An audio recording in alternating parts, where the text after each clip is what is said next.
Hello, beautiful souls. Before we begin our journey, I'd love to know which corner of the world you're listening from. Drop a line in the comments below. And if you're enjoying these immersive bedtime stories, don't forget to like and subscribe to Insomniac's Lore for more adventures that will carry you into your dreams. Now let me take you on a journey of chance encounters, lost connections, and the peculiar way fate sometimes works in our lives. That one summer kiss. The Richards family motorhome rumbled down I-25 toward Denver, its once pristine white exterior now bearing the dust of 17 states. Inside, 11-year-old Tyler Richards sprawled across the dinette booth, methodically arranging his growing collection of stadium ticket stubs. "Dad, how many more to go after the Rockies?" he called toward the driver's seat where Jim Richards navigated the behemoth vehicle with the casual confidence of a man who'd logged over 8,000 miles that summer. "4 more stadiums, buddy. Then we've hit all 30, Jim answered, his eyes flicking to the rearview mirror, where he could see his wife Catherine reviewing tomorrow's itinerary. Elitch Gardens, amusement park in the morning, Coors Field in the afternoon. In the back bedroom, 9-year-old Brit sat cross-legged on her bunk, carefully applying pine tar to her baseball glove, a ritual she'd adopted after watching her father do the same. Unlike many girls her age, Brit's summer heroes weren't pop stars or movie actresses. They were sluggers, pitchers, and especially Bryce Harper, whose jersey she wore so often that her mother had to practically peel it off her for washing. "Brit, we're stopping for gas! Last chance for snacks before Denver!" Catherine called back. The Richards' Great American Baseball Tour had been Jim's dream. Visit every major league stadium in a single summer, catch at least one game in each, and hit the country's top roller coasters along the way. What had seemed like an impossible logistical challenge had become their reality, fueled by Catherine's meticulous planning, a calendar gridded with game times, and a motorhome that had become more home than motor over the past 3 months. August 18th dawned clear and bright in Denver. The Richards family arrived at Coors Field 3 hours before first pitch, Jim's rule for exploring each stadium properly. While Catherine and Tyler headed to the team store, Jim took Brit to watch batting practice, her Harper jersey standing out among the purple and black Rockies gear. "Look how the ball carries in this thin air," Jim explained, his arm around Brit's shoulders. "That's why they call it a hitter's park." By game time, the Richards had found their seats along the first baseline in right field. Beside them sat another family, locals by the looks of their well-worn Rockies gear. Their son, about 10 years old, clutched a baseball glove tightly, his eyes never leaving the field. "You know Harper's the enemy today, right?" the boy said, noticing Brit's Nationals jersey. Brit raised her chin. "He's still the best player in baseball." "Nuh-uh, Trout is better." "Harper has better hair," Brit countered, which made both kids laugh, breaking the tension. Throughout the game, the two families exchanged the casual camaraderie of temporary neighbours, passing condiments, holding seats during bathroom breaks, and debating calls together. By the 7th inning, with the Nationals leading 3-2, the children had developed a comfortable rapport, comparing favourite players and arguing good-naturedly about batting averages. The moment came suddenly. Harper caught the third out on a routine fly ball to right field. As he jogged toward the dugout, he spotted Brit's jersey, a flash of Nationals red amid the home team colours. With practiced ease, he flipped the game ball high toward their section. The boy saw it first. His glove hand shot up instinctively, years of backyard practice culminating in this moment. The ball landed with a satisfying thwack in the pocket of his mitt. His heart soared, until he saw Brit's face fall. The crowd murmured. Parents shifted uncomfortably. The boy looked down at the prize in his glove, then at the girl in the Harper jersey. "Here," he said, holding out the ball. "He was throwing it to you." The simple gesture, devoid of hesitation or regret, caused a ripple of approval through the nearby fans. Brit's eyes widened as she accepted the baseball, turning it reverently in her hands. "Thank you," she whispered. then leaned forward to plant a thank you kiss on his cheek. At that exact moment, the boy turned to say, "You're welcome." Their lips met in an innocent, accidental brush that lasted less than a second. Both children jerked back, faces flaming. The crowd, witnessing this unscripted moment of childhood awkwardness, erupted in good-natured laughter and applause. Seconds later, the stadium camera operator, always hunting for between-innings entertainment, broadcast the entire sequence on the massive centre field screen. Summer Kiss Cam flashed across the Jumbotron as 40,000 fans watched the replay. The catch, the generous gift, the innocent kiss. The stadium announcer chuckled warmly through the speakers. "Now that, folks, is the spirit of baseball right there." As the families left after the game, there were smiles and waves, but no exchanged information. Just two groups of strangers sharing a fleeting moment before continuing on their separate journeys. The Richards had 4 more stadiums to visit, and school was starting soon. The boy and his family disappeared into the Denver crowd, and Britt never learned his name.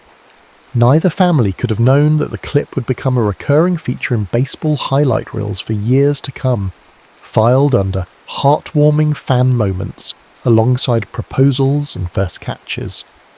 The Richards motorhome was sold 3 years after the Great Baseball Tour. Catherine had lobbied to keep it.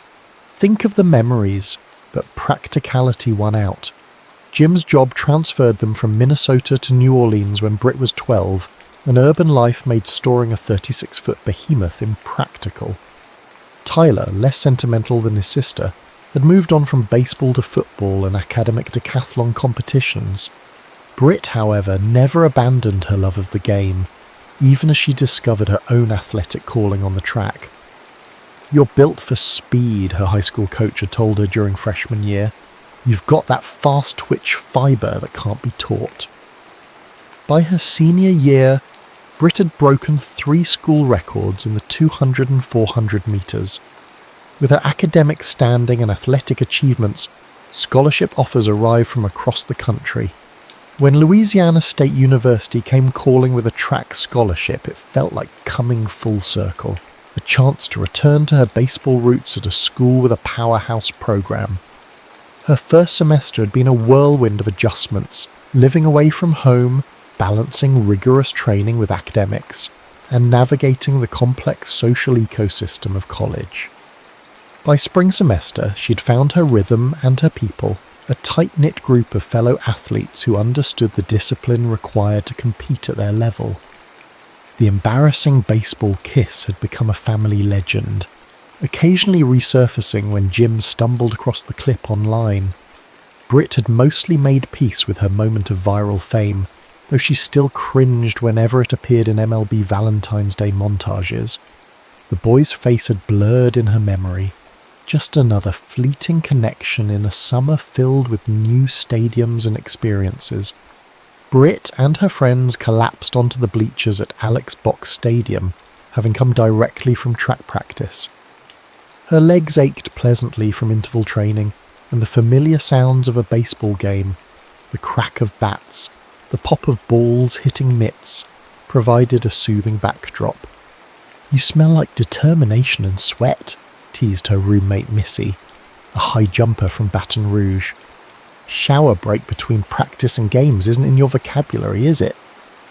"It's baseball," Britt replied, pulling her damp hair into a ponytail. "Nobody smells good at baseball games. That's part of the tradition." As LSU took the field against Vanderbilt, Missy nudged Britt with her elbow. "Question. Why don't you have a boyfriend? You've been here almost a full year now." Britt shrugged. "Just haven't clicked with anyone. Besides, when would I fit that in? Between track, classes and sleep." "Sleep is overrated," Missy interrupted. "Seriously though, there has to be someone you've noticed." Britt's eyes drifted across the field, landing on the centre fielder, number 27. She'd noticed him in her Biology 101 lecture, always punctual, always prepared, rarely speaking unless called on, but offering thoughtful insights when he did. "Maybe him," she admitted, pointing discreetly. "We have biology together. He seems different from most of the baseball guys." quieter, more substantial. Missy followed her gaze. Number 27? That's Cole Nightingale. Jackson knows him through some conservation club. He's from Colorado. Colorado? Britt laughed. That explains the silent intensity. Probably communes with elk in his spare time. Want me to see if Jackson can introduce you? God, no, Britt replied quickly. I'm just saying, objectively speaking, centre field is nice to look at, that's all. But Missy's matchmaking wheels were already turning. It's not a date, Missy insisted a week later as she rummaged through Britt's closet. It's a casual group thing that happens to include Cole. Britt sat on her bed, arms crossed. You told me we were grabbing coffee with you and Jackson. Now you're telling me Cole's coming, and magically you and Jackson just remembered an assignment due tomorrow? What a coincidence, Missy replied, with zero attempt at sincerity. Wear the green top, it makes your eyes pop. My eyes are brown. Even more reason to wear green. Contrast. The campus coffee shop buzzed with end-of-semester energy when Britt arrived. She spotted Cole immediately, sitting alone at a corner table, his posture relaxed but alert. No baseball cap today, revealing dark hair with a slight natural wave. He glanced up, recognition crossing his face, not surprise, Britt noted. Missy had clearly informed Jackson, who had informed Cole. Everyone knew this was a setup except her. Hi, she said, sliding into the seat across from him. I'm guessing you also got the last-minute text about a forgotten assignment? Cole's mouth curved into a half-smile. Jackson's not subtle. I figured it out when he spent 15 minutes describing you yesterday. Unless there are multiple track stars named Britt in our biology class. His directness caught her off guard. At least 3. We're having a convention later. He laughed. A genuine sound that transformed his serious face. I've seen you run at the LSU Invitational last month. The 400 metres. You were at the Invitational? This surprised her. Baseball players rarely attended track meets. I'm interested in biomechanics. Professor Simmons suggested I observe elite runners for a research project. So I was a science experiment. Britt raised an eyebrow. You were the most impressive subject, he countered. Your form is almost mathematically perfect. The conversation flowed from there, moving from classes to childhood influences, discovering shared interests in the outdoors and similar tastes in music. Cole described growing up in Colorado, hiking 14ers with his father. Britt spoke of her family's baseball odyssey, carefully omitting the embarrassing kiss incident. Wait, Cole interrupted. Your family visited all 30 MLB stadiums in one summer? That's incredible. It was the summer before 6th grade. My dad mapped the entire thing on this giant wall calendar, coordinating game schedules with driving distances. I can't imagine seeing that much baseball in one summer. It were magical, Britt admitted, though I probably didn't appreciate it enough at the time. What was supposed to be a quick coffee stretched into dinner at a nearby noodle shop, then a walk around the campus lake as twilight descended. Cole proved to be an attentive listener, drawing Britt out with thoughtful questions rather than steering conversations toward himself. When he walked her back to her dorm, there was a moment, a pause at the entrance where possibility hung in the air. But Cole simply smiled and said, I enjoyed this. Maybe we could do it again? Britt nodded, surprised by how much she wanted that. I'd like that. 3 dates followed over the next 2 weeks, each revealing new layers to Cole. He was methodical but not rigid, ambitious but not cutthroat, and beneath his reserve lay a subtle humour that emerged more frequently as they grew comfortable together.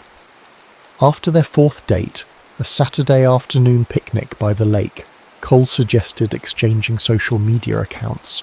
Not that I post much, he admitted, but it seems like the normal progression. That night, as Britt studied for finals, her phone buzzed with the notification. Cole Nightingale has followed you on Instagram. Minutes later, another notification. Cole Nightingale mentioned you in a comment. Curious, she opened the app to find Cole had commented on a post from 5 years earlier, a throwback Thursday where she'd shared the famous Jumbotron clip. She'd captioned it, "TBT to that time I accidentally became a baseball meme, summer kiss, cam, first kiss fail, thanks Bryce Harper." Cole's comment simply read, "Is this really you?" Brit stared at her phone, momentarily confused by Cole's comment. Why was he so interested in her embarrassing childhood moment? She quickly typed back, "Unfortunately, yes. Most embarrassing moment of my childhood immortalised for eternity. Why?" Her phone rang almost immediately. Cole's name flashed on the screen. "Hey," she answered. "Everything okay?" "More than okay," Cole said, his voice filled with an excitement she hadn't heard before. "That video from Coors Field. The boy who caught the ball and gave it to you." "What about him?" Brit asked, a strange feeling beginning to stir in her stomach. "Brit, that was me." The world seemed to tilt sideways. "What? No way. That's impossible." August 18th, 2015, Nationals versus Rockies, 7th inning. Bryce Harper caught the third out and tossed you the ball, but I caught it instead. "Cole, if you're messing with me..." "I'm not," he assured her. "I still have the newspaper clipping somewhere. My family drove up from Colorado Springs for the weekend. It was right before my birthday." Brit sank onto her bed, mind reeling. "Oh my God, this is insane. What are the odds?" "Astronomically against," Cole replied. "One moment in one stadium a decade ago, and somehow we both end up here, in the same biology class, dating." "We kissed," Brit said suddenly. "I mean, technically we've already kissed." Cole laughed. "I've been upgraded from most embarrassing childhood moment to actual boyfriend. That's progress. I need to see this evidence right now." An hour later they sat side by side on a campus bench comparing memorabilia. Brit's screenshot of the Jumbotron moment saved on her phone. Cole's yellowing newspaper clipping carefully preserved from his childhood keepsake box. "It really is you," Brit marvelled, studying the image of young Cole. "You had the same serious expression even then." "And you were fearless," Cole replied. "Just walked up and planted one on me. On your cheek! It was supposed to be your cheek." Fate had other plans. They fell silent, the weight of coincidence settling around them. The same stadium, the same moment, captured forever.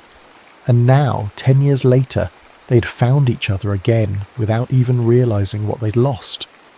"You know what this means?" Brit said finally. "Our entire relationship is built on me stealing your baseball. And me stealing your kiss. I think we're even then." Cole reached for her hand, interlacing their fingers. "There's just one thing bothering me." "What's that?" "Our second kiss should probably be better than our first." Under a blanket of Louisiana stars with the sounds of campus life humming in the distance, Cole leaned in. This time there was no accident, no crowd reaction, no cameras, just the intentional meeting of two people connected by a thread of improbable history, closing a circle that had opened a decade earlier in a baseball stadium 100 miles away. The summer of 2005 unfolded with the humid intensity that characterized Louisiana's warmer months. While many students departed campus for internships or family homes, Brit remained for track training and Cole for baseball development programs. The relative emptiness of campus provided a cocoon for their growing relationship, free from the usual academic pressures and social obligations. On a particularly sweltering July evening, they sat on the balcony of Cole's off-campus apartment, box fans creating the only breeze. Cole scrolled through his phone while Brit lay with her head in his lap, reading a novel for her fall literature course. "My parents want to meet you," Cole said casually, fingers absently stroking her hair. Brit lowered her book. "Mine too. My mum keeps asking for pictures. We could drive up to New Orleans next weekend, It's only an hour." "What would you tell them?" Britt asked. "About how we met? The whole baseball kiss backstory seems like a lot for a first meeting." Cole considered this. "We could start with biology class and work our way back." "Probably wise," Britt agreed, "though my dad will lose his mind when he finds out you're that boy. He references that clip at least once a year." Cole's phone buzzed with a notification. He glanced down, then let out a startled laugh. "You're not going to believe this." He turned the screen toward Britt. An MLB social media account had posted a throwback Thursday compilation of famous fan moments. The caption read, "Summer love through the years, baseball's most heartwarming fan moments." The thumbnail image showed a young Brit in her Harper jersey, milliseconds before the accidental kiss. "They're never going to let us forget," Brit groaned, covering her face. "Wait," Cole said, sitting up straighter. "Read the comments." Brit took the phone, scrolling through responses.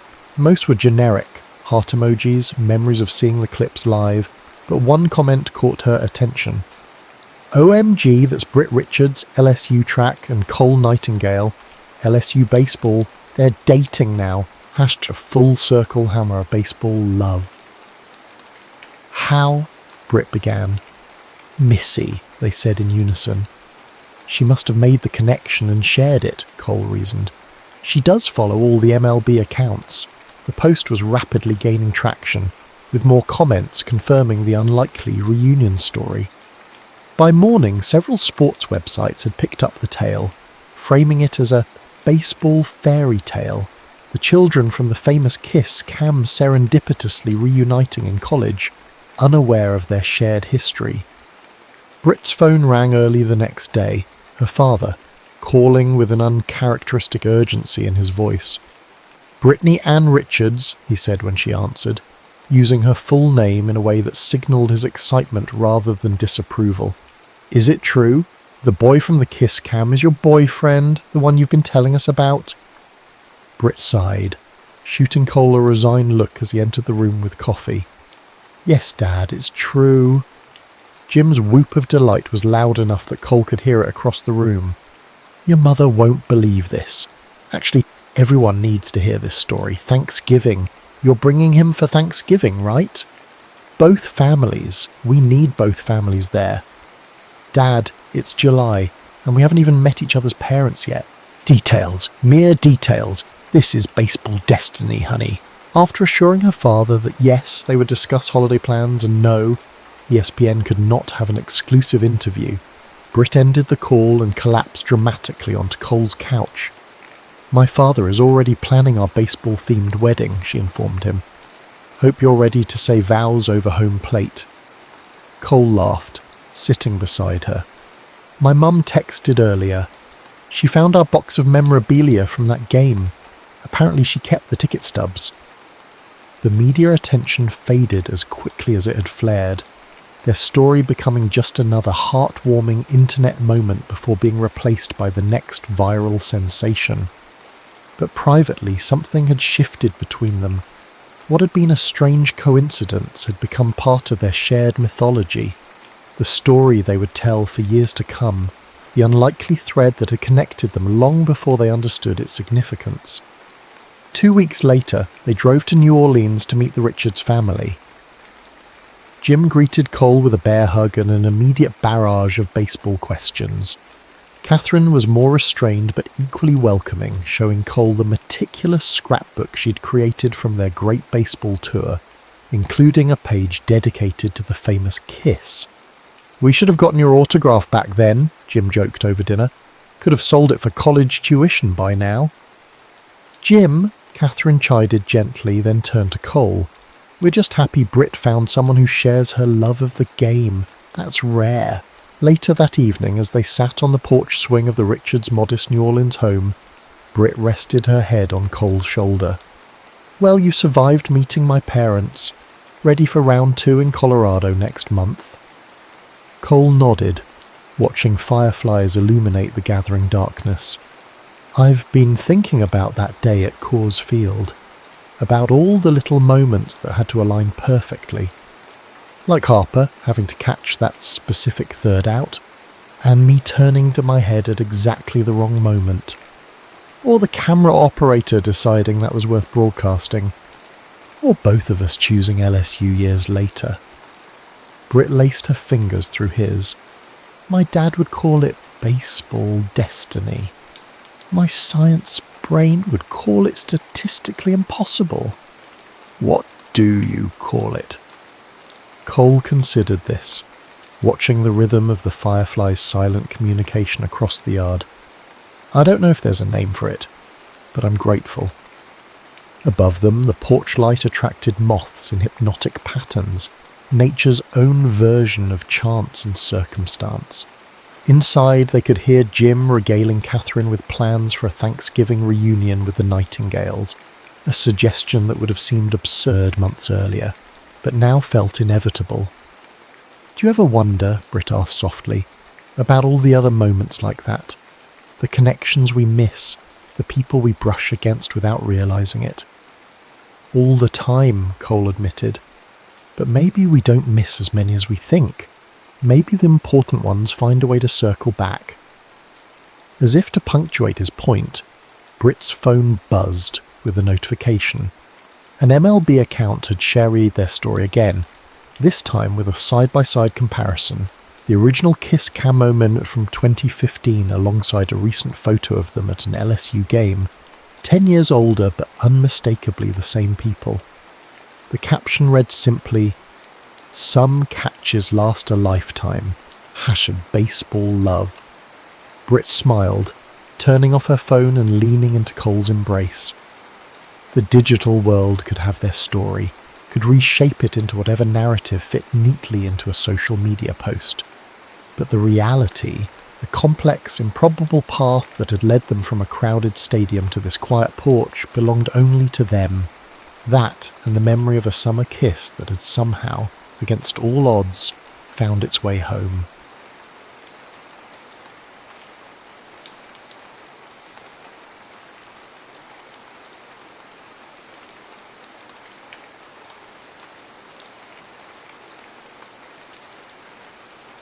Snowfall over Seoul.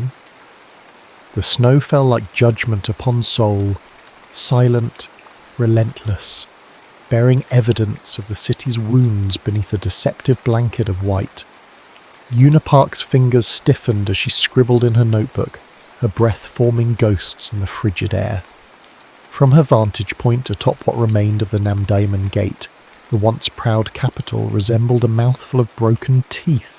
Buildings reduced to skeletal frames, streets pockmarked with artillery craters, frozen bodies still waiting to be claimed. "You'll catch your death up there, Miss Park."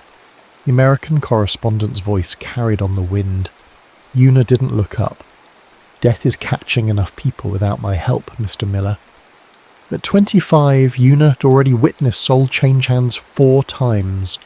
The city had been stripped of its dignity like layers of skin, first by the Japanese occupation, then by ideological warfare that pitted neighbour against neighbour. Her father, once a respected scholar at Seoul National University, had been purged during the first communist occupation, dragged from their home for the crime of teaching Western philosophy. The Seoul Daily, backed by UN forces, employed her as a translator and junior reporter, but the stories they printed bore little resemblance to the ones she witnessed. Each night, she documented the real narratives in a separate journal, accounts of civilian massacres, political disappearances, and brutalities committed by all sides. These were the histories being erased with each new occupation. "The colonel's calling all press in," Miller added. "Chinese troops spotted 15 miles north." "Again?" Una sighed, tucking her notebook into the inner pocket of her coat. "Which way will we run this time?" But she already knew. The Americans and their UN allies would retreat south again, abandoning Seoul to Chairman Mao's forces pushing down from the north. The cycle would repeat, and more civilians would die in the crossfire of an ideological war that had little to do with them. That night, as evacuation orders blared through military loudspeakers, Una made her decision. For months, rumours had circulated about mass graves in the northern provinces, entire villages eliminated for suspected southern sympathies. No Western journalists were allowed access. No one was documenting these atrocities. Father Anton, a Catholic missionary who operated a medical station near the 38th parallel, agreed to smuggle her north under the guise of a nurse. The aging Jesuit had little patience for political boundaries when it came to suffering. "I cannot guarantee your safety," he warned as they loaded medical supplies into his battered truck. "If they discover you're a journalist, I'm aware of the risks, Father." She handed him her press credentials and identity papers, which he promptly burned. "From now on you are Kim Sun-hee, a volunteer nurse from Busan." The journey north was treacherous. Twice they were stopped at checkpoints where Father Anton's medical mission papers were scrutinized by teenage soldiers with hollow eyes and trembling fingers on triggers. Their truck crawled through landscapes rendered alien by war, villages reduced to charred frames, fields now cratered moonscapes, frozen bodies of civilians caught in artillery barrages, their blood stark crimson against the snow. They had nearly reached the mission point when the ambush came, a spray of gunfire that shattered their windshield and sent their truck careening into a ditch. Father Anton slumped against the wheel, a dark stain spreading across his cassock. Una tried to drag him from the wreckage, but more shots rang out. She dove into the snow as uniformed figures approached, their red-starred caps visible against the twilight. "American spy!" one shouted in heavily accented English. "Do not move!" Rough hands pulled her from the snow. The last thing she saw before a rifle butt struck her temple was Father Anton's unseeing eyes, fixed on the darkening sky. She awoke in a small room with stone walls that might once have been a storage cellar. A single bulb dangled from the ceiling, illuminating a wooden table and 2 chairs. Her head throbbed, and her wrists were bound with coarse rope. Hours passed before the door finally opened. A tall figure in a North Korean officer's uniform entered, his face obscured by the shadows. He moved with careful deliberation, placing a metal cup of water on the table before stepping into the light. Una caught her breath. Despite the harsh uniform, his face retained a scholar's gentleness, high cheekbones, thoughtful eyes, and a slightly crooked nose that hinted at some past injury. He couldn't have been more than 30. "I am Captain Ji-ho Kim," he said in flawless English. "You were captured with a known intelligence operative. You will tell me who you are and what information you are carrying." "The man you killed was a Catholic priest bringing medical supplies to civilians," Una replied in Korean, her voice steadier than she felt. Surprise flickered across Ji-ho's features, not at her words, but at her educated Seoul accent. "A southern woman this far north?" His voice lowered as he switched to Korean. "That makes you either very brave or very foolish. Sometimes those are the same thing." Their eyes locked across the table, and in that moment, something unspoken passed between them, a recognition that transcended uniforms and borders. They were both playing roles in a tragedy neither had written. "They're watching," he said softly, nodding toward the door. "Your papers identify you as Kim Sun-hee, a nurse from Busan. Is that true?" She recognized the lifeline he offered. "Yes." Ji-ho raised his voice again, returning to the scripted interrogation. "You're working with the Red Cross?" "Yes," Una nodded, "providing medical aid to civilians." Later, she would learn what it cost him to spare her. Ji-ho had been a literature student at Kim Il-sung University before the war, conscripted after refusing to denounce his mentor, an elderly professor accused of harbouring reactionary views. His fluency in English had saved him from the front lines, relegating him instead to intelligence work. But each small act of conscience was noted in his file, marking him as politically unreliable. When he returned the following day, his demeanour had changed. "You're being transferred," he said, loud enough for anyone listening. Then more quietly, "They're sending me north with wounded soldiers. I've convinced them we need a nurse. It's the only way I could think to keep you alive." "Why would you help me?" Yuna whispered. Jiho's eyes, dark and unreadable, studied her face. "Perhaps I'm also very brave, or very foolish." The military convoy crawled northward like a wounded snake. 3 trucks of injured soldiers followed by a command jeep, their progress slowed by treacherous mountain roads buried under heavy snow. Yuna rode in the middle truck, tending to men with frostbitten limbs and festering shrapnel wounds. Captain Jiho had instructed her to speak as little as possible and to keep her head covered with a worn military cap. "If anyone asks, you're from Hamhung," he told her. "Your accent will be less noticeable." The men under Jiho's command were a grim assortment, some barely older than boys, others weathered veterans of multiple campaigns. All regarded her with suspicion. Their destination was a field hospital near the Chinese border, where the wounded would be treated before being redeployed. For Yuna, it represented deeper entrapment in enemy territory. On the 3rd night, their convoy stopped in an abandoned village. The houses stood like dark sentinels against the snow, their windows vacant eyes watching the soldiers establish camp. Jiho assigned Yuna to a small outbuilding that might once have been a workshop. "It's the most private space I can manage," he explained, helping her carry medical supplies inside. "The men are uncomfortable having a woman among them." "They should be more concerned with gangrene than my gender," Yuna replied, arranging bandages on a makeshift table. Jiho almost smiled, a slight softening around his eyes that vanished as quickly as it appeared. "These men have seen things that have stripped away their humanity. Don't judge them too harshly." "And what have you seen, Captain?" Yuna asked, studying him closely. The question hung between them, dangerous and intimate. Jiho turned away, his profile sharp against the lantern light. "Enough to know this war serves no one but distant powers playing at empire." His voice dropped to a whisper. "Be careful around Sergeant Choi. He suspects you're not what you claim." Before she could respond, shouting erupted outside. A young soldier had collapsed while unloading supplies, his fever spiking dangerously. For the next several hours, Yuna worked alongside Jiho to save the boy's life, cutting away uniform from infected wounds, administering their precious penicillin, and cooling his forehead with snow. Dawn broke as the fever finally subsided. Exhausted, Yuna slumped against the wall, watching Jiho gently cover the sleeping soldier. "You have medical training," she observed.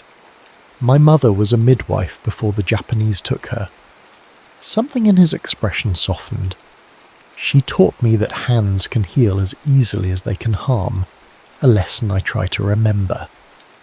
When the convoy resumed its journey, a new understanding existed between them, tentative and unspoken.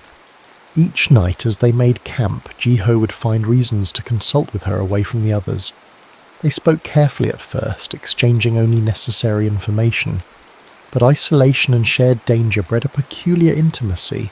On the 5th night, they sheltered in the ruins of a small church, its roof half collapsed, but its stone walls still standing against the bitter wind. While the soldiers huddled around fires in the main sanctuary, Jiho led Yuna to what had once been the vestry. "Why are you really here?" he asked, his voice barely audible above the wind. No southern nurse would volunteer for this. The question had been inevitable. Yuna considered her options and chose truth, or enough of it. "I'm documenting what's happening to civilians. The history's being erased." "A journalist, then?" "A witness." She met his gaze without flinching. "People are disappearing from villages, entire families executed. Someone needs to record their names before they're forgotten." Jiho was silent for so long that Yuna prepared herself for a rest. Instead, he reached inside his uniform and withdrew a small battered book. "My professor's poetry," he explained, handling it with reverence. "Published before the division. They burned every copy they could find in Pyongyang, but I saved this one." He opened it carefully, the pages worn from repeated reading. He wrote about unity, how Korea's soul remains undivided even when borders are drawn with bayonets. Their fingers brushed as Yuna accepted the book and neither pulled away. In that frozen church, surrounded by the wounded and the dying, they found a fragile connection that defied the arbitrary lines of nations. Each night thereafter, they would find moments away from watchful eyes to share what remained of their humanity. Jiho recited poetry from memory, while Yuna told him of Seoul before the war, of cherry blossoms along the Han River, and students debating in tea houses. She recorded his stories too, filling her hidden notebook with accounts of northern villages caught between Chinese volunteers and American bombers. "If we survive this," he once whispered, "what will become of these stories?" "They'll be told," Yuna promised. "All of them." It happened on the 7th night, as they huddled beneath a partially collapsed roof while snow drifted through the gaps. A single candle illuminated their small sanctuary as Jiho read from his treasured book, his voice giving life to words of longing and resistance. When he looked up, Yuna was watching him with an expression that mirrored his own unspoken yearning. Neither could say who moved first. Their lips met in a kiss that tasted of fear and ash and desperate hope, a moment of warmth in a frozen world. Jiho's hands trembled as they framed her face, and Yuna clung to him as though he were solid ground in shifting terrain. "This can only end in tragedy," he murmured against her hair afterward. "Then we'll have that in common with the rest of Korea," she replied. They reached the abandoned mountain village of Songwon on the 12th day. Once a thriving farming community, it now stood eerily empty, its inhabitants either fled or taken. With the nearest field hospital still 3 days' journey, and blizzard conditions setting in, Jiho ordered his men to establish camp. "We'll wait out the storm," he announced, assigning quarters in the abandoned homes. The stone house assigned to Yuna had belonged to the village headman, a small but solidly built structure with a working chimney and walls thick enough to keep out the worst of the cold. Jiho claimed the adjacent room as his quarters, establishing a buffer between her and the increasingly suspicious Sergeant Choi. For 6 days the blizzard raged, confining them to the village. In this strange pocket of stillness amidst war, Yuna and Jiho crafted a semblance of normal life. They melted snow for washing, dried laundry by the fire, and foraged through abandoned gardens for frozen vegetables to supplement their rations. In the evenings, after Jiho had completed his rounds, they would sit by the fire speaking in whispers of their lives before the war. He described his childhood in a coastal village north of Wonsan, fishing with his grandfather, studying by lamplight, dreaming of becoming a professor like the mentor he had refused to denounce. "I wanted to translate Western poetry into Korean," he confessed, his fingers interlaced with hers. Byron, Shelley, Whitman, voices that speak to universal experience. Yuna told him of her father's library, filled with books from around the world, and how she had learned English by reading Austen and Dickens aloud. "He believed knowledge should transcend borders," she said. "That's why they took him." "And why you're risking everything to document this war," Jiho added, understanding illuminating his features. Their stolen moments of intimacy existed in sharp contrast to the world outside, a world where they would be enemies rather than lovers. Each touch, each whispered confidence, each night spent in each other's arms was an act of defiance against the divisions forced upon their homeland. "Sometimes I imagine us in another life," Jiho murmured one night, his head resting in Yuna's lap as she ran her fingers through his hair. "Perhaps as scholars in Gyeongsong during the Joseon dynasty, or meeting in a Tokyo university before liberation." "Any time but now?" Yuna smiled sadly. "Any time when loving you wouldn't be considered treason." The illusion of peace shattered on the 7th morning with the arrival of a Chinese regiment, 200 soldiers commandeering the village as a forward operating base. Their commander, a hard-faced colonel named Lin, regarded Jiho's small contingent with poorly disguised contempt. "You were expected at the field hospital a week ago, Captain," he said in stilted Korean. "Your delay requires explanation." Sergeant Choi stepped forward before Ji-ho could respond. "The captain has been protecting a southern spy, Comrade Colonel." The accusation hung in the frigid air. Ji-ho's face remained impassive, but Yuna saw his hand move subtly toward his sidearm. "These are serious allegations," Colonel Lin turned to Ji-ho. "Who is this woman?" "A Red Cross nurse," Ji-ho replied evenly, "providing medical care to our wounded." Sergeant Choi's thin lips curved into a cruel smile. "Then why does she write in a notebook each night? Why does she speak with a Seoul accent when she thinks no one is listening?" Colonel Lin motioned to his men. "Bring this woman and search her belongings." What followed was inevitable. The discovery of Yuna's notebook with its damning accounts, her journalist's eye for detail having recorded atrocities committed by all sides.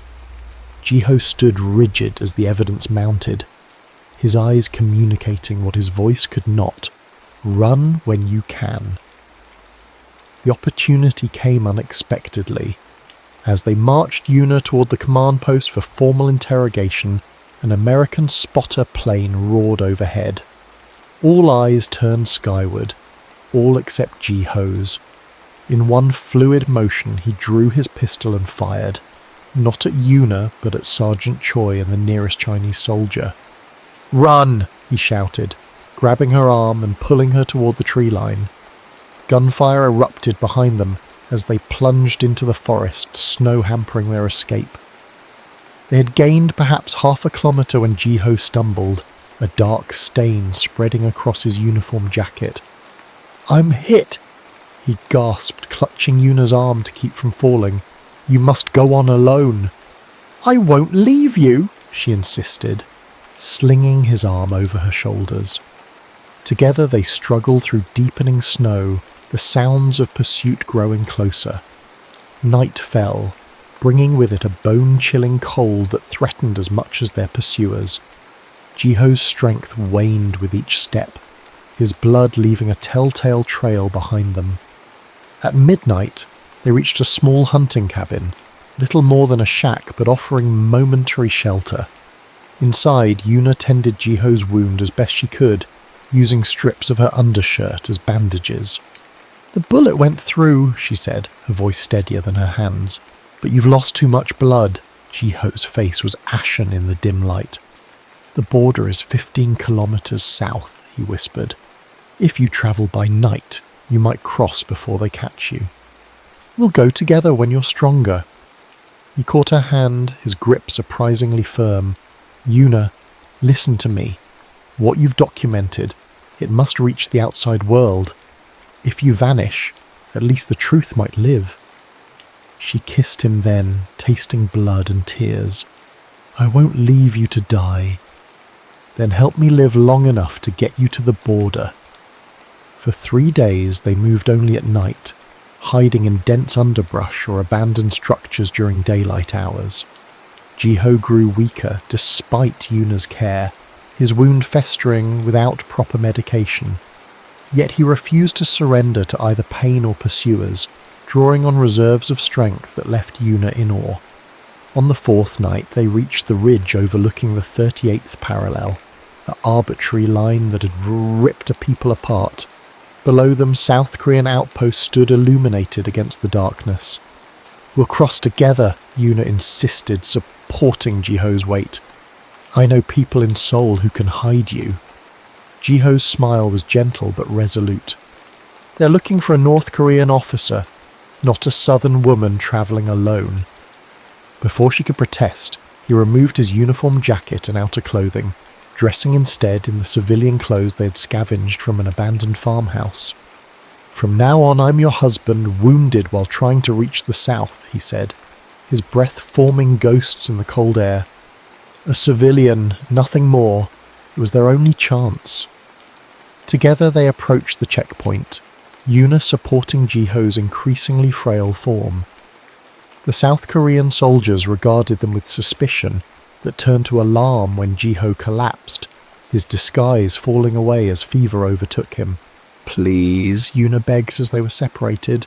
Jiho carried away on a stretcher. "He saved my life. He's not your enemy." But her pleas fell on deaf ears. In the chaos of war, individual stories mattered little against larger narratives of nationhood and ideology. Seoul in spring should have felt like renewal. Cherry trees blossomed along streets once littered with shell casings, and buildings rose from rubble like determined shoots pushing through scorched earth. 6 months had passed since Yuna's return, yet the city remained a stranger to her, its wounds bandaged but unhealed beneath a veneer of reconstruction. The American newspaper that employed her now valued her most for her silence. Her first-hand accounts of the war's brutality had been edited into sterile dispatches that mentioned neither perpetrators nor victims by name. Official narratives required clear villains and heroes, not the complicated truths she'd witnessed. At night, alone in her small apartment, Yuna would remove the floorboard beneath her bed and retrieve her original notebooks, the testimonies she had risked everything to record. She had published some of these accounts anonymously in underground papers under the pseudonym The Winter Witness, careful to disguise her handwriting and distribute the manuscripts through different channels. These unsanctioned accounts, documenting atrocities committed by all sides, had earned her enemies in both governments. Twice she had noticed men following her home from the newspaper office. Once, her apartment had been searched while she was at work, the intruders professional enough to leave almost no trace except for a single cigarette butt of a brand favoured by ROK military police. Of Jiho she had learned nothing. After their arrival at the checkpoint, he'd been taken away, his fever worsening. The military authorities had questioned her extensively about their relationship, suspicious of anyone who had spent months behind enemy lines. She told them only that he was a civilian who had helped her escape, a partial truth that still felt like betrayal. Her inquiries about his whereabouts went unanswered. A sympathetic American lieutenant had eventually informed her that a male civilian matching Jiho's description had been transferred to a military hospital in Busan for further questioning, a euphemism whose meaning she understood all too well. Summer came, bringing humid heat and the steady drumbeat of stalled peace negotiations. Yuna continued her work, both official and clandestine, while the grinding war reached its 3rd year. Her editor praised her recovery from her ordeal in the north, unaware that each sanitized article she wrote was accompanied by a truer account published under her secret identity. It was on an oppressively hot August afternoon when the letter arrived, delivered not to her apartment but to the newspaper office, addressed simply to YP. No return address, no official markings. Inside was a single sheet of paper containing a line from the poetry book Jiho had carried. "Even when the mountains burn, snow will fall somewhere." Beneath it, in careful English, "The truth lives, as do I." The handwriting was unmistakable. The same hand that had traced Korean poetry by candlelight in abandoned villages. Yuna pressed the paper to her lips, tears threatening to smudge the precious ink. No information about his location, no way to respond, just proof of life, delivered like a whisper across impossible distance. That night, she wrote with renewed purpose, documenting not just the atrocities but the small kindnesses she had witnessed, moments of humanity that transcended uniform and ideology, stories of southern soldiers sharing rations with northern civilians, of enemy combatants returning personal effects of the fallen to their families, of a northern officer who had chosen love over duty. These stories too became part of the Winter Witness accounts, spreading through an underground network of readers hungry for truth beyond propaganda. Though Yuna signed each manuscript only with her pseudonym, she included the line from Jiho's letter as a signature. "Even when the mountains burn, snow will fall somewhere." Months passed. The war stalemated along what would eventually become the permanent division of Korea. Yuna's anonymous writings gained notoriety, prompting increased surveillance of suspected authors. Twice she narrowly avoided arrest, warned by sympathetic colleagues at the newspaper. In the winter of 1953, as armistice talks continued, Yuna received a peculiar invitation, a cultural exchange program seeking Korean translators for a diplomatic mission to Japan. The invitation came through channels that suggested American involvement, possibly intelligence services aware of her linguistic abilities if not her clandestine activities. She accepted, recognizing both opportunity and escape. Seoul had become too dangerous, her anonymity increasingly fragile. Perhaps in Japan, with its distance from the immediate conflict, she could continue her work more safely. The night before her departure, a second letter arrived, delivered by an elderly woman who vanished before Yuna could question her. This one contained no message, only a pressed cherry blossom and an address in Kyoto's Gion district. Hope, dangerous and fragile, bloomed in her chest for the first time since crossing back into the south. She packed her notebooks carefully inside a false-bottomed suitcase and left Seoul as snowflakes began to fall, white petals covering the scars of a divided nation. Kyoto preserved its beauty like a treasure kept safe from time's erosion. While much of Japan still struggled with post-war reconstruction, the ancient capital had emerged largely unscathed, its temples, gardens, and traditions continuing as they had for centuries. To Yuna, walking its narrow stone streets felt like stepping into another world, one where peace was not merely the absence of gunfire but a cultivated state of being. For 3 years she had worked as a cultural liaison and translator for Korean delegations, her position providing sufficient credentials to avoid uncomfortable questions about her past. The diplomatic posting allowed her to travel between Japan and Korea, maintaining connections with the network of witnesses whose stories she still collected and published. The armistice had frozen the conflict rather than resolved it, creating a permanent division that separated families and severed a shared cultural heritage. Yuna's work increasingly focused on documenting these separations, the human cost of ideological boundaries. She had visited the address from the mysterious letter numerous times over the past 3 years. The small bookshop specialized in translations, offering works in Korean, English, Chinese, and Japanese. Its proprietor, an elderly Japanese woman named Hana, always greeted Yuna with the same polite smile and gentle denial. "I'm afraid the person you seek is not here," she would say, offering tea as consolation. Yuna had almost convinced herself that the address had been a cruel misdirection, or a hope destroyed by circumstances unknown to her. Yet she returned every few months, drawn by stubborn faith or perhaps by the bookshop itself, its shelves containing volumes that reminded her of her father's library, and of poetry read by candlelight in abandoned churches. It was earlier December 1956 when Yuna entered the bookshop for what she had decided would be the final time.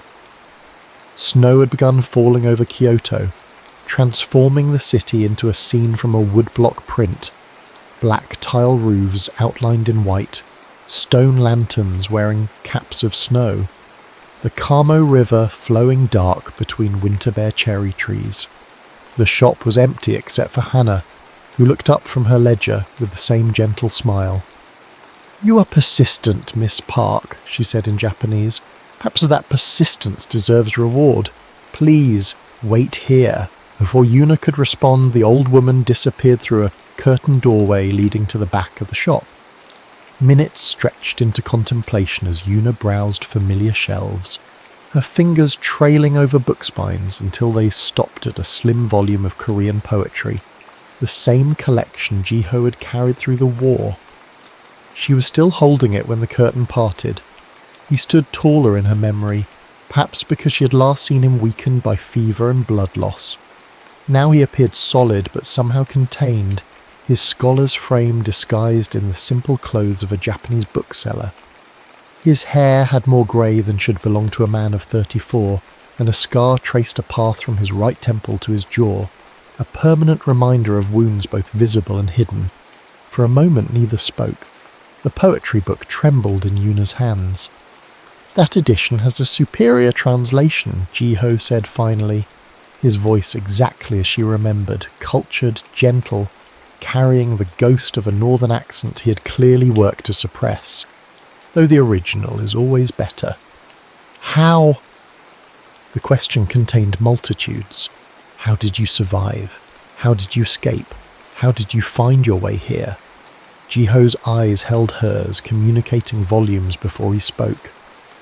"American military intelligence found my academic background useful. I provided information in exchange for certain considerations. You became a spy." Understanding dawned. "I became a translator of more than words."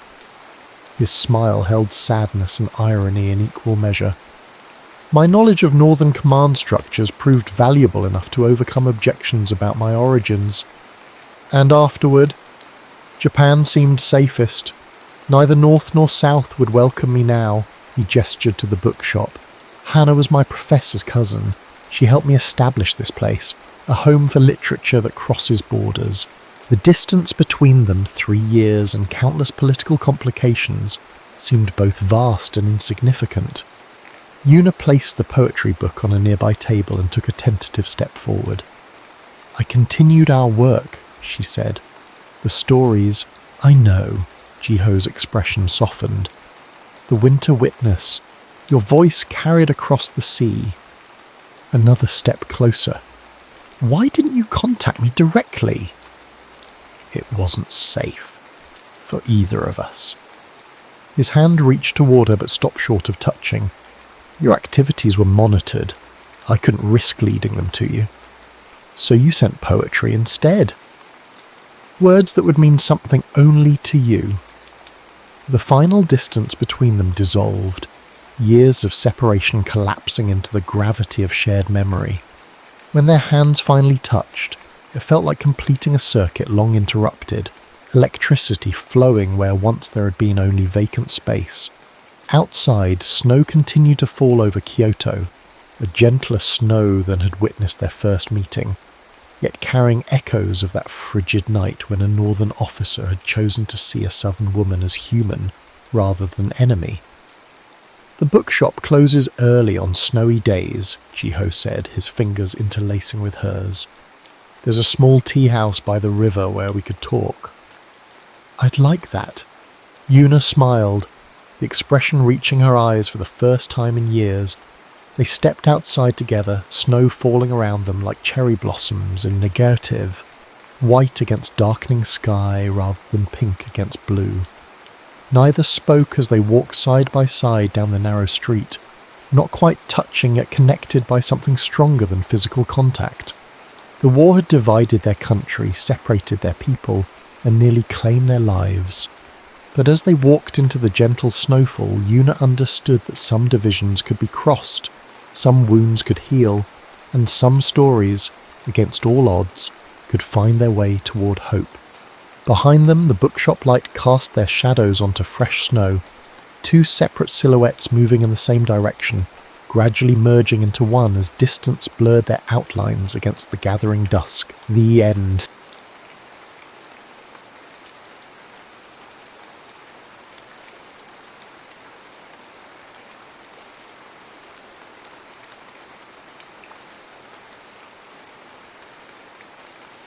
Ink and Illusions. The rhythmic tap of Harper Lennox's fingers on her keyboard paused as she heard the telltale sound of a motorcycle pulling into the driveway next door. She glanced at the clock, 6:15 p.m, right on schedule. Her fingers hovered over the keys, waiting for the engine to cut off, for the heavy footsteps to cross the gravel drive, for the door to shut with a definitive click. Only then did she exhale and resume typing. His hands moved deliberately, each touch calculated yet somehow instinctive, as if his body remembered a map his mind had forgotten. Harper pushed her glasses up her nose and squinted at the screen. Too cliché. She deleted the sentence and tried again. The image of her neighbour, broad-shouldered, perpetually frowning Jack Maddox, floating up slipped into her mind. His touch was careful, almost cautious, like a man who had spent years learning the exact force needed to disarm explosives rather than ignite them. Better. Harper saved the file, a small smile playing at her lips. 2 more chapters and Midnight Reconnaissance, the 5th installment in her best-selling Covert Hearts series, would be complete. Her editor at Pinnacle Publishing would be thrilled. The readers of L.L. Moon's steamy military romance novels would be ecstatic. And Harper Lennox, head librarian of Windermere Cove's small public library, would remain exactly what she had always been, invisible. The duality of her existence had never bothered her before. In fact, she had cultivated it deliberately. By day, she was the quiet, bookish woman who recommended gentle mysteries to elderly patrons and organised children's reading hours. By night, she transformed into L.L. Moon, whose novels featured strong-willed heroines and damaged heroes finding redemption through love, and spectacularly detailed intimate encounters. Her phone chirped with a text notification. "Brilliant news, darling. Covert Hearts series just hit 2 million in sales. NYT list confirmed for Midnight Reconnaissance pre-orders alone. We need to talk publicity. Call me." Margot Harper groaned, dropping her head into her hands. Publicity. The word alone made her stomach clench. L.L. Moon had never done interviews, never attended book signings. Her author photo was an artfully shadowed silhouette, her bio purposefully vague. A former literature professor who now lives in a coastal town, L.L. Moon spends her days surrounded by books and her nights writing about passion. The deception had been easy at first, when her debut novel had been a modest success. 5 years and 14 books later, the mystique surrounding L.L. Moon had only intensified her popularity. Harper shut her laptop and walked to the window, peering through the curtains at the cottage next door. A single light burned in what she knew was the kitchen. Jack would be making dinner now, something simple and nutritious. In the 3 years since he'd inherited his grandfather's house, she'd learned his routines as intimately as if they were characters in one of her books. Monday was grilled chicken night. Tuesday was fish. Wednesday, like today, was pasta, whole grain with a sauce he made from scratch. He'd eat at the counter, standing, reading something on his tablet. Afterward, he'd wash his dishes immediately, then spend an hour or 2 working on renovations before showering and reading until precisely 10 p.m, when his light would go out. Harper knew all of this not because she was a stalker, but because the rhythm of his life had become the metronome that kept time for her own.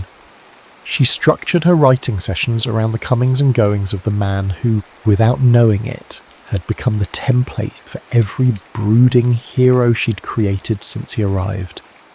She'd spoken to him exactly 47 times.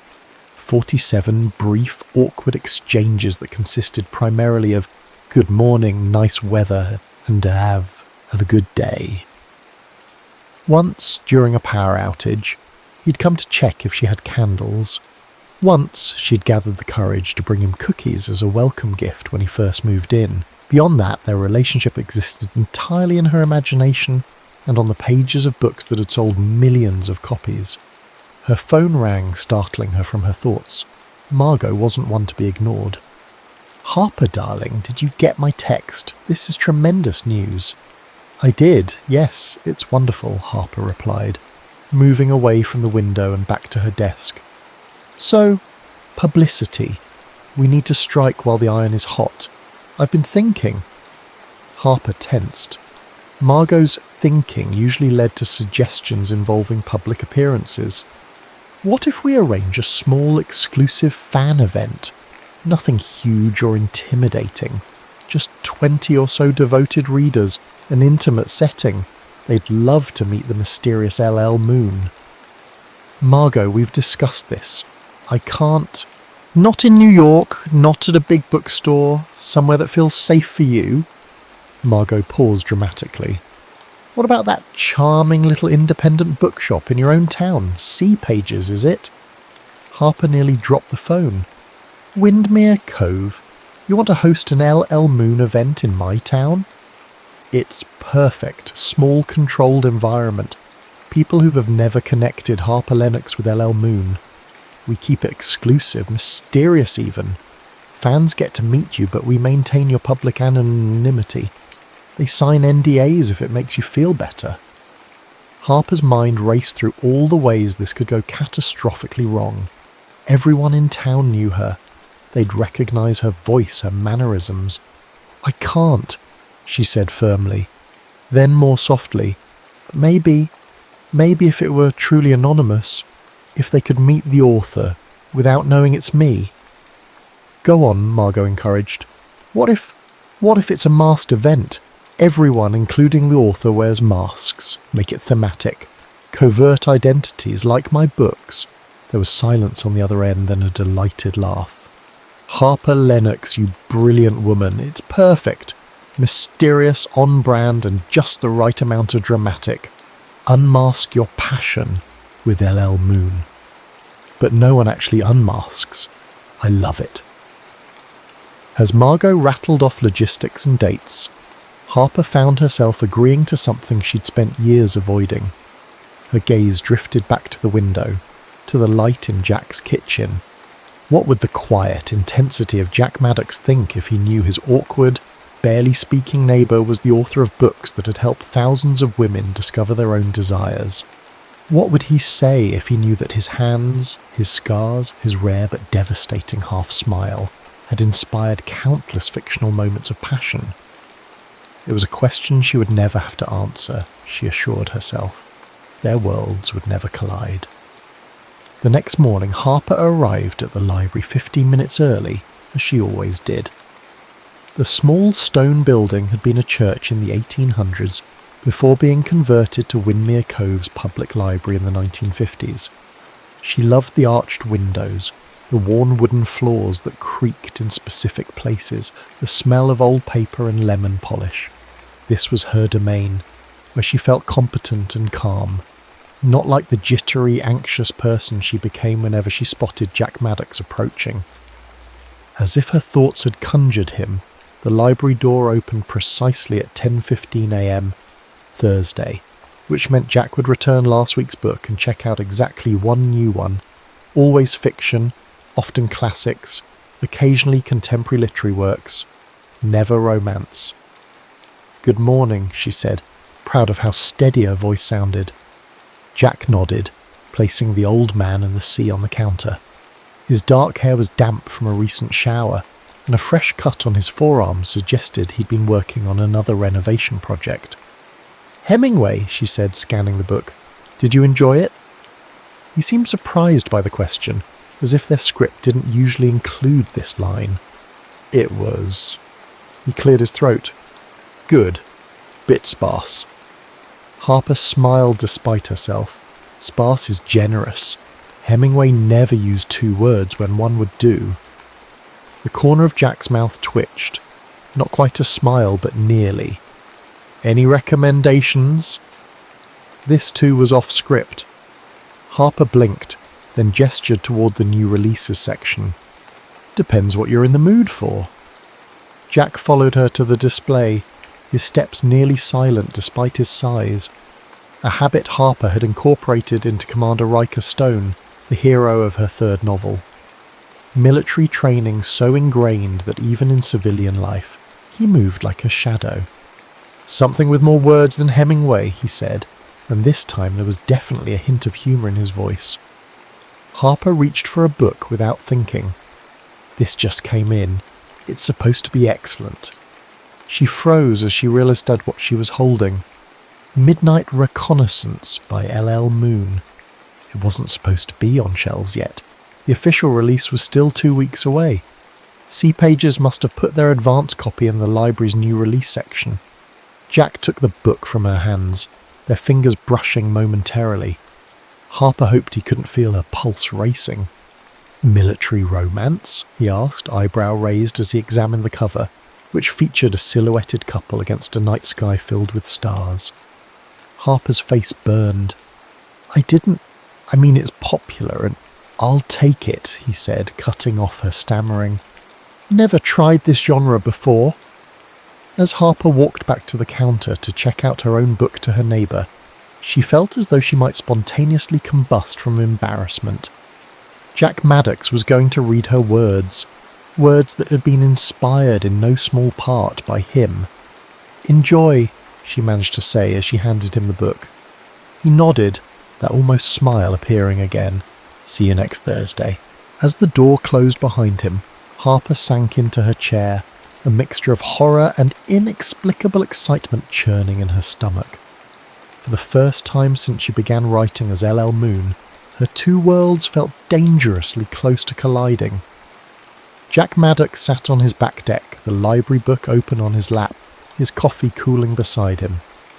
The morning sun filtered through the oak trees, casting dappled shadows across the pages. He'd been reading for 3 hours straight, unable to put the damn thing down. It wasn't what he'd expected.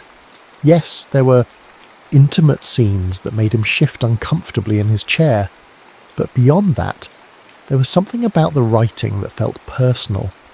The way the author described the protagonist's hypervigilance, his difficulty sleeping, the way certain sounds triggered memories he'd rather forget, it was unnervingly accurate. He flipped to the author bio on the back flap. LL Moon. The photo was artfully obscured, just a silhouette against a window. A former literature professor who now lives in a coastal town. Jack frowned. Could be any coastal town anywhere, but something nagged at him, a sense of familiarity in the prose that he couldn't quite place. His phone buzzed with a text from his former squadmate Mike. "You coming to Derek's wedding next month?" Jack sighed. The thought of a large social gathering made his skin crawl, but Derek had been there for him during the worst days of his recovery. He owed him this much. "Yes, but I'm not dancing." Mike's response was immediate. "We'll see about that after a few beers, Captain No Fun." Jack pocketed his phone and returned to the book, losing himself once again in the story of a Special Forces commander and the war correspondent who saw through his defences. By the time he finished the final chapter, the sun was high overhead, and he felt strangely exposed, as if the author had somehow peered into his soul. On impulse, he walked to his laptop and searched for information about LL Moon. There wasn't much. No interviews, no public appearances, just a website with book information and a contact form for fan mail that probably went straight to a publicist. A new link caught his eye. Unmask Your Passion, an exclusive event with LL Moon at C. Page's bookstore, Winmere Cove. Jack stared at the screen. LL Moon was coming here? To this tiny coastal town that barely registered on most maps? The event was described as intimate and exclusive, limited to 20 attendees. A masquerade theme meant everyone, including the author, would remain anonymous. Before he could talk himself out of it, Jack clicked register and filled out the form. What was the worst that could happen? He'd spend an evening in a room full of romance readers, most likely women, all of them strangers. The thought made him wince, but his curiosity about the author overrode his discomfort. He wanted to know how she had written so accurately about things he'd never discussed with anyone outside his unit. How she understood the weight of command, the burden of responsibility for other people's lives. How she knew exactly what it felt like to wake up screaming from dreams filled with sand and blood and failure. The confirmation email arrived instantly. "Congratulations, you're invited to an exclusive evening with LL Moon. Thursday, 7 p.m, C. Page's bookstore. Masks required, identities optional, passion guaranteed." Jack closed his laptop, oddly unsettled. He picked up the novel again, rereading a passage that had struck him earlier. "The hardest thing about coming home," he told her, "isn't adjusting to comfort or routine. It's realizing that while you are living in a world where every decision might be your last, everyone else was just living, buying groceries, watching TV, falling in love. And you don't know how to do those simple things anymore without scanning for threats, without waiting for the other shoe to drop." How did she know? How did this mysterious LL Moon, whoever she was, understand exactly what it felt like to be in his head? For the first time since moving to Windmere Cove 3 years ago, Jack felt a flicker of something like hope. Hope that maybe there was someone who might understand the parts of himself he'd never been able to explain. Harper's hands trembled as she applied mascara, careful not to smudge it onto her glasses. No, not her glasses. Tonight she'd wear contacts, another layer of disguise. Her hair, usually pulled back in a practical bun, fell in loose waves past her shoulders. The dress she'd chosen, a deep blue wrap style that emphasised her waist and showed more cleavage than anything in her normal wardrobe, had been ordered online specifically for this event. "You can do this," she whispered to her reflection. "It's just one evening. No one will know it's you." Her phone chimed with a text from Margot. "Car will pick you up at 6:30. Remember, you're just another guest until the revealed moment. You've got this, superstar." The plan was simple. Harper would arrive with the other attendees, mingle anonymously, and only at a predetermined moment would the bookstore owner, who was the only person in town who knew her secret, indicate that LL Moon was ready to take questions. Even then, she would remain masked, her identity protected. At exactly 6:30, a sleek black car pulled up outside her cottage. Harper grabbed her purse and the ornate masquerade mask she'd purchased online, casting one last glance at Jack's house. His motorcycle was gone, which meant he was out for the evening. One less worry at least. Seapage's bookstore had been transformed for the evening. Fairy lights twinkled from the ceiling, candles, flameless, Harper noted with librarian approval, flickered on tables scattered with rose petals, and soft jazz played in the background. Champagne flutes were being filled as masked attendees, mostly women, but a few men, chatted excitedly. Harper slipped in, securing her mask over her eyes. The elaborate design covered most of her upper face, with delicate silver filigree extending to her hairline. Between that, the contacts, and her unusual styling, she doubted even her regular library patrons would recognise her. "Welcome," said Abby, the bookstore owner, with a wink that only Harper could see. "Please enjoy some champagne. LL Moon will be circulating among you before the formal Q&A. Harper accepted a glass gratefully, taking a larger sip than she intended. The bubbles went straight to her head, but the alcohol helped calm her nerves. She could do this. She was just playing a role, like her characters did. She turned, intent on finding a quiet corner to observe from, when she collided with a solid chest. "Sorry," a deep voice said, steadying her with hands that were warm and firm on her bare arms. Harper looked up and nearly dropped her champagne. Through the simple black mask that covered the upper half of his face, she would recognise those eyes anywhere. Grey-blue, like the ocean during a storm. Jack Maddox was at her book event. Jack Maddox, her neighbour, her unwitting muse, the man whose silent intensity had inspired an entire series of romantic heroes, was standing in front of her, apologising for bumping into her, completely unaware that she was both the woman who lived next door and the author whose event he was attending. "It's fine," she said, pitching her voice slightly lower than normal. "No harm done." He nodded, and she waited for him to move on, but instead he remained standing there, studying her with an intensity that made her pulse quicken. "Are you a fan of LL Moon?" she asked, desperate how to break the silence. A faint flush appeared above his mask. "I've only read one of her books, actually. Just finished it today." "And?" Harper couldn't help herself. "What did you think?" Jack took a sip of his drink. Whiskey, not champagne, she noted, before answering. "It wasn't what I expected. There was a lot more understanding than I anticipated." Understanding? Of what it's like to come back from war.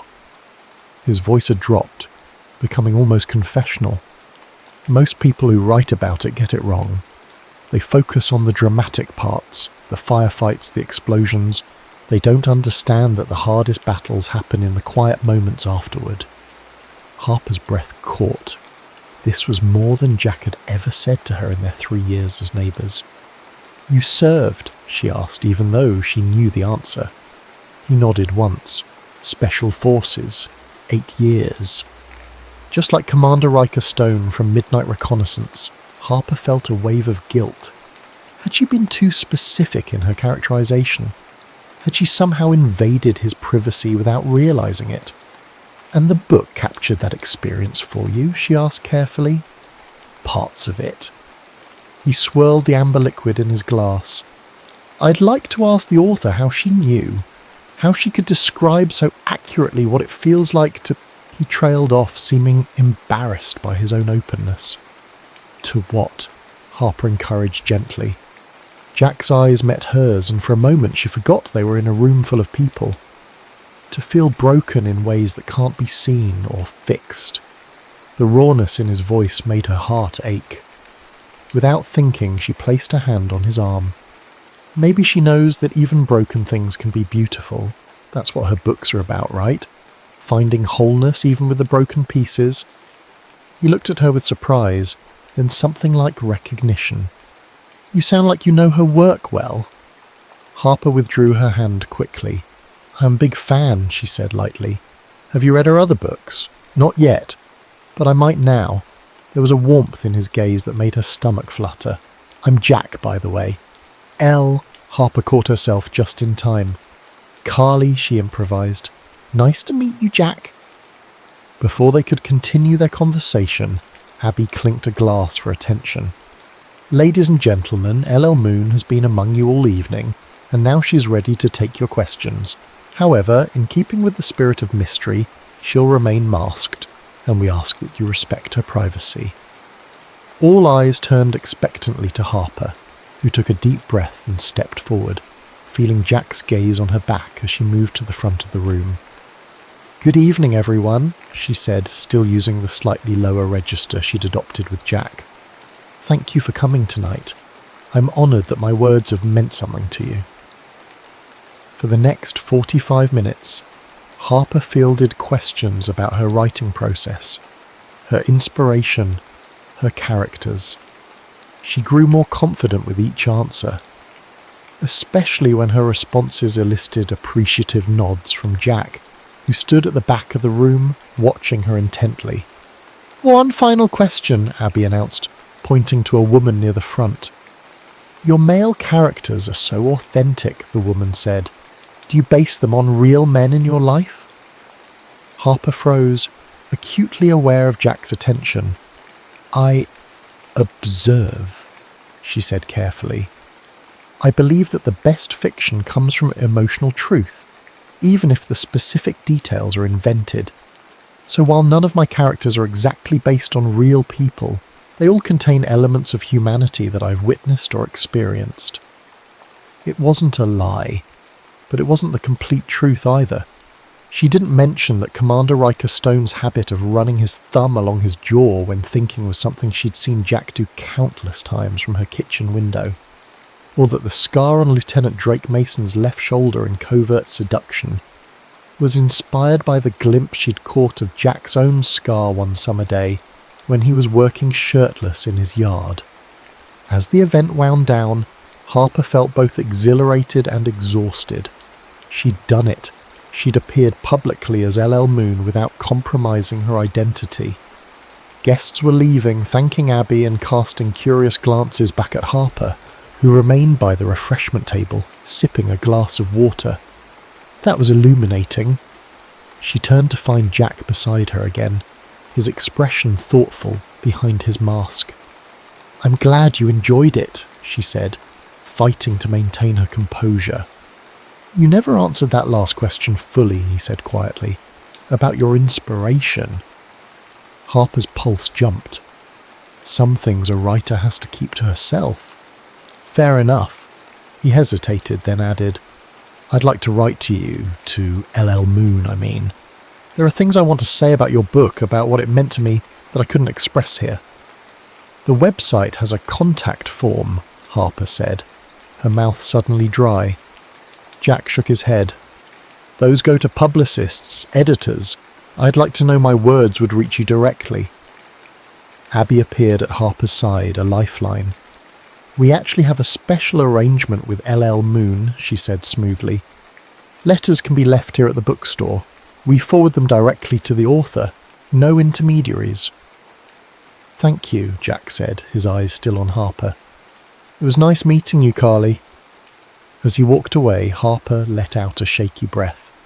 That was too close, she whispered to Abby. Exciting, right? Abby grinned. Who was that masked man anyway? He couldn't take his eyes off you. That, Harper said, watching Jack's broad shoulders disappear through the door, was my next-door neighbour. Jack sat at his kitchen counter, staring at the blank page before him. He'd started and discarded 5 versions of this letter already. How did you write to someone whose words had reached inside your chest and found all the broken pieces you'd been hiding? He took another sip of coffee and began again. Dear LL Moon, I'm not good with words. That's your territory. But I wanted to thank you for Midnight Reconnaissance. It's the first time I've read something that captured what it feels like to come home from war and find that home isn't home anymore. I served 8 years in Special Forces, 4 deployments. I've been back in civilian life for 3 years now, and most days I still feel like I'm operating undercover in a foreign country, trying to remember how normal people behave. Your character, Commander Stone, thinks at one point that the hardest part of peace is that there's no mission objective, no clear measure of success or failure. That's exactly right. Some days getting out of bed and talking to the grocery store cashier feels like a successful operation. Other days it feels like failure when I can't manage a simple conversation with...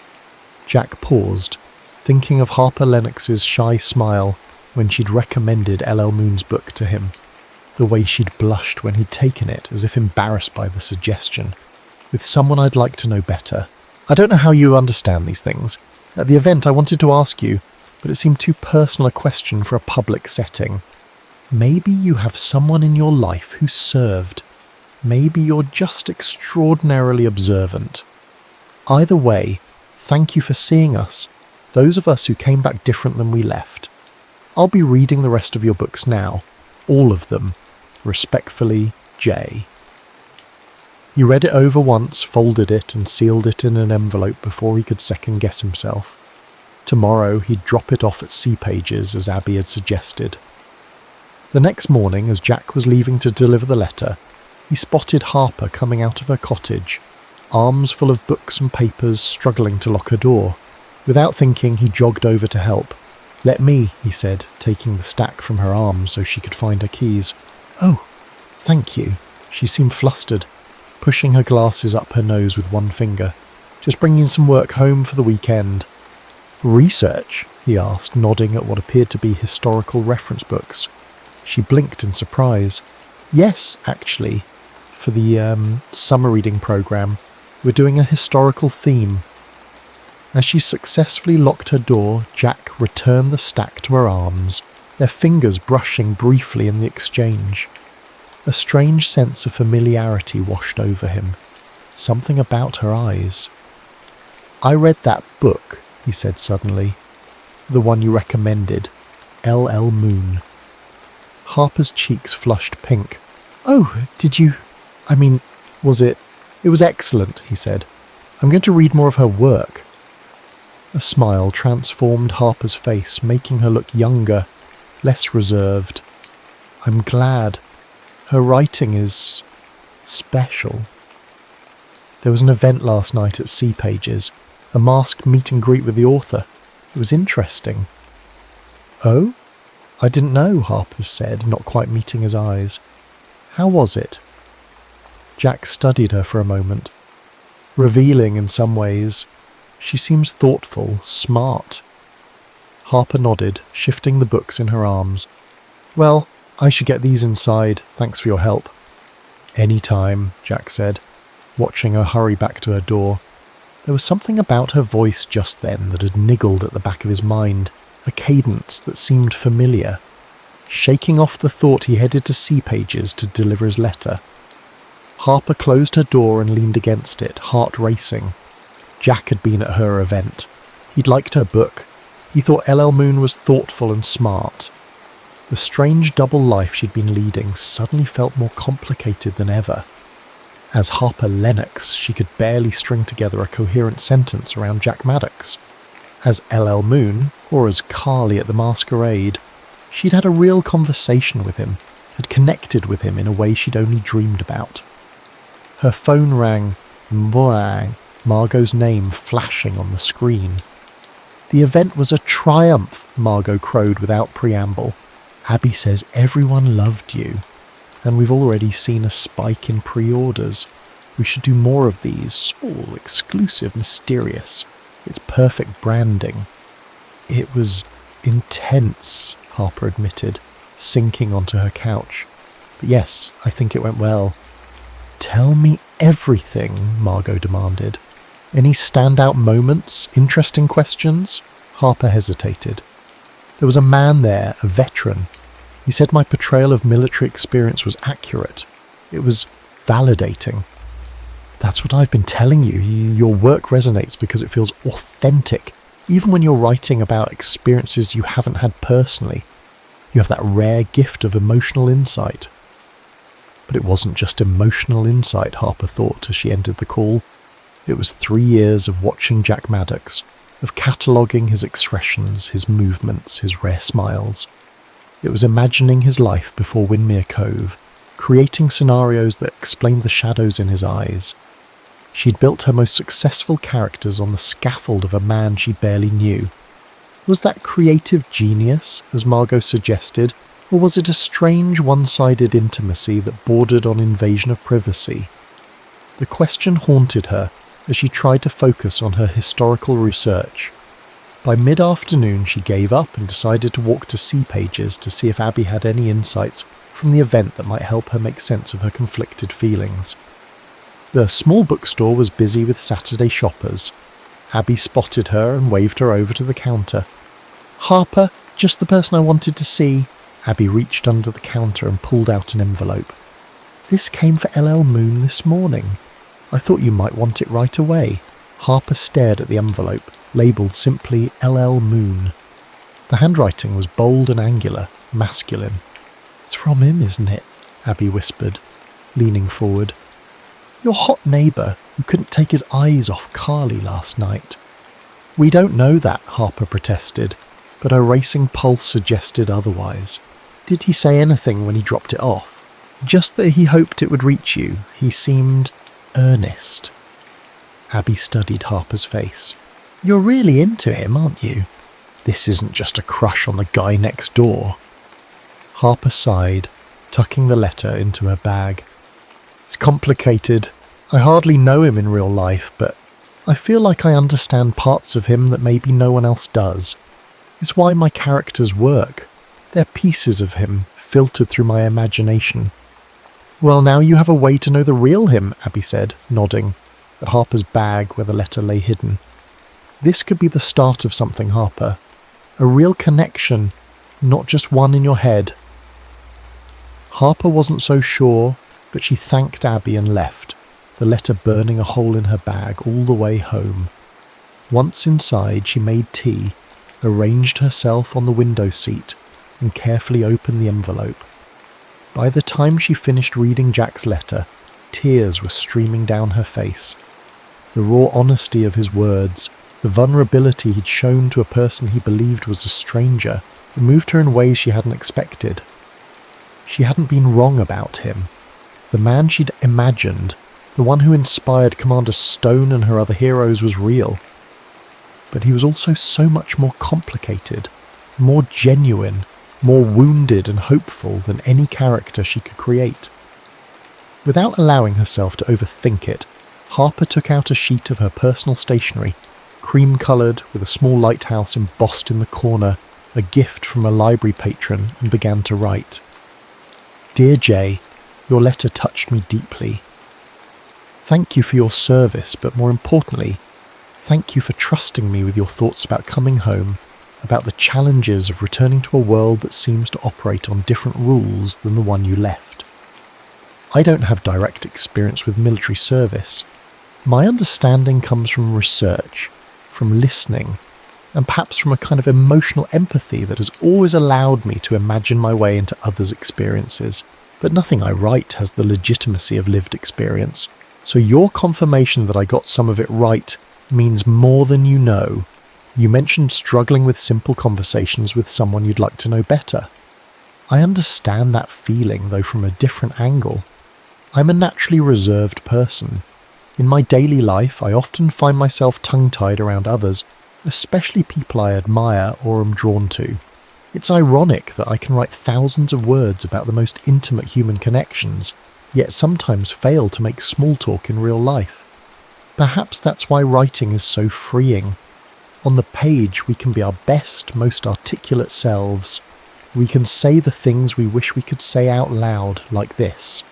Thank you for seeing me, not just LL Moon, the author with a mysterious persona, but the person behind the words who is trying, just like you, to make sense of human connection in all its beautiful complexity. Warmly, L. Harper sealed the letter before she could reconsider. Tomorrow she'd take it to Abby for delivery back to Jack. It was a risk, revealing even this much of herself, but something about Jack's honesty demanded honesty in return, and thus began a correspondence that would change everything. Over the next 3 weeks, Harper lived in 2 parallel worlds that were increasingly difficult to keep separate. In one world, she was Harper Lennox, librarian, who now exchanged slightly longer but still awkward greetings with Jack Maddox when they crossed paths. She had progressed from good morning to actual questions like, did you enjoy the Steinbeck? And comments such as, the garden looks nice. Baby steps, but progress nonetheless. In the other world, she was LL Moon, who exchanged increasingly intimate letters with Jay, sharing thoughts, fears and hopes that she'd never expressed to anyone else. Their correspondence had quickly evolved from discussion of her books to deeper reflections on life, purpose and connection. Jack wrote about nightmares that still plagued him, missions he couldn't discuss but whose weight he still carried. She wrote about her fear of being truly seen, the contradiction of craving connection but fearing exposure. Neither mentioned identifying details. She was careful never to reference her work as a librarian, and he never mentioned Winmere Cove by name, but with each exchange they revealed more of their true selves. Meanwhile, Harper was halfway through writing the next book in her series, and for the first time she felt a twinge of guilt using Jack as inspiration. The man in her imagination was being replaced by the real person she was coming to know through his letters, more complex, more vulnerable, more human than any character she could create. On a rainy Thursday afternoon, Harper was shelving books in the reference section when she heard the library door open. A quick glance at her watch confirmed it was 10:15, Jack's regular time. She smoothed her cardigan and tucked a strand of hair behind her ear before emerging from between the shelves. "Good morning," she said, smiling more naturally than she once had. Jack returned the smile, a real one that reached his eyes, not the guarded half-smile she was used to. "Morning, I finished these," he said, placing 2 LL Moon books on the counter. They were illuminating. Harper's pulse quickened. "You're working your way through her catalogue, I see." "I am." Jack ran a hand through his hair, slightly damp from the rain. "I had some correspondence with her, actually, through the bookstore." "Oh?" Harper hoped her surprise sounded genuine. "She's not what I expected." He seemed to be choosing his words carefully. "More genuine, less steamy romance novelist," Harper supplied with a small laugh. Jack's eyes crinkled at the corners. "Exactly. There's a depth there that surprised me." He hesitated. "Have you read her new one, Midnight Reconnaissance?" Harper nodded, her mouth suddenly dry. "Of course, I ordered it for the library." "The main character, Stone, did you notice anything familiar about him?" Harper froze, alarm bells clanging in her head. "Familiar how?" Jack shook his head as if dismissing a thought. "Nothing, just something that struck me." He glanced at the new releases section. Anything good come in this week?" Crisis temporarily averted, Harper led him to the display, recommending a few titles she thought he might enjoy. As they talked, more easily than ever before, she couldn't help but notice the way his expression softened when he looked at her, how he seemed more present, less guarded. Was it possible that their letter exchange was affecting how he saw her, even though he had no idea that Harper and LL Moon were one and the same? "I was wondering," Jack said as she checked out his new selections, "if you'd like to get coffee sometime. There's a new place on the pier that's supposed to be good." Harper nearly dropped his book. "Coffee with me?" A flash of uncertainty crossed his face. "If you're interested, no pressure." "Yes," she said quickly. "I'd like that, very much." His smile then, warm, genuine, a little relieved, sent a flutter through her chest. "Great. Saturday morning, around 10? "Perfect," Harper agreed, handing him his books. As Jack left, Harper sank into her chair, conflicting emotions washing over her.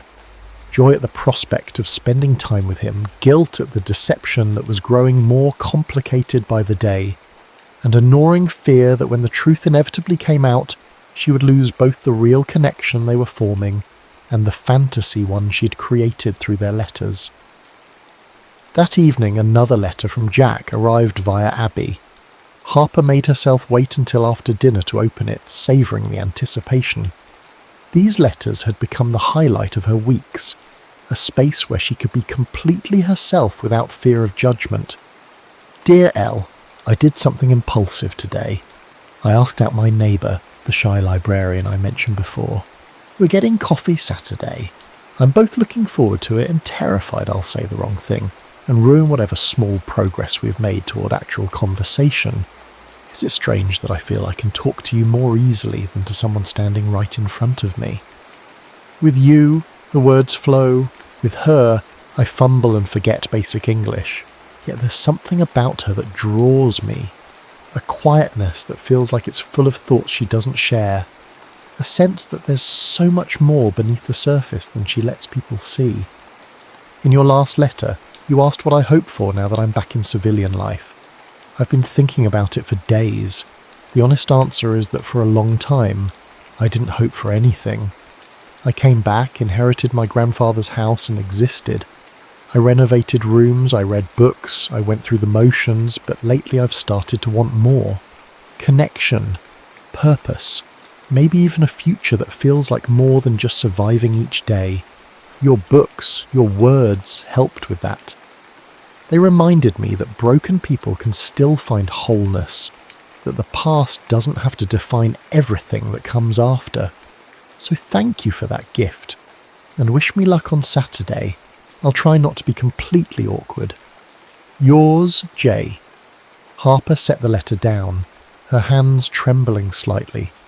Jack was developing feelings for both versions of her, the author he corresponded with and the librarian he was getting to know. It was both wonderful and terrible, a dream and a nightmare colliding.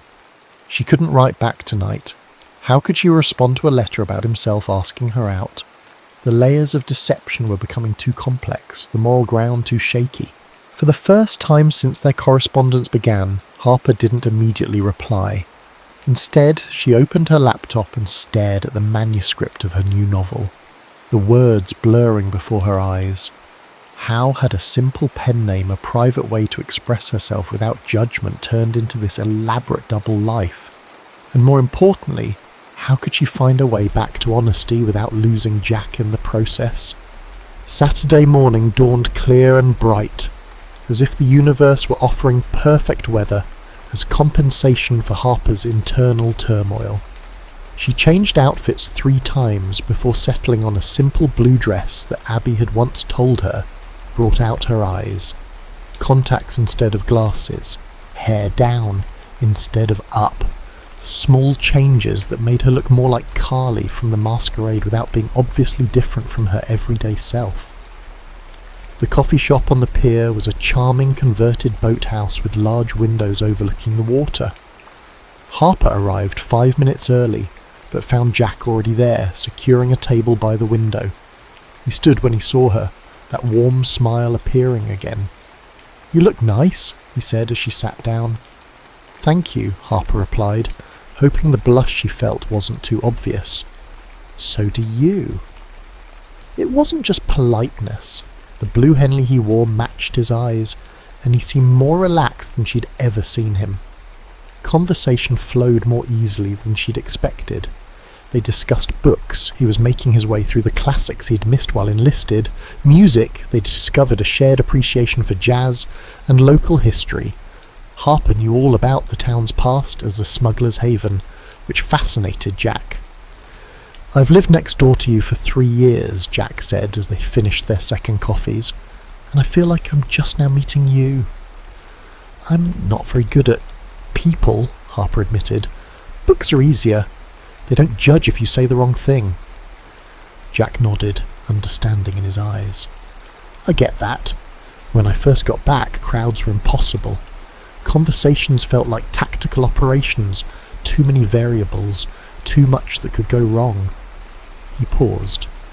"It's better now. Some days are still hard, but overall, better."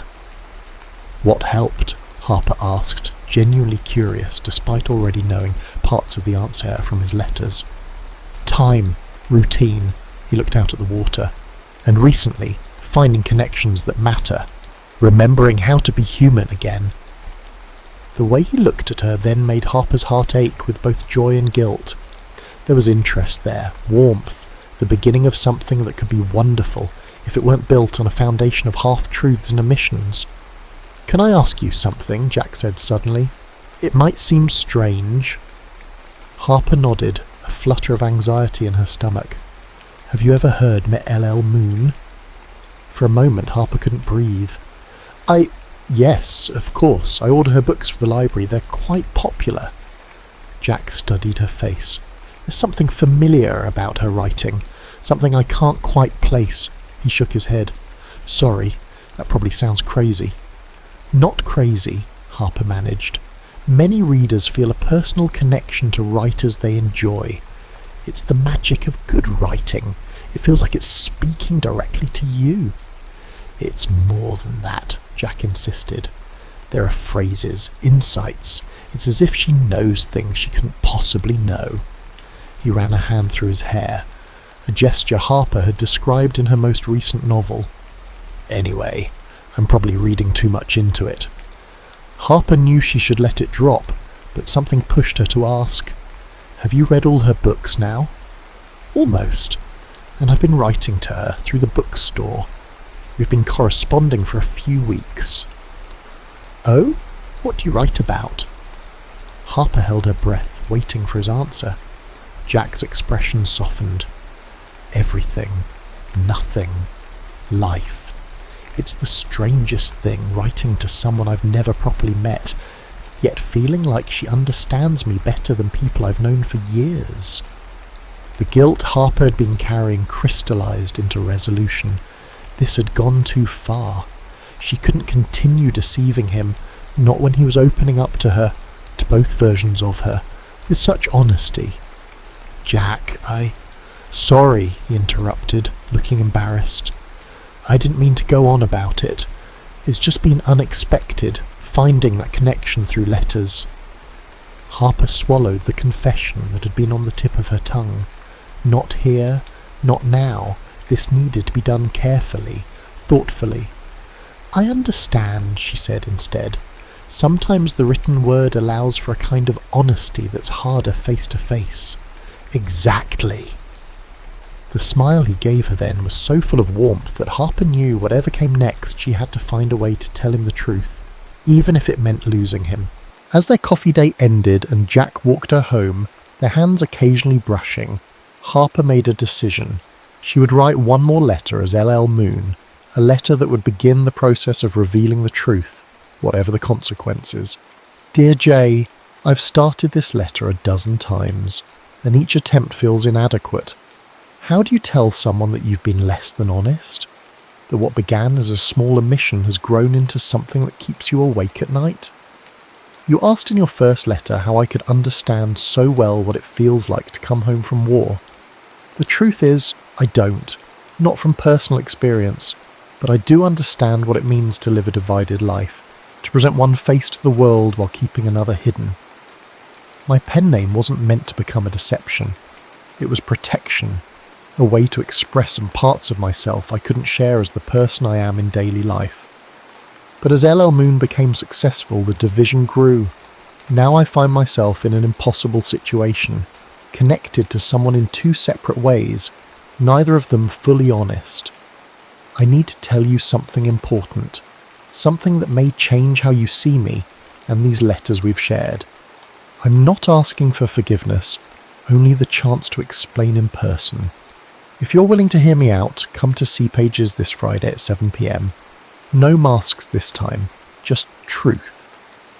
With hope, Elle Harper read the letter one last time before sealing it, her hands trembling slightly. She'd chosen her words carefully, revealing enough to be honest without giving away everything in writing. Some truths needed to be spoken face to face. Abby had agreed to close the bookstore early on Friday to give Harper and Jack privacy for what promised to be a difficult conversation. Now all Harper could do was deliver the letter and wait, the knot in her stomach growing tighter with each passing day. On Thursday morning, Harper was shelving new arrivals when she heard the library door open.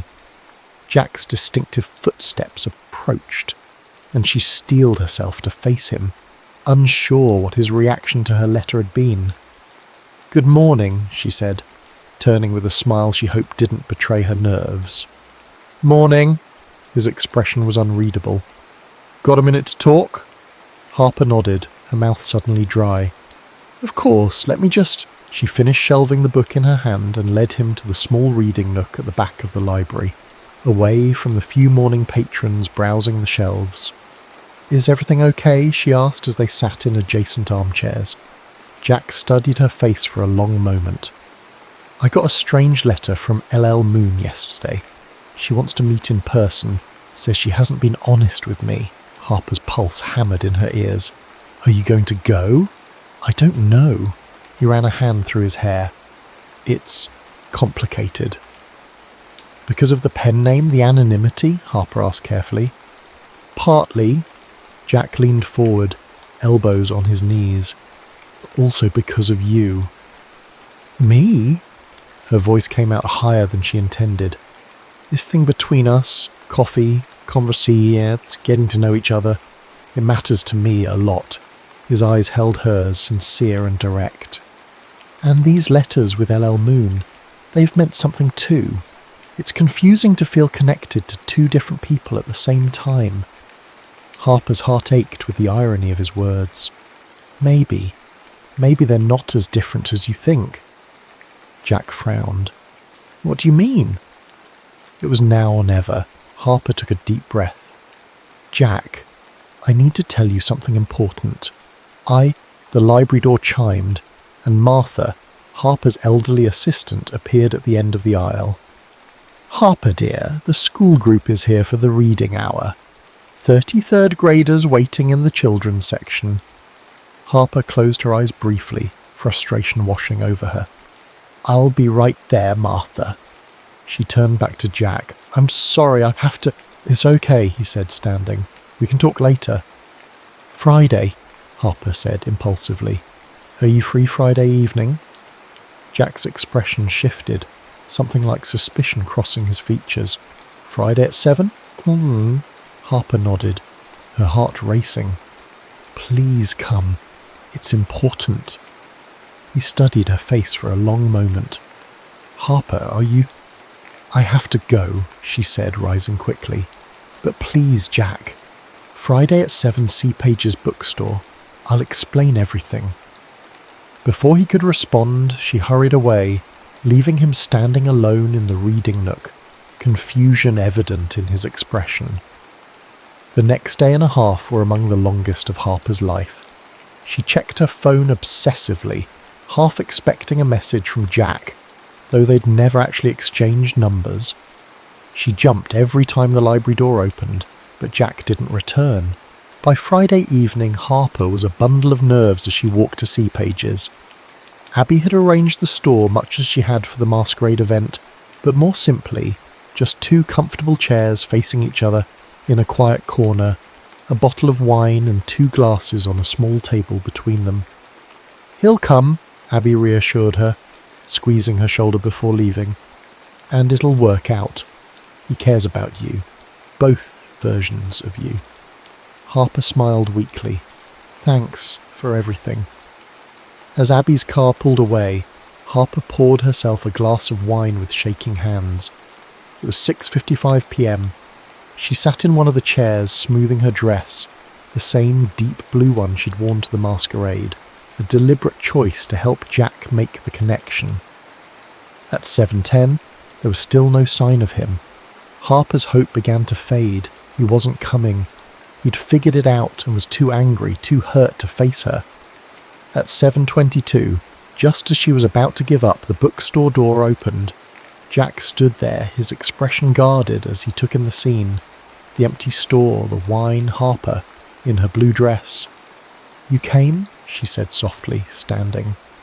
"You knew I would," he replied, closing the door behind him. "You're her, aren't you? LL Moon." Harper nodded, her heart in her throat. "Yes." Jack moved closer, his eyes never leaving her face. "I suspected after I got your letter.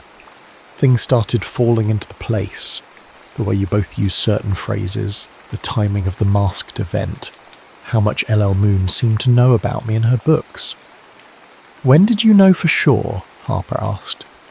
"I didn't. Not until just now." He stopped a few feet away from her. "Were you ever going to tell me if I hadn't started to figure it out?" "Yes," Harper said firmly.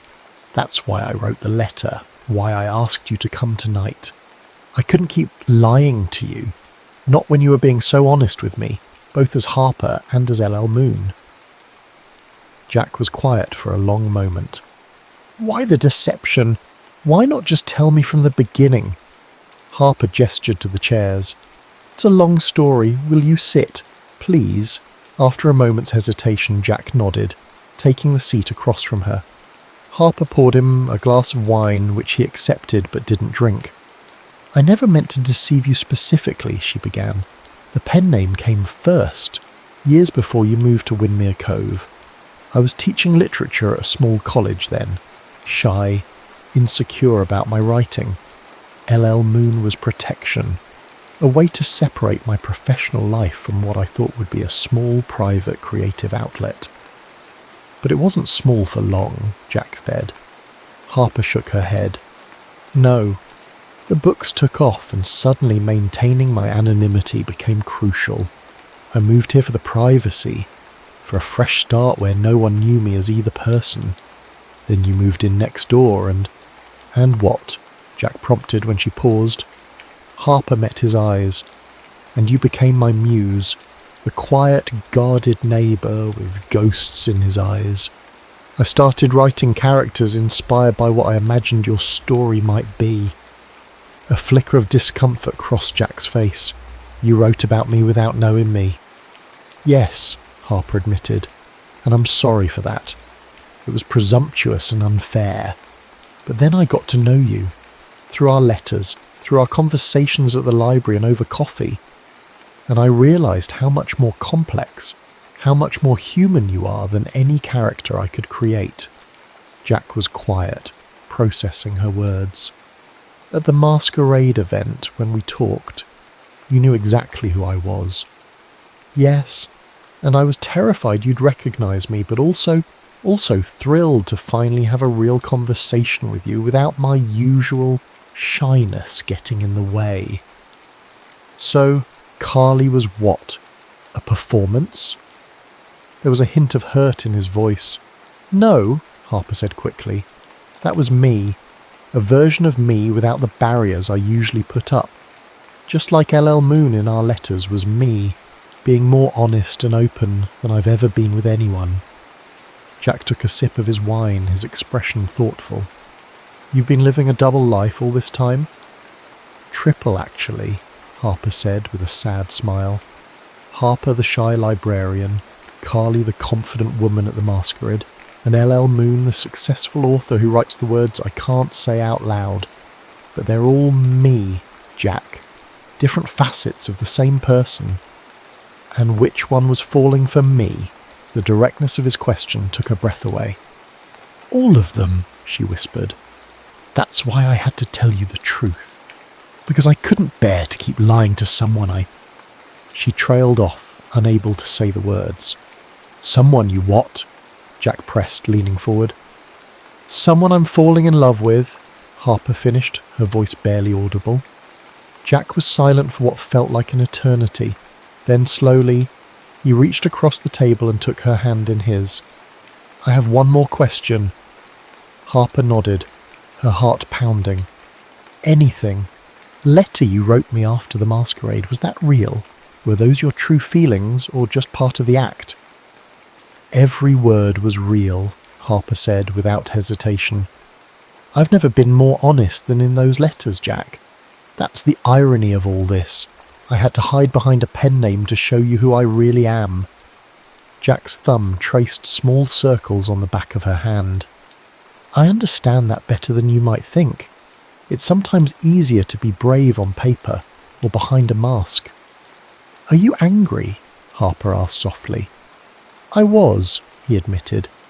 When I first suspected, I felt betrayed, used even. But then I reread our letters and realised that whatever name you were using, the connection between us was real. He paused. I'm still processing all this, Harper. It's a lot to take in. I know, and I'll understand if you need time, or if you can't forgive the deception. Jack studied their joined hands. I've spent years building walls, keeping people at a distance. Through your books, your letters, you somehow found a way past those defences. That matters more to me than the name you used to do it. Hope bloomed in Harper's chest. So where do we go from here? Jack finally smiled, that rare, genuine smile that had always made her heart skip. I think we start over. No masks, no pen names, just Jack and Harper getting to know each other for real this time. He stood, still holding her hand, and pulled her gently to her feet. Harper Lennox, would you like to have dinner with me tomorrow night? I'd like to properly meet the woman behind the words that helped me find my way home. Harper felt tears of relief sting her eyes. I'd love that, Jack Maddox. As he drew her into his arms, Harper felt the walls between her separate selves beginning to dissolve. She wasn't Harper or Carly or LL Moon. She was all of them and more. A whole person finally brave enough to be seen. Jack's lip met hers in a kiss that felt like both a beginning and a homecoming. When they parted, his forehead resting against hers, he whispered, I think our story might be even better than the ones you write. Harper smiled up at him, no longer hiding. Then let's write it together, one page at a time. Outside C. Page's bookstore, the first stars appeared in the darkening sky, while inside 2 people who had spent years living in shadows finally stepped into the light, ready to discover what happened after happily ever after when the real story was just beginning. The end.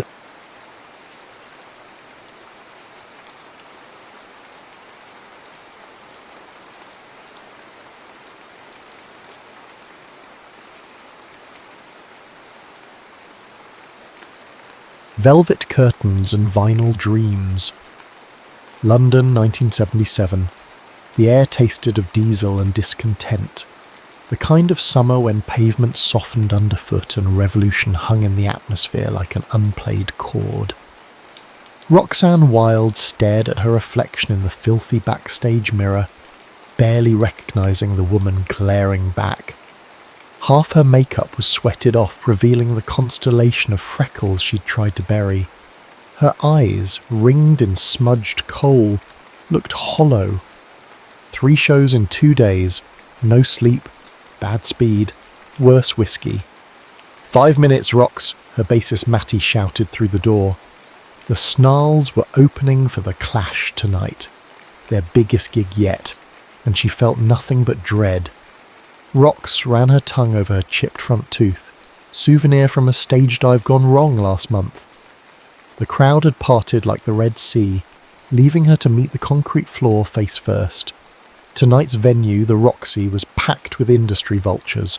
One more fuck-up and they'd be back playing pubs in Hackney for pints instead of pounds. She crushed her cigarette against the mirror, watching the ash slide down like dirty tears. "Let's disappoint some people," she muttered.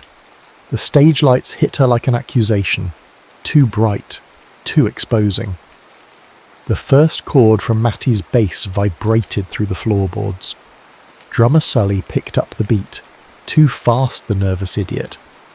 Their guitarist Bex, steadier than the rest, found the rhythm somewhere in the middle. Rox wrapped her hands around the microphone stand like it was the neck of someone she hated. The first verse flowed like battery acid from her throat, all corrosion and burn. By the chorus, something had shifted. The crowd surged toward the stage, 100 bodies moving as one organism.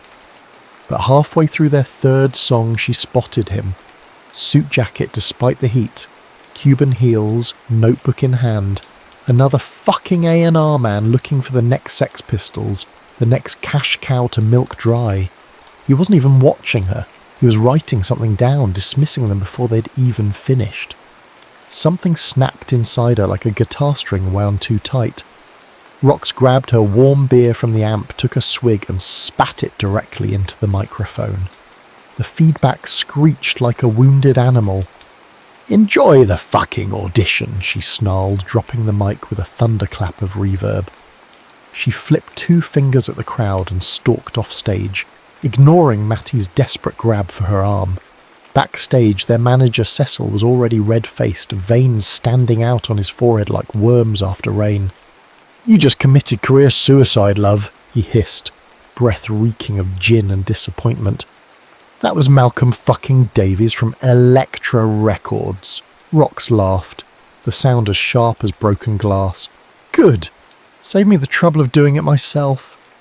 She pushed past him, through the fire exit, into the alley where rain had begun to fall. The water mixed with her mascara, black tears streaming down her cheeks. She wasn't crying. It was just London, weeping for another dream gone sour. 3 days later, Cecil summoned her to his office above a betting shop in Soho. The stairs creaked a warning with each step. "You're fucking joking," she said when he told her. "Alejandro Reyes.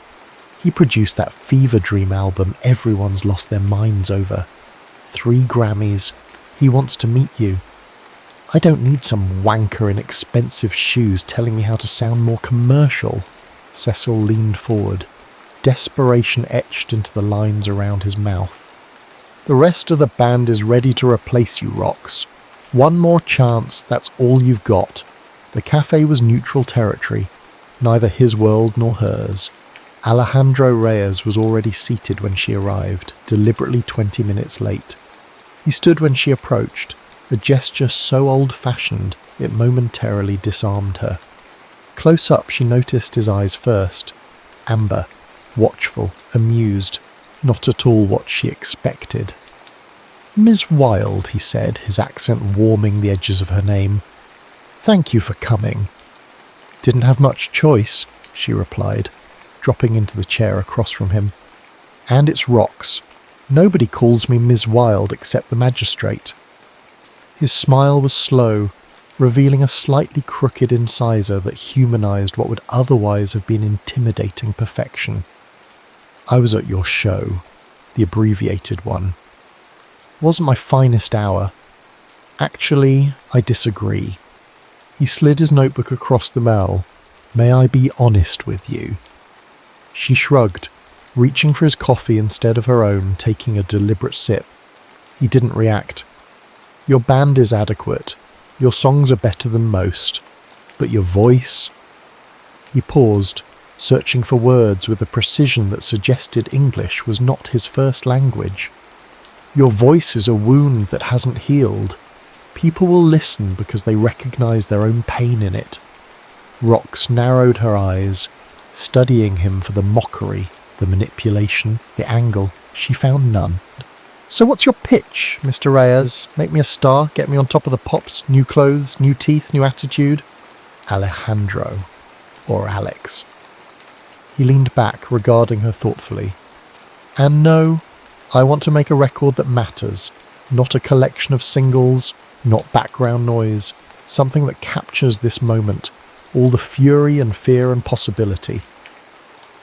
Despite herself, curiosity flickered to life inside her. And why me?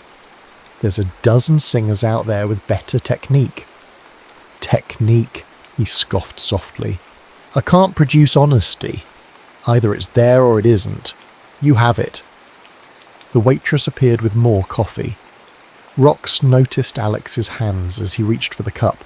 Long fingers, a musician's hands, a thin white scar across the right knuckles. What's the catch, she asked.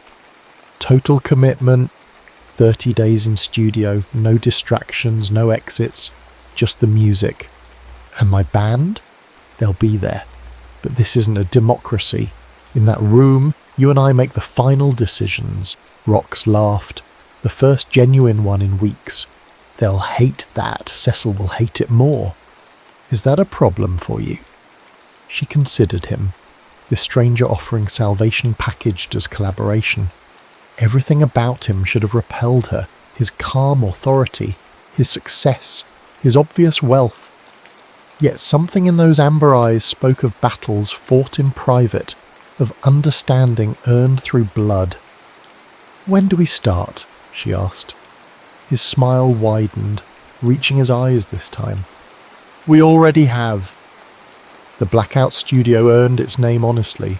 No windows, no clocks, just 4 walls of sound-dampening material and enough equipment to capture lightning in a bottle, or explode trying. By day 7, they'd established an uneasy rhythm. The band arrived at noon, recorded until dusk, then left Rox and Alex to dissect, rebuild and argue until dawn threatened. Her bandmates were sceptical but cooperative. The advance from Electra had that effect. Again, Alex said, his voice calm through the control room speaker, but this time mean it. Rox glared through the glass partition. She'd been singing the same verse for an hour, her throat raw, patience evaporating. I meant it the first 15 times, she snapped. You performed it. Different thing entirely. She yanked off her headphones. If you want bloody perfect, go find some session singer who'll yes sir you to death. Alex emerged from the control room, moving with that deliberate grace that made her simultaneously want to slap him and watch him walk away. 7 days, and she still couldn't decide if she respected or resented him. The song is about betrayal, he said, approaching the microphone where she stood. About realizing the person you trusted is a facade. I know what my own fucking lyrics mean. Do you? He was close enough now that she could see the stubble darkening his jaw, smell the coffee and cigarettes on his breath. Show me. What? Show me what betrayal feels like to Roxanne Wilde. His voice dropped lower. Not the performer. You. Her pulse quickened, anger and something else mixing in her veins. You think I'm holding back? I think you're hiding, even while screaming at the top of your lungs. The silence between them hummed with tension. Finally, she snatched the lyric sheet from the music stand and tore it to pieces. Roll the tape, she ordered. Alex held her gaze for 3 heartbeats before turning back to the control room. Moments later, the intro began again, Bex's guitar slicing through the quiet. Rox closed her eyes, forced herself back to that morning. Not the stage dive, not the drug-fueled benders, but earlier. Mother standing in their kitchen, suitcase already in the car, leaving 13-year-old Roxanne with a father who used his fists to punctuate sentences. It's better this way, she'd said. You understand, don't you, darling? The verse erupted from someplace visceral, primal, not sung but exorcised. When the final note faded, she opened her eyes to find Alex watching her, his expression unreadable. Through the speakers, his voice, that's the one. Later, after the others had gone, Rox found him hunched over the mixing desk. sleeves rolled up, revealing forearms corded with tension. The room was thick with smoke and concentration. "You should sleep," she said from the doorway. He glanced up, eyes bloodshot but alert. "Can't. Not when we're this close." "To what? Breaking through?" He gestured at the chair beside him. "Listen." She sat, accepting the headphones he offered. The playback started, her voice, stripped of effects, laid bare over the simplest arrangement they'd recorded. Her stomach clenched. It was too exposed, too honest. "I hate it," she said automatically. Alex's mouth quirked. "No, you don't. You're afraid of it. Don't tell me what I feel. Then stop lying about it." He swiveled to face her, his knee brushing hers. "That's the thing about microphones, Rox. They amplify the truth and the lies equally. The listener always knows the difference." She looked away first. "Go. Stay." The word surprised them both. After an awkward beat, he added, "There's more to hear." Against her better judgment, she remained. One track led to another. Critical analysis softened into philosophical debate, then meandered into personal history. The bottle of tequila he produced from a cabinet didn't hurt. "Miami," she repeated after he mentioned it. "Is that home?" Something shadowed his expression. "Was. Not anymore." "What happened?" "Politics. Family. The usual destroyers of paradise." He took a swig directly from the bottle. "My father backed the wrong side. When things got dangerous, he sent me to relatives in New York. He and my mother stayed. Said they'd follow." The unspoken end to that story hung in the air. "I was supposed to become a concert pianist," he continued, surprising her. "Had been training since I was 4. My father sacrificed everything for those lessons." Rox tried to imagine his hands, now manipulating knobs and sliders, dancing across piano keys instead. It fit. "Why didn't you?" "I did. For a while. But classical music," he hesitated. "It wasn't enough anymore. Too structured. Too safe. After what happened in Cuba, I needed something that acknowledged chaos." "So you started producing rock instead?" "Jazz first, then rock. Music that embraces imperfection." His gaze found hers. "What about you? Was punk your first rebellion?" She smiled wryly. "Hardly. Been disappointing authority figures since primary school." "And your parents?" "Mother left. Father drank." The classic tragic backstory. She reached for the tequila. "Boring, really." "Is that why you won't sing about it directly? Because it's boring?" She shot him a warning look. "We're not in session anymore, producer man." He raised his hands in surrender, but his eyes still saw too much. Dawn found them on the floor of the studio, surrounded by empty cigarette packets and scribbled notes. Rox had dozed off, her head somehow finding his shoulder. She woke to his gentle nudge, momentarily disoriented by the intimacy of his expression in the half-light. "You should see this," he whispered. Through the control room window, London was emerging from darkness, the skyline silhouetted against a crimson sky. "You said there were no windows in this place," she murmured, still half asleep. "There's always light somewhere if you know where to look." His hand rested lightly on her back, warm through the thin fabric of her t-shirt. "We've been hiding down here like moles." "I like moles, underrated creatures." His laugh was soft, close to her ear. "Perhaps today we should try recording above ground, the roof maybe." "And risk people actually seeing us?" She turned to face him, suddenly aware of how near he was, how isolated they'd been for days. Dangerous proposition.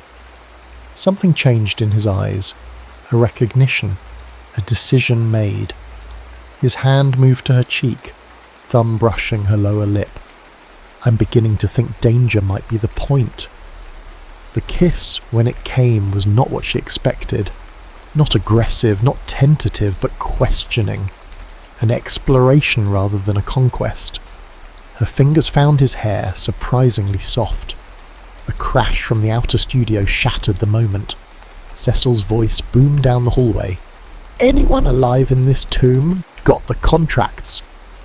Alex pulled back, his expression a mixture of frustration and amusement. Always an interruption. Rox stood, straightening her clothes, pulse still hammering. "Probably for the best. Mixing business with whatever this is, messy." "You like messy," he countered. "It's your entire aesthetic." She couldn't help but laugh. "Touché, maestro." But as Cecil burst in, waving paperwork and talking advances, the look that passed between them promised the conversation wasn't over, merely paused, like tape waiting to resume. 16 days in, and the album was taking shape. A strange, beautiful monster stitched together from rage and tenderness. 4 tracks completed, 3 more close. Rox had never worked so hard or felt so alive. The tabloids had caught their scent. "Punk Princess Rox in studio lockdown with Cuban Casanova," screamed one headline. Cecil had taped it to the refrigerator, claiming all publicity was good publicity. Rox had drawn horns and a moustache on her grainy photo. She and Alex hadn't discussed the kiss. Neither denied it had happened, neither pushed for a repeat performance. Instead, they circled each other warily, their creative partnership intensifying even as they maintained careful physical distance. Until the night they recorded Beneath the Underground. It started as a throwaway track, a bass-heavy dirge Matty had written after a particularly bleak bender. But Alex heard something in it, insisted they develop it further. Under his guidance, it evolved into something hypnotic, menacing, beautiful. "One more take," he called through the speaker. "From the bridge." The band groaned. It was past midnight. They'd been at it for hours. "Last one," Rox promised. "Then we're opening that bottle of Macallan that Cecil thinks he hid." Bex counted them in, her guitar slicing through the heaviness of Matty's bass line. Sully's drums kicked in, military precise, and Rox let the lyrics flow, words she'd scrawled at 4 a.m. about underground stations and lovers who meet in darkness, and the things buried beneath cities and skin. Something electric happened in the final chorus, a perfect alignment of sound and meaning and emotion. When the last note died, silence filled the studio, the kind of silence that follows revelation. Through the glass, she saw Alex with his head bowed, hands gripping the console. When he looked up, his expression was nakedly vulnerable. "We're done, he said simply. "Everyone go home." Bex and Sully didn't need to be told twice. Matty lingered, eyeing Rox with concern. "You coming?" "Later. Need to hear the playback." After they left, she found Alex still at the console staring at nothing. "That bad, huh?" she asked, trying for lightness. "You know it wasn't." His voice was rough. "Then what's wrong?" He ran a hand through his hair, dishevelled from hours of work. "Do you know why I wanted to record that track?" She shook her head. "Because it scared me." He finally looked at her. "The lyrics, like you've been reading my thoughts." "Oh, Alex." "No, it isn't." He stood, moved toward her with the focused intention that characterized everything he did. "You wrote about standing on platforms, watching trains go by, never boarding, about living under the weight of all you've buried." She swallowed hard. "Poetic license." "Bullshit." He was close now, close enough that she could see the gold flecks in his eyes. "You wrote my life. The constant leaving, the fear of staying, all of it. Maybe I just understand you better than you think." Something broke in his expression. He reached for her, and this time there was nothing questioning about his kiss. It was hunger and recognition and relief all at once. Her back hit the wall, his hands in her hair, her leg hooking around his waist. They didn't make it further than the leather couch in the control room, a tangle of half-removed clothing and desperate touches. Their coupling was like their arguments, intense, unchoreographed, revelatory. In the aftermath, sprawled across his chest, Rox felt oddly peaceful. "We should have done that 2 weeks ago," she murmured against his skin. His laugh rumbled beneath her ear. "We would have killed each other." "Possibly." She traced the scar on his knuckles. "How did you get this?" "Piano lid. I was 7 showing off, not paying attention." She pressed her lips to the old wound. "And this?" Her fingers found a small puckered mark near his collarbone. His hesitation was brief but noticeable. "Cigarette. An old friend who didn't know his own strength." She recognised the lie but didn't press.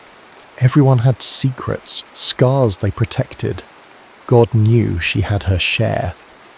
They dozed off as dawn approached, tangled together on the too small couch. She woke to the sound of him humming quietly, composing in his head even half asleep. "I don't believe in forever," she said abruptly. His eyes opened, focus immediate. "I know. This, us, it's just part of the process, the album. If that's what you need to tell yourself." No judgment in his tone, only understanding. She sat up, suddenly self-conscious. "I should shower, the others will be here soon." He caught her wrist gently. "Rox, it's okay to be afraid. I'm not. We all are. That's why we make music, to be brave for 3 minutes at a time." She pulled away, gathering her scattered clothing. "Very profound. You should needlepoint that on a pillow."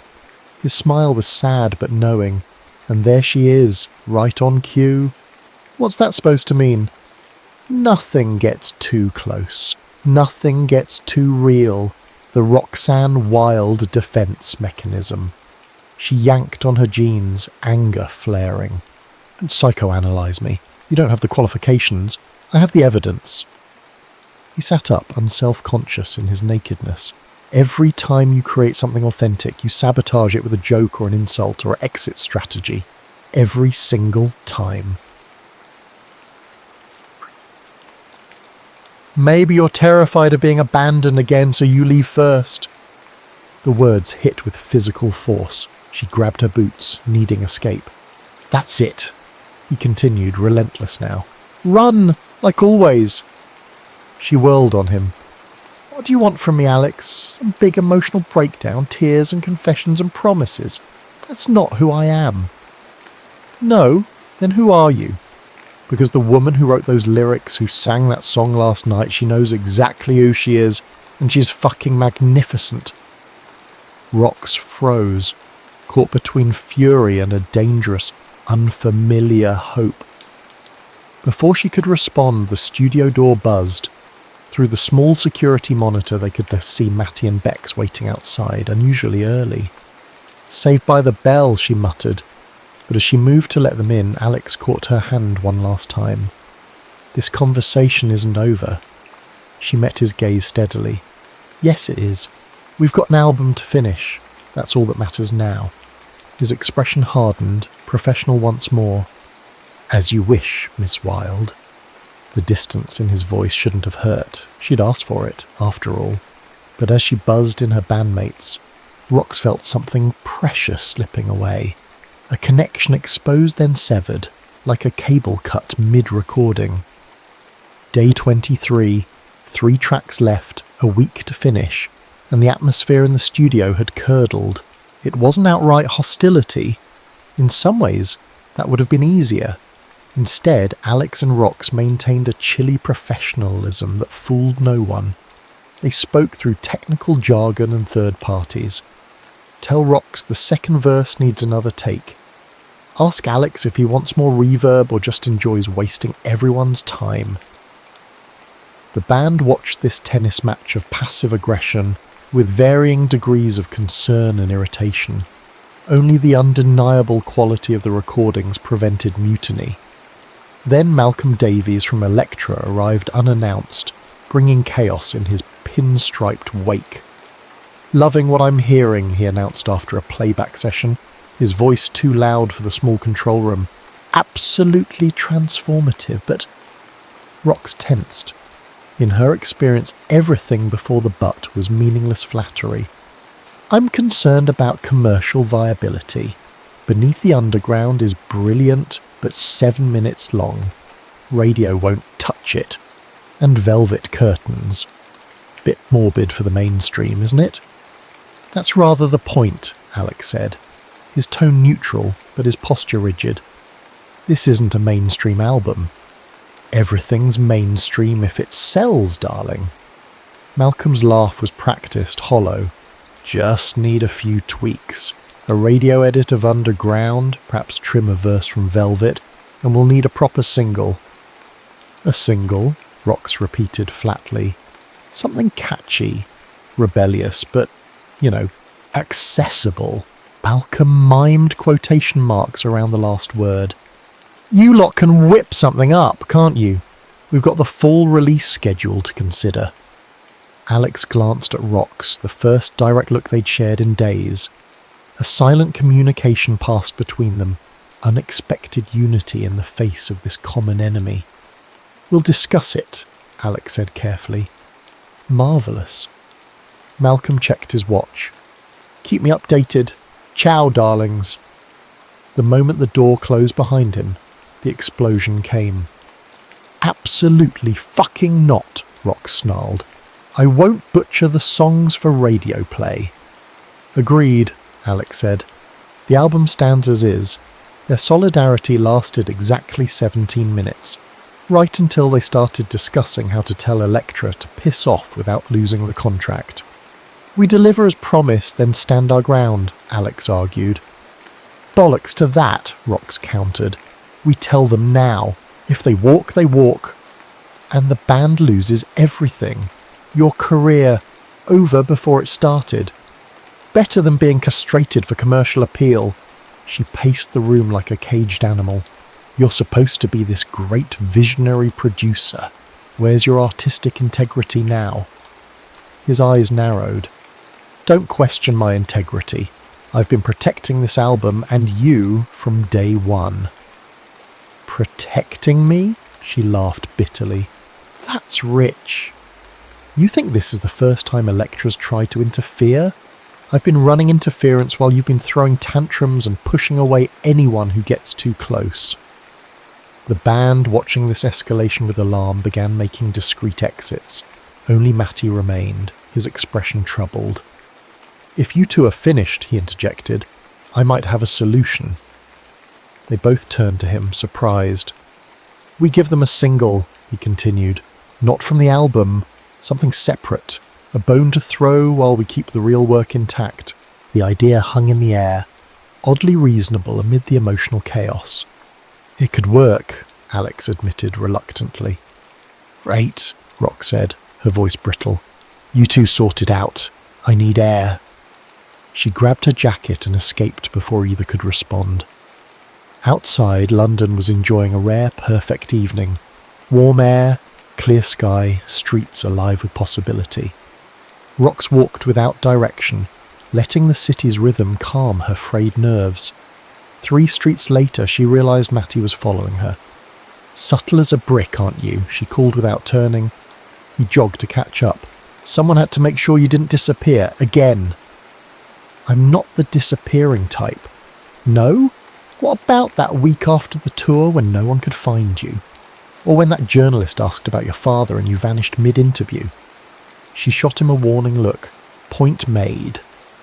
They walked in silence for a block before he spoke again. What happened with you and Reyes? And don't say nothing, because I've known you too long. Creative differences. Try again, she sighed, stopping at a corner shop to buy cigarettes. We got too close. I backed off. He took it personally. End of story. Matty accepted a cigarette, studying her as they continued walking. You know what your problem is, Rox? You think being wounded makes you special. Newsflash. We're all fucked up. Difference is, some of us still try. Trying leads to disappointment. Not trying leads to regret. He stopped, forcing her to face him. That bloke looks at you like you're both salvation and destruction, and you're too scared to see if he's right. Since when are you a romantic philosopher? Since I watched my best friend sabotage the best thing that's happened to her, because she's afraid it might actually work out. The accusation landed with uncomfortable precision. Before she could formulate a sufficiently cutting response, a ragged cry echoed from a nearby alley. They exchanged glances and hurried toward the sound. In the narrow passage between buildings, a boy of perhaps 16 was curled on the ground, 2 older men standing over him. One held a wallet, clearly not his own. "Oi!" Matty shouted. "Back off!" The men looked up, assessed the odds, and apparently decided 2 angry punks weren't worth the trouble. They tossed the wallet onto the boy's huddled form and sauntered away with practiced nonchalance. Rox crouched beside the trembling teenager. Blood trickled from his nose, and a bruise was already forming around his left eye. "You all right, love?" He nodded shakily, clutching his recovered wallet. "Let's get you patched up," she said, helping him stand. "Our studio's just round the corner." Back at Blackout, they found the others gone, only Alex remaining.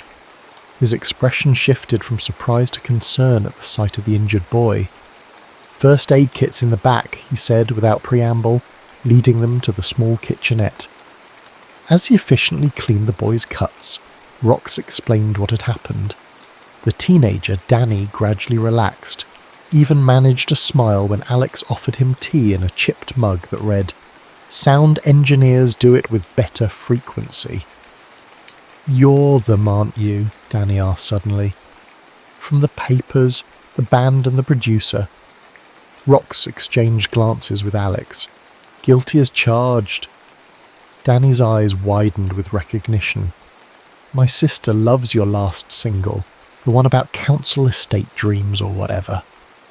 "Concrete visions," Matty supplied, though council estate dreams is actually better. "She's gonna freak when I tell her I met you." Danny winced as he touched his swollen lip. "If I tell her, Mum'll go mental if she finds out I got jumped." "Where do you live?" Alex asked.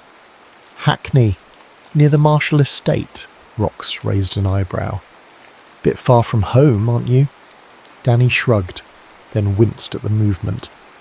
"Came to leave demo tapes at record shops. I make music too. Well, try to." "At your age, I was still figuring out which end of the guitar to hold," Matty said. "Can I—" Danny hesitated. "Would you listen to something? Just one track?" The question hung in the air. Rox glanced at Alex, who nodded almost imperceptibly. "Why not?" she said. "Not like we were being productive anyway."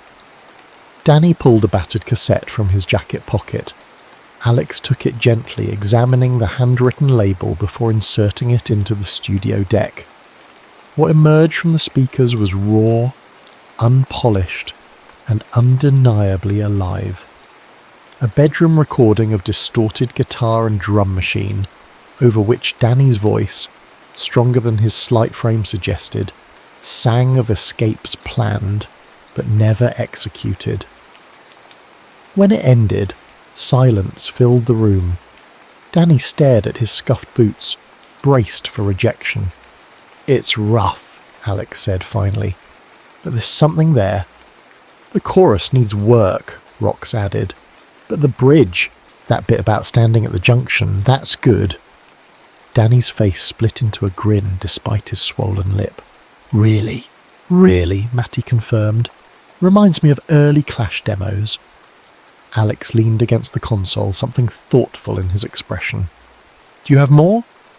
20 minutes later, they were still listening, offering critiques and suggestions as Danny soaked up every word.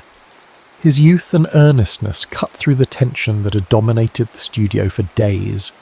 When Alex offered to help him re-record a track properly after we finished this album, the gratitude in Danny's eyes was almost painful to witness.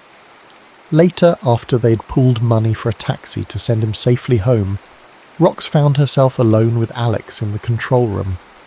"That was decent of you," she said. "The offer to help him?" He shrugged. "Someone did the same for me once. A debt repaid." "Still," she hesitated. "Listening to his songs, it was a good reminder of why we're doing this. For the wide-eyed teenagers with bedroom recordings, for the music that saves us." She met his gaze directly for the first time in days. "I don't want to fight anymore." I don't recall starting the fight. No, but you pushed. Hard. Because I saw what you could be if you stopped hiding. The familiar defensiveness rose in her chest, but Danny's unguarded enthusiasm was still fresh in her mind. She swallowed her reflexive retort.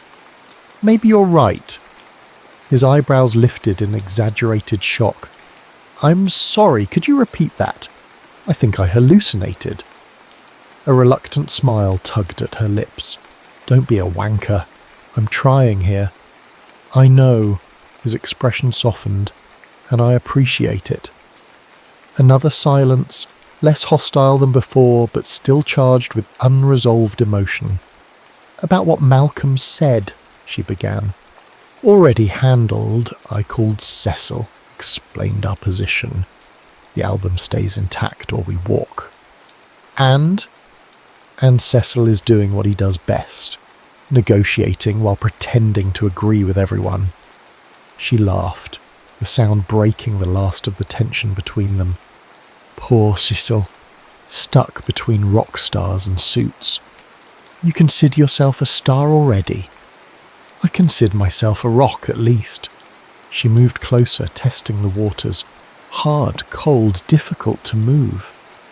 Not how I describe you. His voice dropped lower.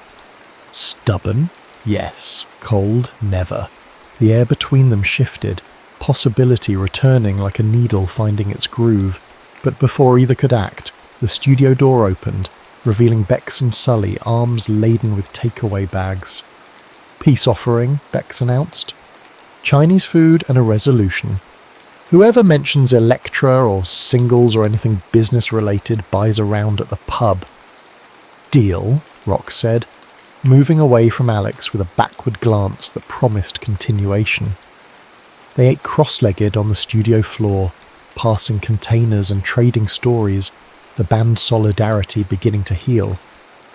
When Alex's phone rang, he excused himself to the control room. Rox watched him through the glass, noting the sudden stillness in his posture, the tight grip on the receiver. When he returned, his expression was carefully blank. Everything okay? She asked. Fine. Just some news from home. He managed a smile that didn't reach his eyes. Let's get back to work. We've lost enough time. She knew deflection when she heard it, was an expert practitioner herself, but didn't press. Whatever demons Alex was wrestling, they would wait their turn. Right now, the album needed finishing, and the fragile peace between them needed protecting. That night they recorded until dawn, capturing a Frosty that had been missing in recent sessions. As the last note faded, Alex looked at her through the glass, exhaustion and exhilaration mingling in his eyes. That's the one, he said, echoing his words from weeks ago. That's the heart of it, and Rox for once didn't argue, because he was right. The last day of recording dawned grey and expectant, like London itself was holding its breath. 29 days of creative fury had produced 10 tracks, 9 for the album, 1 sacrificial single for Electra to push on radio. They'd worked through the night, fueled by caffeine and the desperate energy that comes with looming deadlines. Now, as morning light filtered through the dusty skylight, they gathered for the final playback. No commentary until the end, Alex instructed, his voice hoarse from lack of sleep. Just listen. The whole thing, start to finish. He'd sequenced the tracks himself, building like a narrative arc from the caustic opening salvo of concrete visions through the winding emotional terrain of the middle cuts, ending with the understated devastation of Beneath the Underground. It was a journey through rage to revelation, chaos to clarity. Rock sat on the floor, back against the wall, eyes closed. Beside her, Bex and Sully leaned against each other, exhausted but attentive. Matty perched on an amplifier, fingers unconsciously tapping rhythms on his thigh. Cecil arrived halfway through, slipping in quietly for once, his usual bluster subdued by the obvious gravity of the moment. Alex stood at the mixing desk, making minute adjustments, his focus absolute. Only Rox noticed the tension in his shoulders, the way he kept checking his watch. As the final notes of Beneath the Underground faded into silence, no one spoke. The album had left them wordless, emptied out. It was Cecil who finally broke the spell, clearing his throat. "Well," he said, "I think we've got something special here." The understatement of the century. Rox met Alex's eyes across the room, a world of unspoken understanding passing between them. They'd done it, created something that would outlive both of them, something that mattered. The next hours passed in a blur of technical details and paperwork. Matty, Bex and Sully left for a celebratory lunch that would inevitably become a celebratory bender. Cecil departed to deliver the master tapes to Elektra, promising champagne upon his return. Left alone in the studio, Rox found Alex in the control room staring at the empty reels. "Feels strange, doesn't it?" she said. "Like the first day after a tour. All that build-up, then nothing." He nodded, not turning around. Postpartum depression, studio edition. Dramatic as ever, she moved beside him, studying his profile. The strain around his eyes was more pronounced up close, fatigue etched into every line. "You should sleep. Later. Still work to do." "Alex." She touched his arm, forcing him to look at her. "It's done. We did it." Something shifted in his expression. Decision made or accepted. Did we ever? He reached into his jacket pocket, withdrew an envelope, and handed it to her. Inside was a single airline ticket. Miami, departing that evening. "What's this?" she asked, though she already knew. "I got a call 2 days ago. My father's health..." He trailed off. "I need to go back, just for a while." The familiar tide of abandonment rose in her chest, but she fought it down. Of course, family first. It doesn't change anything about the album. The hard part's done.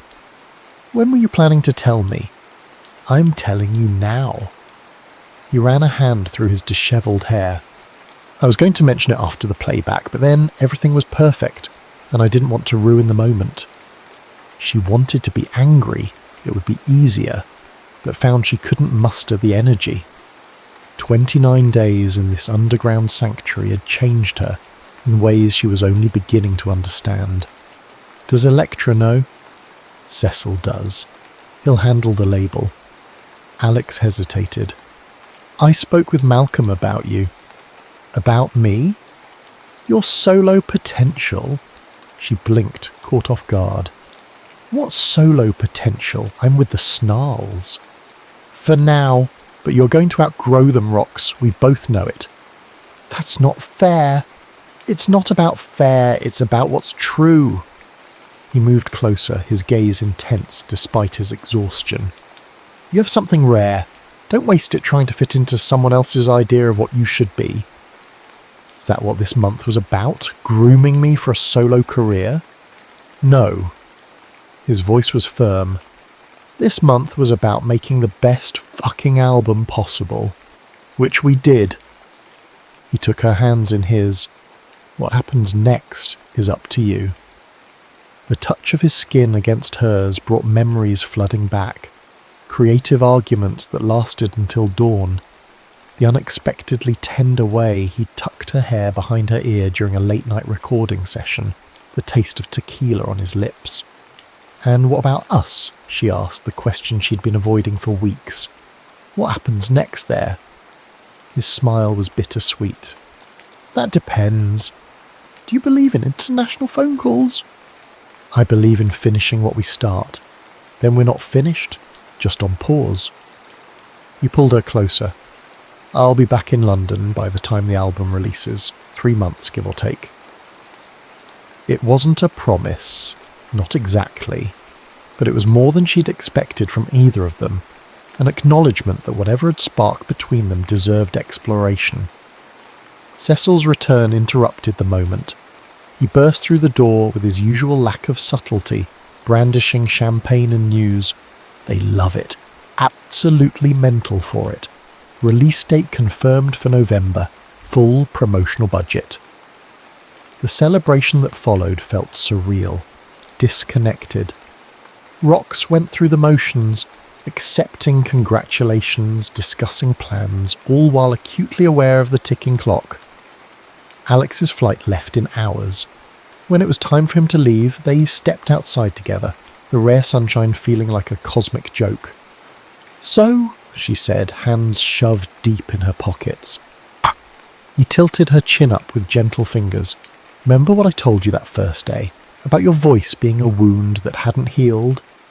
She nodded. "I was wrong. It's not the wound, it's the healing itself." His thumb brushed her lower lip, a callback to their first kiss. "Keep singing, Roxanne Wilde, even when it hurts, especially then." The taxi arrived, an unwelcome punctuation mark.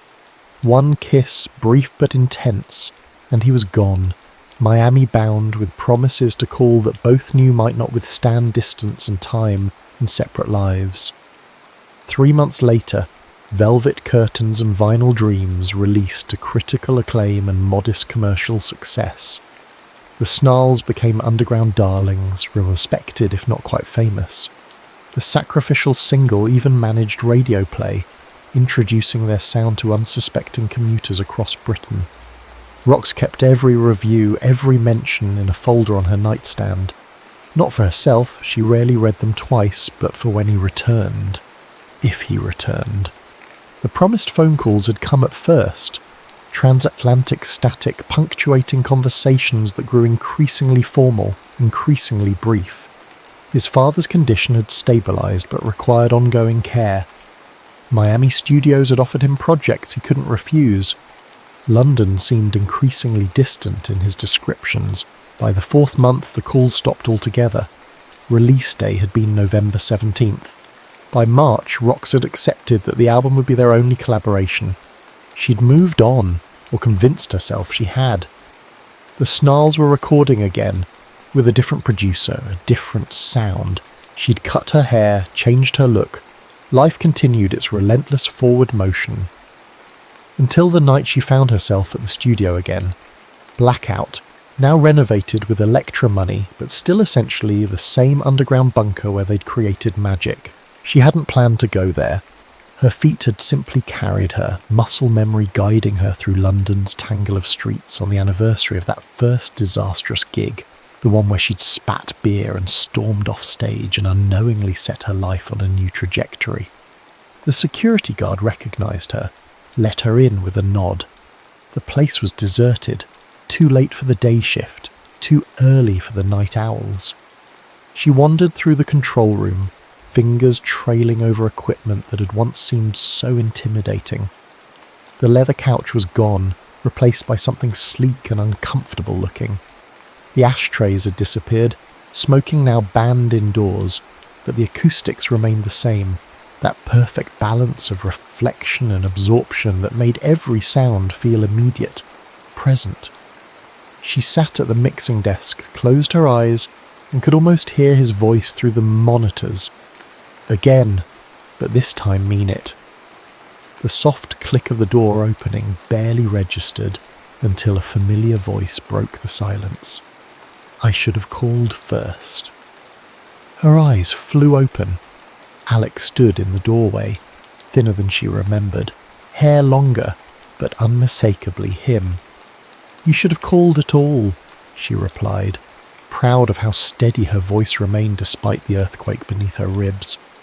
"Fair point." He stepped into the room, keeping a careful distance. "I wanted to, but it felt increasingly impossible to explain."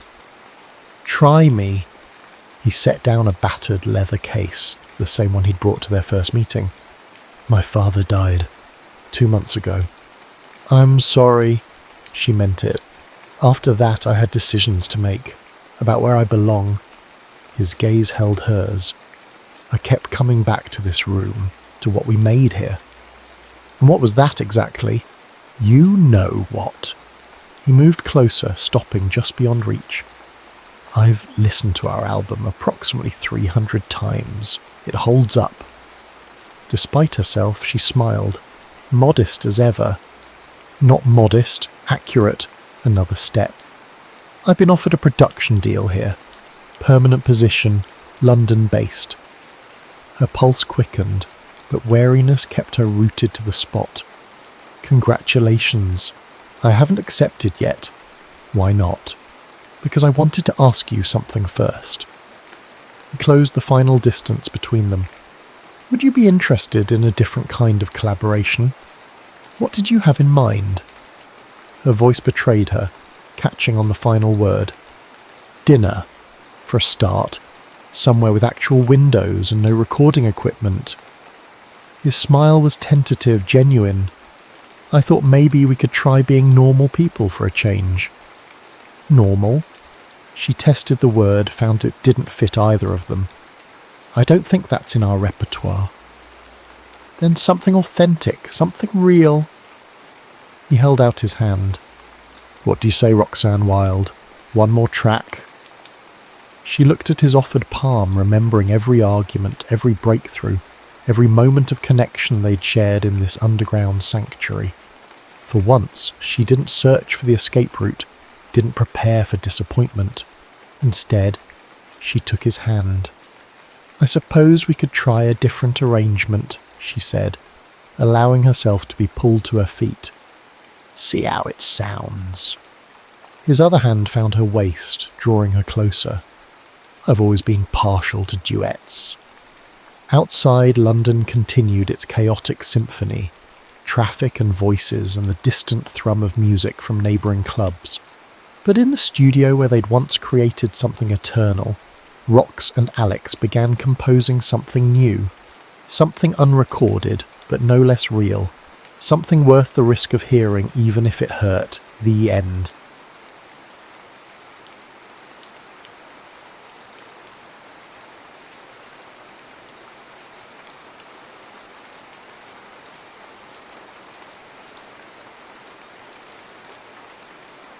Aliyah Rahman's camera flashed as she captured the ancient mosaic tiles of Marrakesh's Bahia Palace. The midday sun glinted off her press badge as she scribbled notes about the corruption scandal she was investigating, one that linked Moroccan officials with British business interests. At 32, she'd built her reputation on stories that crossed borders and challenged power. Last shot, Miss Rahman, her fixer Hamid warned. The minister's people are watching. She nodded, tucking her notebook away. Got what I needed anyway. 3 days later, Aliyah's London flat welcomed her with familiar silence. She dropped her bags in the entryway, kicked off her boots, and headed straight for the shower. The hot water washed away 2 weeks of desert dust and the tension of navigating political sensitivities. Morocco had yielded a story that would expose corruption at the highest levels, another career milestone. Her phone buzzed with a text from her mother. Dinner tonight. Important family matter. Aliyah sighed. Her parents' important family matters typically involved introducing her to eligible Pakistani doctors or engineers. At her age, she had mastered the art of polite rejection. Journalism is my marriage, she told her reflection in the steamy mirror. The truth is my beloved. The Rahman family home in Ealing smelled of cardamom and saffron, her mother's biryani, reserved for celebrations. Aliyah felt a flutter of unease. Beta, you look tired, her mother said, kissing her cheek. Morocco was good? It was productive, Aliyah replied, following her mother to the living room where her father sat with an unfamiliar older man. Aliyah, this is Farid al-Nasri, her father said, standing, an old family friend. The man's eyes crinkled as he smiled. At last we meet. You have your grandmother's spirit in your eyes. My grandmother? Aliyah looked to her parents. I don't understand. Her father gestured for her to sit. There are things we haven't told you about our family history, Aliyah. Things that were arranged long before you were born. The story unfolded like fiction. Her maternal grandmother had once saved the life of a young prince from Al-Ruhaya. In gratitude, the royal family had promised an alliance through marriage in a future generation. That promise had remained dormant for decades. Until now, Farid said, producing an envelope bearing a royal seal. Sheikh Zahir al-Fayez has accepted the terms of the alliance. He will honour the promise made to your family. Aliyah laughed, then stopped when no one joined her. You can't be serious. Arranged marriages to sheikhs. That's the plot of paperback romances, not real life. It is our tradition, her mother said quietly, and there is honour in it. Honour? Aliyah stood, blood rushing to her face. It's 2025. I have a career, a life. You've always supported my independence. How could you agree to this? Her father's voice remained steady. We agreed you would meet him. Nothing more. And if I refuse? The choice is ultimately yours, Farid interjected smoothly. But Sheikh Zahir requests the courtesy of an introduction before you decide. 1 week in Al-Ruhaya. 1 week. 7 days to refuse a medieval arrangement face to face. Aliyah crossed her arms. And then I can return to my life with no consequences. With our blessing, her father confirmed. Aliyah stared at the ornate invitation. Her journalistic instinct whispered that there was more to this story, something worth investigating. Fine, 1 week. The flight to Al-Ruhaya passed in a blur of research. Aliyah devoured information about the small but wealthy kingdom, known for its oil reserves and strategic position. Sheikh Zahir had ascended the throne 3 years ago after his father's death. Western educated, intensely private, and reportedly married to his duties. Few photographs existed of him, and those that did showed a stern, imposing figure at formal functions. From her window seat, Aliyah watched the landscape transform from azure Mediterranean waters to vast rolling dunes. Al-Ruhaya emerged from the desert like a mirage, ancient sandstone walls embracing gleaming modern architecture.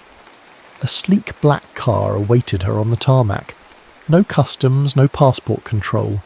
The privileges of entering as a royal guest made her uncomfortable. Miss Rahman. The driver bowed slightly. Welcome to Al-Ruhaya. The palace complex rose from the heart of the capital city, its domes and minarets glowing gold in the setting sun. Aliyah's journalistic eye noted security details, architectural features, the blend of tradition and technology. She mentally composed the opening paragraph of the article she would never publish.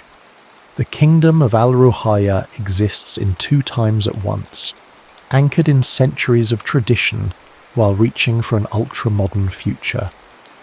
A woman in elegant traditional dress met Aliyah at the palace entrance. I am Samira, your guide during your stay. You must be tired from your journey. I'll show you to your quarters. Actually, Aliyah replied, I'd like to meet Sheikh Zahir first. That's why I'm here, after all. Samira's polite smile never wavered. His Highness will receive you tomorrow at the formal welcome ceremony. Tonight is for rest. The suite prepared for Aliyah was larger than her entire London flat, all cream marble and azure accents, with a balcony overlooking fragrant gardens. A closet had been filled with clothing in her size, both Western and traditional styles. The presumption, she muttered, running her fingers over fine silks and linens. She unpacked her own clothes instead. Practical, professional attire suitable for facing down a sheikh who thought he could claim her through some ancient pact. Sleep eluded her. Aliyah stood on the balcony, breathing in the desert night. The stars seemed impossibly bright, the air scented with jasmine and mystery. Below, a solitary figure walked through the gardens, a tall man in simple white thobe, his face hidden in shadow. He paused beneath her balcony, as if sensing her presence, then continued on, disappearing among the cypress trees. Morning arrived with sunlight streaming through gossamer curtains and the distant call to prayer. Aliyah dressed in her most authoritative outfit, black trousers, crisp white shirt, gold hoop earrings that had been her grandmother's, armour for negotiation. Samira appeared precisely at 8, her expression revealing nothing when she saw Aliyah's Western attire. His Highness awaits you in the Blue Hall. The palace corridors told stories in their architecture. ancient patterns beside contemporary art, history and conversation with the present. Aliyah memorized the route, a journalist's habit. 2 massive doors swung open to reveal the blue hall, a breathtaking space with soaring ceilings adorned with intricate geometric patterns in varying shades of indigo and azure. At the far end, a man stood with his back to her, gazing out floor-to-ceiling windows at the city below. Samira announced, "Miss Aliyah Rahman, Your Highness." The man turned, and Aliyah's prepared speech evaporated. Sheikh Zahir al-Fayez was not the stern, bearded autocrat she had imagined. Instead, she faced a man perhaps a decade her senior, with intelligent eyes the colour of amber, features cut from desert stone, and an expression of guarded curiosity. He wore a modern suit rather than traditional robes, the only indication of his status a subtle gold pin at his lapel. "Miss Rahman," he said in perfect English, the barest hint of an accent lending musicality to his words. "Welcome to Al-Ruhaya." Aliyah forced her voice to remain steady. "Thank you for the invitation, though I must clarify that I'm here only to respectfully decline this arrangement in person." Something flashed in his eyes. Amusement? Irritation? It vanished too quickly to interpret. Directness. Refreshing. He gestured to a seating area of low couches. "Shall we discuss this over tea, or would you prefer to catch the next flight to London?" She hesitated, pride battling curiosity. Tea would be acceptable. As they sat, the differences between them materialized in stark relief. His movements were measured, deliberate, hers quick and decisive. He embodied calm authority. She radiated restless energy. Oil and water, earth and air. "I understand this situation is unexpected," he said, as an attendant silently served tea. "Unexpected?" Aliyah gave a short laugh. "It's medieval. I have a career, independence. I don't need or want marriage, especially not one based on some ancient promise." "Yet here you are," he observed, "when you could have refused without making the journey." The observation struck uncomfortably close to her own thoughts. Why had she come? Professional curiosity, cultural respect, or something deeper she couldn't yet name? "I wanted to understand," she admitted, "and to make clear that while I respect my family's traditions, I cannot be bound by them." Sheikh Zahir studied her face. "Tell me, Miss Rahman, what do you know of royal duty? I know it's often used to justify choices that benefit those in power." His expression didn't change, but something in his posture shifted. "Then perhaps during your stay, you might expand your understanding. My offer remains open for the week. Consider it research, if you prefer." The challenge in his voice caught her attention. Aliyah had never backed down from a story, and Sheikh Zahir al-Fayez was certainly that, a complex narrative waiting to be understood. "1 week," she agreed, "but my answer won't change." "Perhaps not." He rose with fluid grace. "But by its end, I suspect we'll both understand much more about why we were brought together." As Aliyah followed Samira back to her quarters, she couldn't shake the feeling that she'd just agreed to something far more complicated than a polite cultural visit. Whatever game the Sheikh was playing, she intended to master its rules before he could claim victory. 3 days into her stay at the palace, Aliyah had established a routine. Mornings were spent observing palace life, afternoons exploring the carefully approved sections of the grounds, evenings enduring formal dinners where Sheikh Zahir was unfailingly polite but ultimately distant. Like planets in separate orbits, they circled without collision. Until the 4th morning, when Aliyah slipped away from Samira to explore the eastern wing, the only area expressly forbidden to her.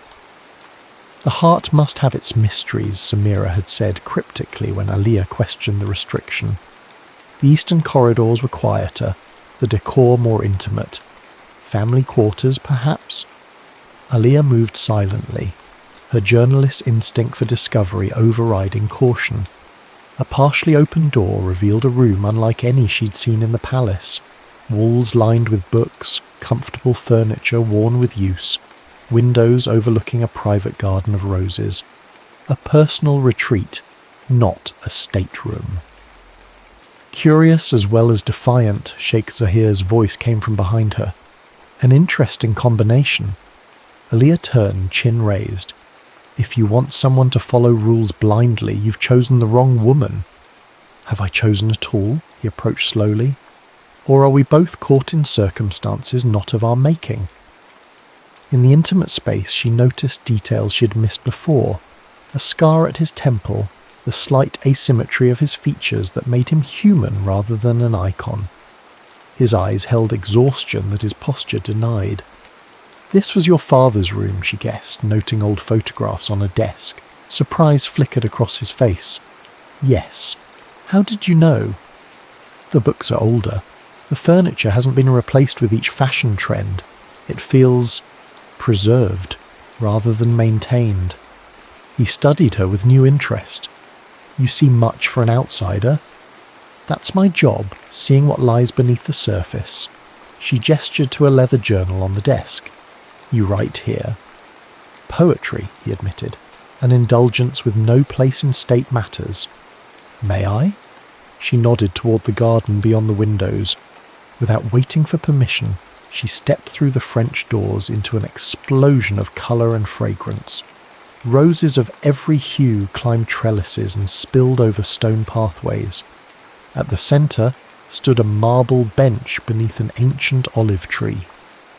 My mother's creation, Sheikh Zahir said, following her. She found peace here that eluded her elsewhere. It's beautiful. Aliyah touched a deep crimson bloom. Why hide it away? Some treasures are too personal for public display, his voice softened, like grief. The unexpected vulnerability caught her off guard. For a moment she glimpsed the man beneath the crown, someone who carried losses he couldn't publicly mourn. I write about my mother sometimes, she offered. Small memories, the scent of her perfume, how she hummed when she cooked. You understand then, it wasn't a question. Their eyes met, a moment of genuine connection that startled them both. Later that afternoon, a package arrived at Aliyah's suite, a leather-bound journal with a note in elegant script. For your observations. Not all stories need publication to matter. Z. That night Aliyah began recording her impressions of Al-Rahaya, of palace life, of the enigmatic man who moved through his kingdom with the weight of tradition on his shoulders. Not for publication, but for understanding. She wrote about the duality she observed, a nation balancing heritage with progress, a ruler caught between duty and desire, her own conflict between independence and connection. The next day brought a sandstorm that painted the sky orange and confined everyone to the palace. Restless, Aliyah ventured to the library, where she found Sheikh Zahir reviewing documents. Miss Rahman, he acknowledged her. Our meteorologists predict the storm will pass by evening. I apologise for the confinement. I'm used to waiting out hostile conditions, she replied, browsing the shelves, though usually in less luxurious surroundings. He set aside his papers. Tell me about your work. To her surprise, he listened attentively as she described her investigations, corporate malfeasance in Southeast Asia, human trafficking networks in Eastern Europe, environmental crimes in South America. He asked thoughtful questions about her methods, her ethics, her boundaries. You pursue truth regardless of consequence, he observed. I admire the principle, though I question its practicality and governance. Truth may be inconvenient, but concealing it only delays the inevitable, she countered. Like an arranged marriage. His sudden directness surprised her. Exactly like that. She met his gaze steadily. You need a traditional bride who will uphold your customs without question. I'm not that woman. What makes you so certain of what I need? There was genuine curiosity in his voice. Before she could answer, his chief advisor Karim entered with urgent news. Flooding in the northern province required immediate attention. Zahir transformed before her eyes from contemplative man to decisive ruler, issuing clear directives about emergency response and resource allocation. "You'll excuse me," he said to Aliyah as he prepared to leave. "Duty calls." "May I come?" The request surprised them both. "I've covered natural disasters before. I might have useful perspective." He hesitated, then nodded. "If you wish." They spent the next 12 hours in the Crisis Command Center, where Aliyah observed Zahir working tirelessly, consulting experts, comforting displaced citizens via video calls, allocating resources without bureaucratic delay. He moved between Arabic, English and French as needed, his focus unwavering. Near midnight, when the immediate crisis had stabilized, Aliyah brought him coffee. "Your people trust you," she said. "I can see why." Exhaustion lined his face. Trust is earned daily. One misstep could erase years of work. "Is that why you continue this marriage arrangement? To maintain trust in traditions?" He considered her question carefully. "Partly. But there are political dimensions you don't yet understand. Tribal alliances that keep peace. Expectations I cannot simply dismiss. Even at the cost of your personal happiness. Personal happiness is a luxury for private citizens." He looked at her directly. "What about you, Aliyah? You move between worlds, exposing truths, then disappear to your London flat. No roots, no obligations that cannot be postponed for a story." The observation stung with its accuracy. "I have freedom." Freedom can be another word for isolation. His voice held no judgment, only recognition. "We've chosen different prisons." The statement lingered between them, a truth neither had voiced before. In the days that followed, something shifted. Formal dinners gave way to private meals where they debated philosophy, politics, ethics. He showed her his charitable projects, schools for girls in remote villages, microfinance programs for women entrepreneurs, environmental restoration efforts.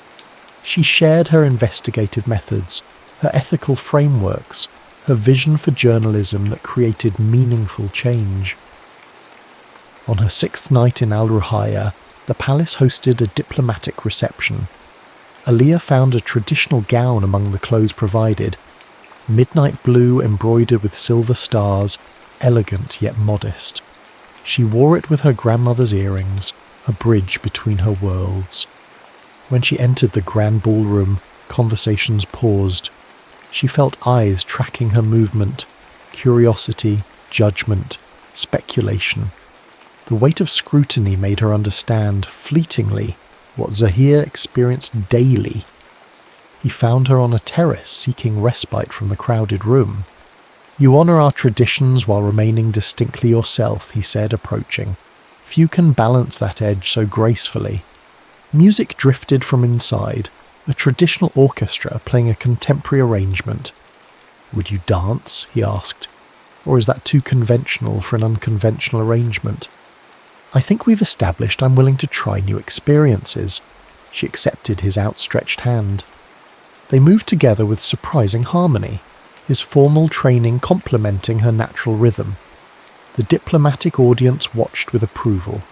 The Sheik and his potential bride, the embodiment of tradition embracing modernity. "They're writing our story already," Aliyah murmured. "Let them write," he replied. "We know the truth is more complex." Her heart quickened at the intimacy in his voice, the warmth of his hand at her waist. This wasn't in her carefully constructed plan for polite rejection. Later that night, sleepless, she wrote in the journal he had given her, honest reflections about connection, fear, possibility, about a man who carried a kingdom's future while honouring its past, about her own reluctance to belong anywhere or to anyone. What she didn't know was that within hours those private thoughts would become dangerously public. "Zahir, you must address this immediately." Karim's voice carried down the corridor as Aliyah approached the council chamber. She paused, hearing her name. The British journalist mocks our traditions, our values in writing. Alia's blood ran cold. Her journal. But how? She entered without announcement. What's happening? The room fell silent. Sheik Zahir stood at the head of the table, his expression unreadable, a tablet computer before him. Around him, advisors and tribal elders watched her with open hostility. It seems your observations about Al-Ruhaya have found their way to British tabloids, Zahir said, his voice carefully controlled. Your private assessment of our backward marriage traditions and gilded cage monarchy makes for sensational reading. That's impossible, she protested. I haven't published anything. Yet you wrote it. He turned the tablet toward her. There on the screen were her words, not as she had written them, but selected fragments stripped of context, assembled to create maximum offence. Her nuanced reflections on the complexities of tradition versus progress had been twisted into condemnation. Her private musings about Zahir's isolation beneath his crown now read as mockery. This isn't... I didn't... She struggled to find words. These are from my private journal. They've been edited, taken out of context. A journal you brought into my home, writing observations like some anthropologist studying primitive cultures. The coldness in his voice cut deeper than anger would have. No, I was trying to understand, to see beyond my own perspective. She looked around the room, meeting hostile stares. Someone stole my private writings and manipulated them. An elder spoke in Arabic. Zahir responded, then addressed her in English. Sheikh Rahman suggests you planted these observations intentionally, that perhaps you came as a journalist first, bride second. The accusation struck with precision. Hadn't she initially approached this arrangement with journalistic detachment, recording, analysing, maintaining emotional distance? I came because I was asked to, she said, her voice steadying. I stayed because I found something worth understanding. Those words were never meant for publication. Yet here they are. Zahir's expression hardened. The damage is done. Social media had already erupted. False bride trended globally. Political opponents called for Zahir to renounce the foreign alliance. Cultural commentators debated whether Alia's Western upbringing made her fundamentally incapable of respecting Al-Ruhayyan traditions. I need to release a statement, she said. Explain that these were private reflections, taken without consent. What you need, Zahir interrupted, is to leave Al-Ruhaya, today. The words landed like physical blows. After everything they had shared, the conversations, the growing trust, the moments of genuine connection, he believed she had betrayed him. Zahir! She used his name without title for the first time. Please, let me explain. There is nothing to explain, Miss Rahman. The formal address created an unbridgeable distance between them. Our arrangement was always contingent on mutual respect. That foundation no longer exists. Pride straightened her spine. She would not beg. As you wish, Your Highness. 3 hours later, Alia boarded a private jet for London. She left behind the borrowed clothes, the leather journal, and the foolish heart that had begun to imagine a future different from the one she'd planned. Back in her London flat, surrounded by the remnants of her solitary life, Alia mourned what she'd lost. Not a crown or a kingdom, but the rare connection with someone who had seen her clearly, who had challenged her assumptions while respecting her strength, who had for a brief moment made her question whether freedom and belonging had to be opposing forces. She ignored calls from editors offering exclusive rights to her side of the story. She declined interview requests and speaking engagements about her experience infiltrating a royal palace. She removed herself from social media where strangers debated her motives and character. Instead, she did what she'd always done in moments of crisis. She investigated. Who had access to her journal? Who would benefit from sabotaging the potential alliance? Who moved in both Al-Ruhayyan and British media circles? The trail led to Darius Nazim, cousin to Zahir and next in line for the throne if Zahir failed to produce an heir. Darius maintained residences in both Al Ruhaya and London, moved in journalistic circles, and stood to gain significantly from Zahir's embarrassment. Phone records showed calls between Darius and the editor who published the leaked journal entries. Aliyah compiled her evidence methodically, without emotion. This wasn't about clearing her name or reclaiming what she had lost. This was about truth, the principle she had dedicated her life to serving.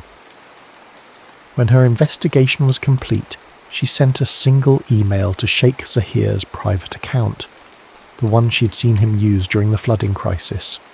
No emotional appeals, no defense of her character, just evidence documented with journalistic precision. Subject: relevant information for your review attachment. Darius Nazi evidence.pdf. Then she did the hardest thing of all, she let go. She returned to her work, accepting an assignment in Argentina that would keep her oceans away from thoughts of desert kingdoms and amber eyes. But late at night, when the Southern Cross glittered above the pampas, Aliyah still found herself writing in an imaginary journal, trying to make sense of how a week in a foreign land had transformed her understanding of herself. Cafe Ricardo buzzed with midday energy, laptop keys clicking, espresso machines hissing. Aliyah hunched over her computer, 3 weeks into her investigation of agricultural corruption in Argentina. The story was solid. Corporate land grabs, indigenous displacement, environmental devastation, but her usual fire was missing. "Your coffee's getting cold," said Martine, her local fixer. She looked up, distracted. "Right, thanks." "You've been reading the same document for an hour," he observed. "Something wrong with the evidence?" "No, the evidence is clear. Just as it had been when she sent that file to Zahir, evidence he had apparently ignored, as she'd received no response. Not that she expected one. Just thinking through the angles. Her phone vibrated, a London number. Her editor, probably, with questions about her draft. "Rahman," she answered crisply. "Hello, Aliyah." The voice sent electricity through her veins. "Zahir. I'm in Buenos Aires. We need to talk." 4 hours later, she entered a private dining room at the city's oldest hotel. Rain lashed against leaded glass windows, lending drama to an already surreal scenario. Sheikh Zahir al-Fayez, ruler of Al Ruhaya, stood looking out at the downpour, his back to the door.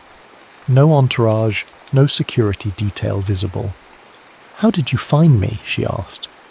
He turned. The weeks had changed him. New lines around his eyes, a certain weariness in his posture. "You're not difficult to locate when you're investigating a story.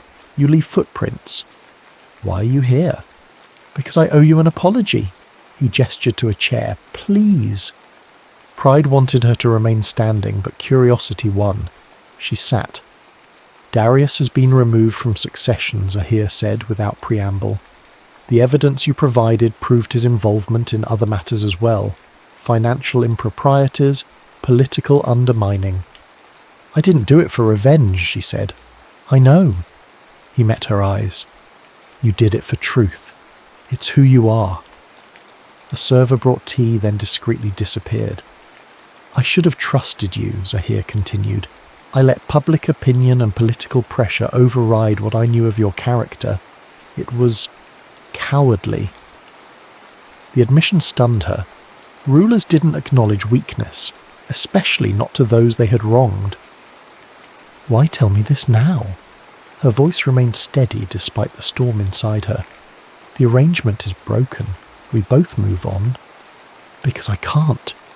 The simple declaration hung between them. "Move on, that is."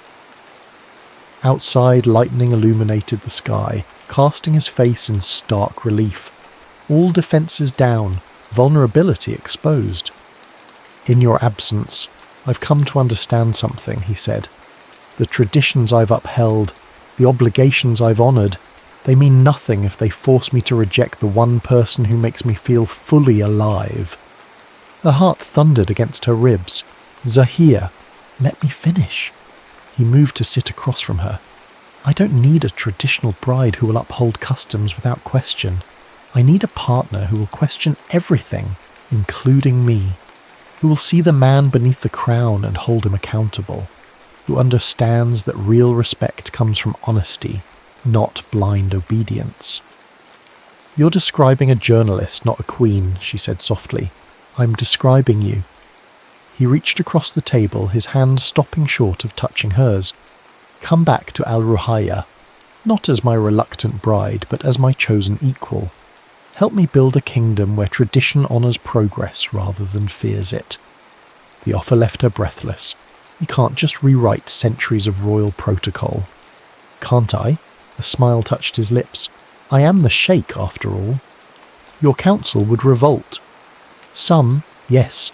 Others have seen what your perspective could bring to our future. The schools for girls you suggested, already in development. The press freedom initiatives you outlined, being implemented. Rain drummed against the windows, a counterpoint to her racing thoughts. This was everything she hadn't allowed herself to want. Purpose aligned with passion, independence within connection, a future that embraced all parts of her identity. I have a career, she said, stories that matter. I can't abandon that work. I would never ask you to, he leaned forward. Your voice matters, Aliyah. Not despite your journalistic integrity, but because of it. And when that integrity leads me to criticize policies you support, then we debate as equals, and the kingdom benefits from our clash of perspectives. He paused. I'm not offering you a cage, gilded or otherwise. I'm offering you a platform, one with far-reaching influence. She studied his face, searching for hidden agendas, finding only sincerity. The Zahir before her was different from the stoic ruler she'd first met. More human, more vulnerable, yet somehow stronger in his willingness to evolve. I need time, she finally said. This isn't a decision to make in one rainy afternoon. Of course, he nodded. I return to Al Ruhaya tomorrow. Take whatever time you need. My offer stands regardless. As he rose to leave, he placed a familiar leather journal on the table. I believe this belongs to you. No one has read it but me, and only with your permission would I do so again. After he left, Aliyah sat for hours, the untouched journal before her, rain painting teardrops on the windows. Back in London a week later, Aliyah walked through her flat with new eyes. The space that had once represented freedom now felt like isolation. Awards on her walls celebrated professional triumphs, but said nothing of personal connection. Her passport bore stamps from dozens of countries, yet nowhere had felt like home, until a desert kingdom had offered her belonging without demanding surrender. She called her parents, expecting resistance when she explained Zahir's new proposal. Instead, her father said, "You have always formed your own path, Beta. If this man sees your strength as an asset rather than a liability, perhaps he's worthy of you after all." Her mother was more direct. "Does he make your heart beat faster when he enters a room?" "Yes," Aliyah admitted. "Then the rest can be negotiated." She consulted mentor journalists who had balanced family commitments with demanding careers. She researched royal consorts throughout history who had maintained independent identities while supporting their partners. She drafted a framework for how her dual roles might function, journalist and royal partner, each informing the other without compromise. When clarity finally came, it arrived not as a thunderbolt but as quiet certainty. The woman who had walked away from Al Ruhaya in humiliation would return on her own terms, not as a reluctant bride fulfilling an ancient obligation, but as a partner by choice in building a future that honoured both their worlds. Aliyah booked a flight to Al Ruhaya, then opened her laptop to compose the most important story of her career, one that began with her own transformation. The royal gardens of Al Ruhaya bloomed with possibility as Aliyah walked its familiar paths. 1 year had passed since her return, a year of negotiation, adaptation, celebration, and occasional conflict. The transition had not been seamless. Nothing worthwhile ever was. She paused by the rose garden, now open to the public 3 days each week. Children from local schools sketched the flowers, while their teachers explained the garden's history. The royal photographer captured images for next month's feature in Al Ruhaya Today, the independent news magazine Aliyah had helped establish. Surveying your handiwork, Zahir appeared beside her, dressed casually by royal standards, a simple linen shirt and trousers rather than formal attire. Our handiwork, she corrected, accepting his kiss. The children's art programme was your idea. Inspired by your insistence that palace treasures belong to the people, he slipped his hand into hers. The tribal council meeting finished early. Walk with me. They strolled toward the eastern wing, their private refuge still, though now connected to the public areas by pathways rather than walls. Nervous about tomorrow, he asked. Tomorrow, her first official solo diplomatic mission representing Al Ruhaya at a regional women's education summit, a test of her new dual identity, journalist turned royal partner. Not nervous, she replied, but mindful of the balance. I need to honour Al Ruhaya's interests while maintaining my journalistic perspective. That's precisely why you're the perfect envoy, he squeezed her hand. You see both the ideal and the practical, progress without erasure of tradition. They reached his father's study, now their shared workspace, where ancient texts sat alongside modern technology, where policy documents mingled with draft articles, where tradition and innovation engaged in ongoing dialogue. On the wall hung a framed front page, a royal partnership for a new era. The photograph showed Aliyah and Zahir on their wedding day, she in a gown that blended Western elegance with Eastern embroidery, he gazing at her with undisguised admiration. Not the fairy tale wedding of royal tradition, but something more profound, an alliance of equals. The media summit sent their agenda, Aliyah said, settling into her chair. They've requested I lead the panel on press freedom in transitional societies. Will that create conflicts with your role here? Zahir asked, though they both knew the answer. She smiled. That's precisely why they asked. The world is watching our experiment, a journalist who maintains her independence while partnered with a ruler. And what will you tell them? He sat across from her, eyes warm with curiosity. The truth, she shrugged. That it's messy and difficult and absolutely essential. That freedom without connection is just another form of isolation. That real change happens in the tensions between opposing forces, not in their elimination. Zahir nodded. The Western papers still call it the unlikely royal marriage. Let them, Aliyah laughed. They expected either my complete assimilation or a dramatic failure. The idea that we could create something new, neither fully traditional nor entirely modern, confounds their narratives. Their partnership had indeed defied all expectations. Aliyah split her time between royal duties and independent journalism, her byline appearing in international publications under her married name, Aliyah Rahman Al-Fayez, a bridge between her identities. Her recent exposé on labour conditions in neighbouring countries had created diplomatic challenges Zahir navigated with skill, never once suggesting she suppress her findings. For his part, Zahir had opened Al Ruhaya's governance without sacrificing its cultural foundations. The Council of Elders now included women for the first time in history. Educational reforms expanded opportunities for girls while honouring family values.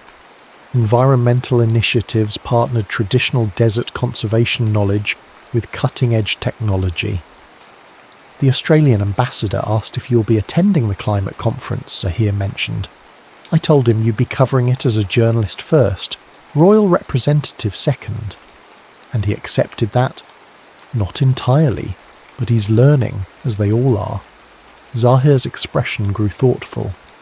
Sometimes I wonder if our ancestors knew what they were doing when they created that alliance between our families. You think they foresaw this? Aliyah gestured around them.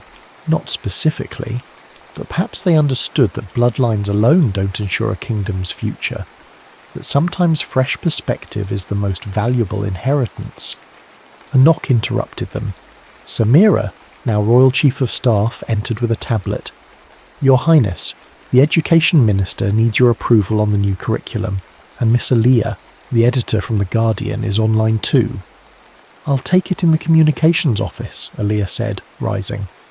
Zahir caught her hand before she left. "Dinner tonight? Just us in the garden?" "I'd like that." She brushed her fingers against his cheek. "I have a new essay I want to share with you, about finding home in unexpected places." As she walked the palace corridors toward her office, Aliyah reflected on the journey that had brought her here. The reluctant bride had become a willing partner, not because she had surrendered her independence, but because she'd found someone who valued her strength. The skeptical journalist had discovered that some traditions contained wisdom worth preserving, while some needed evolution to remain relevant. In her office, a space that balanced the aesthetic of Al Ruhaya with the practical needs of a working journalist, she glanced at the framed photo on her desk. Not her wedding portrait, but something more telling. Zahir and herself in working clothes, planting trees in a community garden, laughing together in the sunlight. Not a king and his consort, but partners in the truest sense. The intercom buzzed. "The Guardian is holding, and you have the Women's Literacy Foundation at 3, her assistant reminded her. "Thank you." Aliyah straightened her shoulders and picked up the phone, ready to bridge worlds yet again. This is Aliyah Rahman Al-Fayez. That evening, as they dined alone beneath the desert stars, Zahir raised his glass. Two unlikely partnerships. Aliyah smiled, clinking her glass against his, and to reluctant brides who find freedom in connection. Above them, the moon illuminated the palace, ancient stone embracing modern additions, just as tradition now embraced progress in the kingdom they were building together. Not without conflict, not without compromise, but with the understanding that the most beautiful gardens grow where different elements meet. In her journal that night, Aliyah wrote words she never expected to believe. Sometimes the story you resist becomes the one that defines you, not because fate demands it, but because in fighting against what you fear, you discover what you truly need. The end.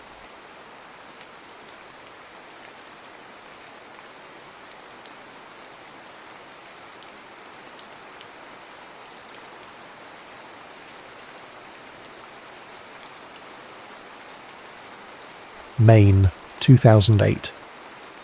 Maggie Foster's fingers betrayed her age only when she tried to open her mail.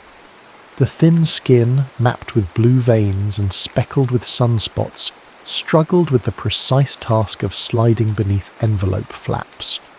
At 84, she had outlived both a husband of 53 years and the arthritis specialist who had once promised her a revolutionary treatment. The letter arrived on a Tuesday, wedged between a utilities bill and a supermarket circular featuring food she no longer had the appetite to cook. The official letterhead caught her attention.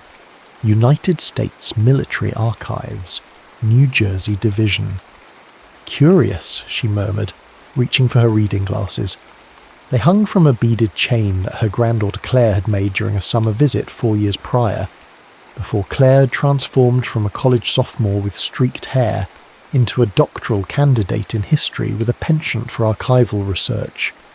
"Gran, you need anything from town?" Claire called from the hallway, keys jingling in her hand. She had moved in temporarily to finish her dissertation, at least that was the official reason.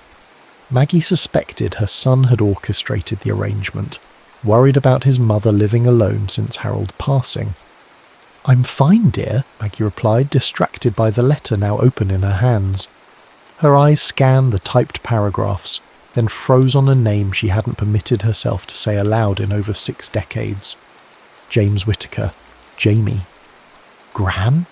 Claire appeared in the doorway, concern shadowing her features. "You've gone pale." Maggie's hand trembled as she extended the letter toward her granddaughter. "They found something," she whispered. "Letters. His letters." Claire scanned the document quickly, her academic training enabling her to extract the essential information. A bundle of World War II-era correspondence addressed to Margaret Evans, discovered during a digitization project. Her eyes widened. Evans. That was your maiden name. Maggie nodded, a curious weightlessness spreading through her chest. The archivist, this Eli Turner, he says they were never delivered. All this time, I thought. Her voice faltered. Claire sat beside her grandmother, academic curiosity temporarily eclipsed by personal concern. Who is James Whittaker? Maggie's gaze drifted to the window. Beyond the neat garden Harold had meticulously maintained until his final summer. Beyond the coastal pines that bordered their property, to a place only she could see. Jamie was the boy I loved before the war took him away, she said simply. The boy who promised to come back to me. And he didn't. Maggie's smile held 6 decades of quiet resignation. I never knew. There were no letters, no word. After 2 years of waiting, my father said it was time to accept that Jamie was either dead or had forgotten me. She touched the letter again, as if to verify its solidity. Now I learn his letters existed all along, sitting in some government warehouse.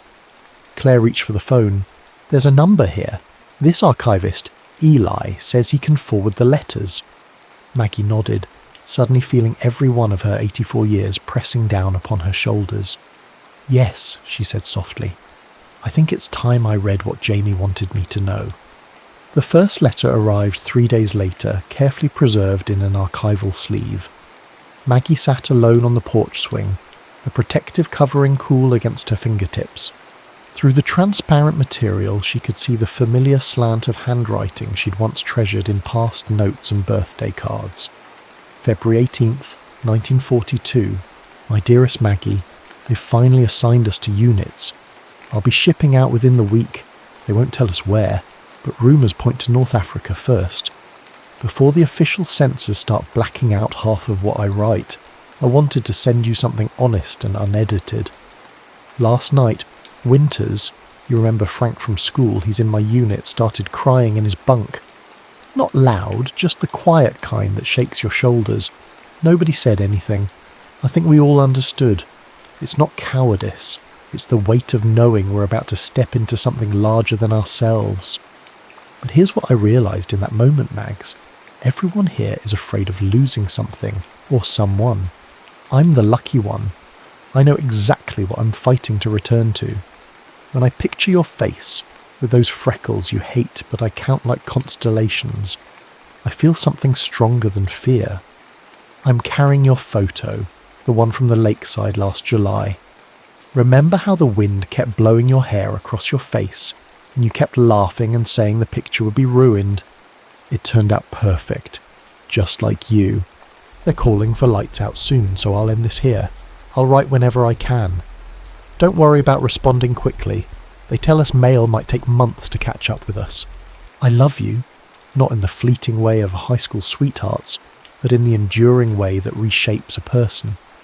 I am better for loving you, Margaret Evans, and I'll come home to you. Always yours, Jamie. Maggie read the letter twice more, then carefully placed it back in its protective covering. The porch swing creaked gently as she rocked, cradling the physical evidence of a love she had eventually forced herself to relinquish. She closed her eyes, summoning the face of the boy who'd written these words. Not the sharp-jawed senior who had kissed her beneath the bleachers after winning the regional track meet, but the solemn young man in uniform who had held her on their last night, whispering promises against her hair while stars wheeled indifferently overhead. In her bedroom drawer lay the velvet box containing Harold's wedding band, removed from his finger just before they closed the casket. He had been a good husband, a faithful companion through raising children, weathering financial uncertainties and navigating the complex territory of growing old together. But he had never been Jamie, and now, 66 years too late, Jamie's words had finally reached her doorstep. The letters arrived every few days after that, each in its own archival sleeve, each bearing the careful handwriting of a young man growing older in the crucible of war. Eli Turner, the archivist, had arranged them chronologically, providing Maggie with a timeline of Jamie's experiences and his unwavering devotion. Claire observed her grandmother's ritual with a historian's fascination and a granddaughter's concern. Each evening, Maggie would take a new letter to the porch swing, read it slowly, then sit in contemplative silence as twilight settled over the coastal property. "Did you ever try to find him? After the war?" Claire asked one evening, bringing her grandmother a cup of chamomile tea. Maggie accepted the mug with a grateful nod. "I waited 2 years," she said simply. "No letters came. His parents had moved away during the war, defense factory work in Michigan. Nobody seemed to know anything. But surely there were—" "Records?" Maggie smiled faintly. "Claire, you've grown up in an age where information flows like water. Back then, especially with the chaos after the war, finding someone wasn't as simple as typing a name into a computer." She sipped her tea, eyes distant. "Eventually I met your grandfather. He was kind, stable. My parents approved." A small shrug. "And life continued." Claire leaned against the porch railing. "These letters, though, he really loved you." Maggie's expression softened. "Yes, he did." She gestured to the small stack of red letters on the side table. "You can read them if you'd like. A historian might find them illuminating." Later that night, Claire sat cross-legged on her bed, carefully examining each letter. As a doctoral candidate specialising in 20th century social history, she recognised the academic value of first-hand war correspondence. But these weren't merely historical artefacts. They were windows into a love story that had shaped her family without anyone realising it. November 3rd, 1943. My dearest Maggie, we've been in Italy for 3 months now. The landscape here is both beautiful and terrible.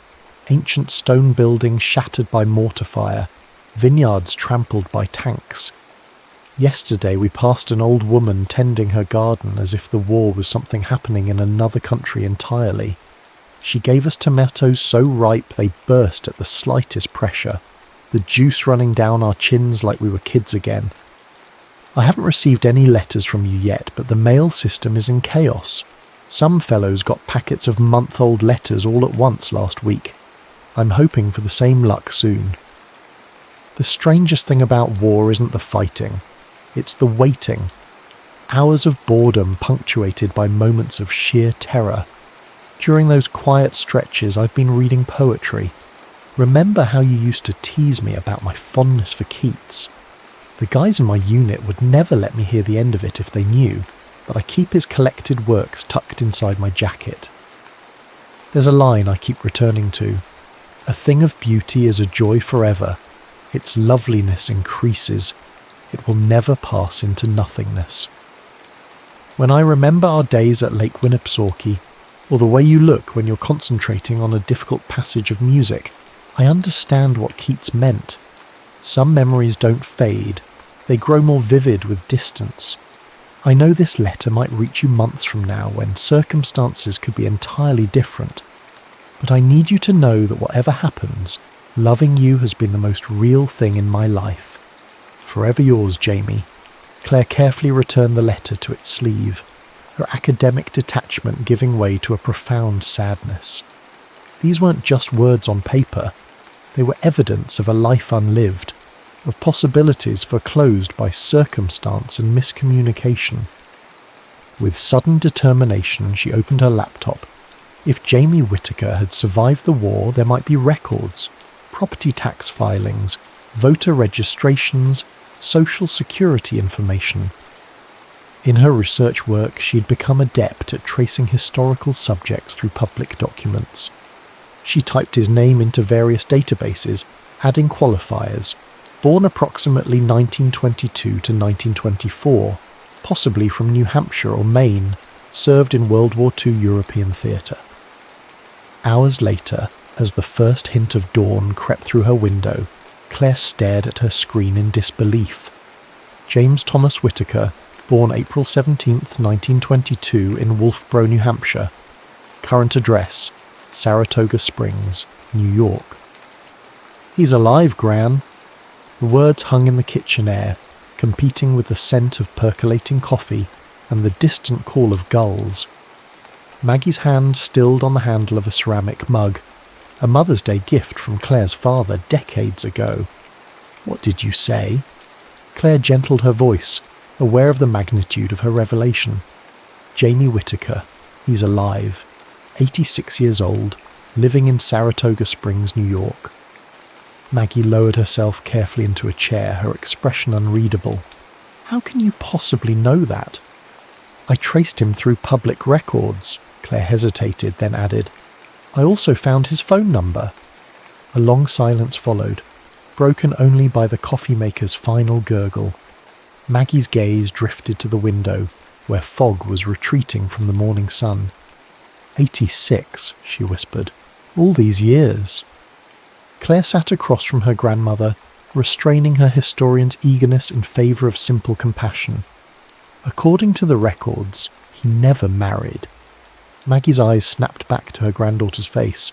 Never? No children either. He owns a small house that he's lived in since 1950.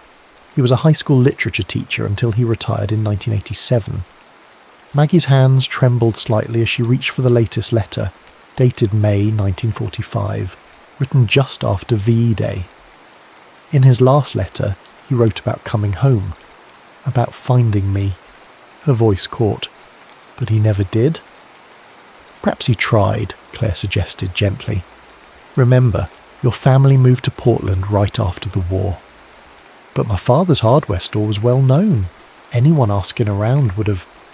Maggie trailed off, her mind clearly racing through possibilities long unconsidered.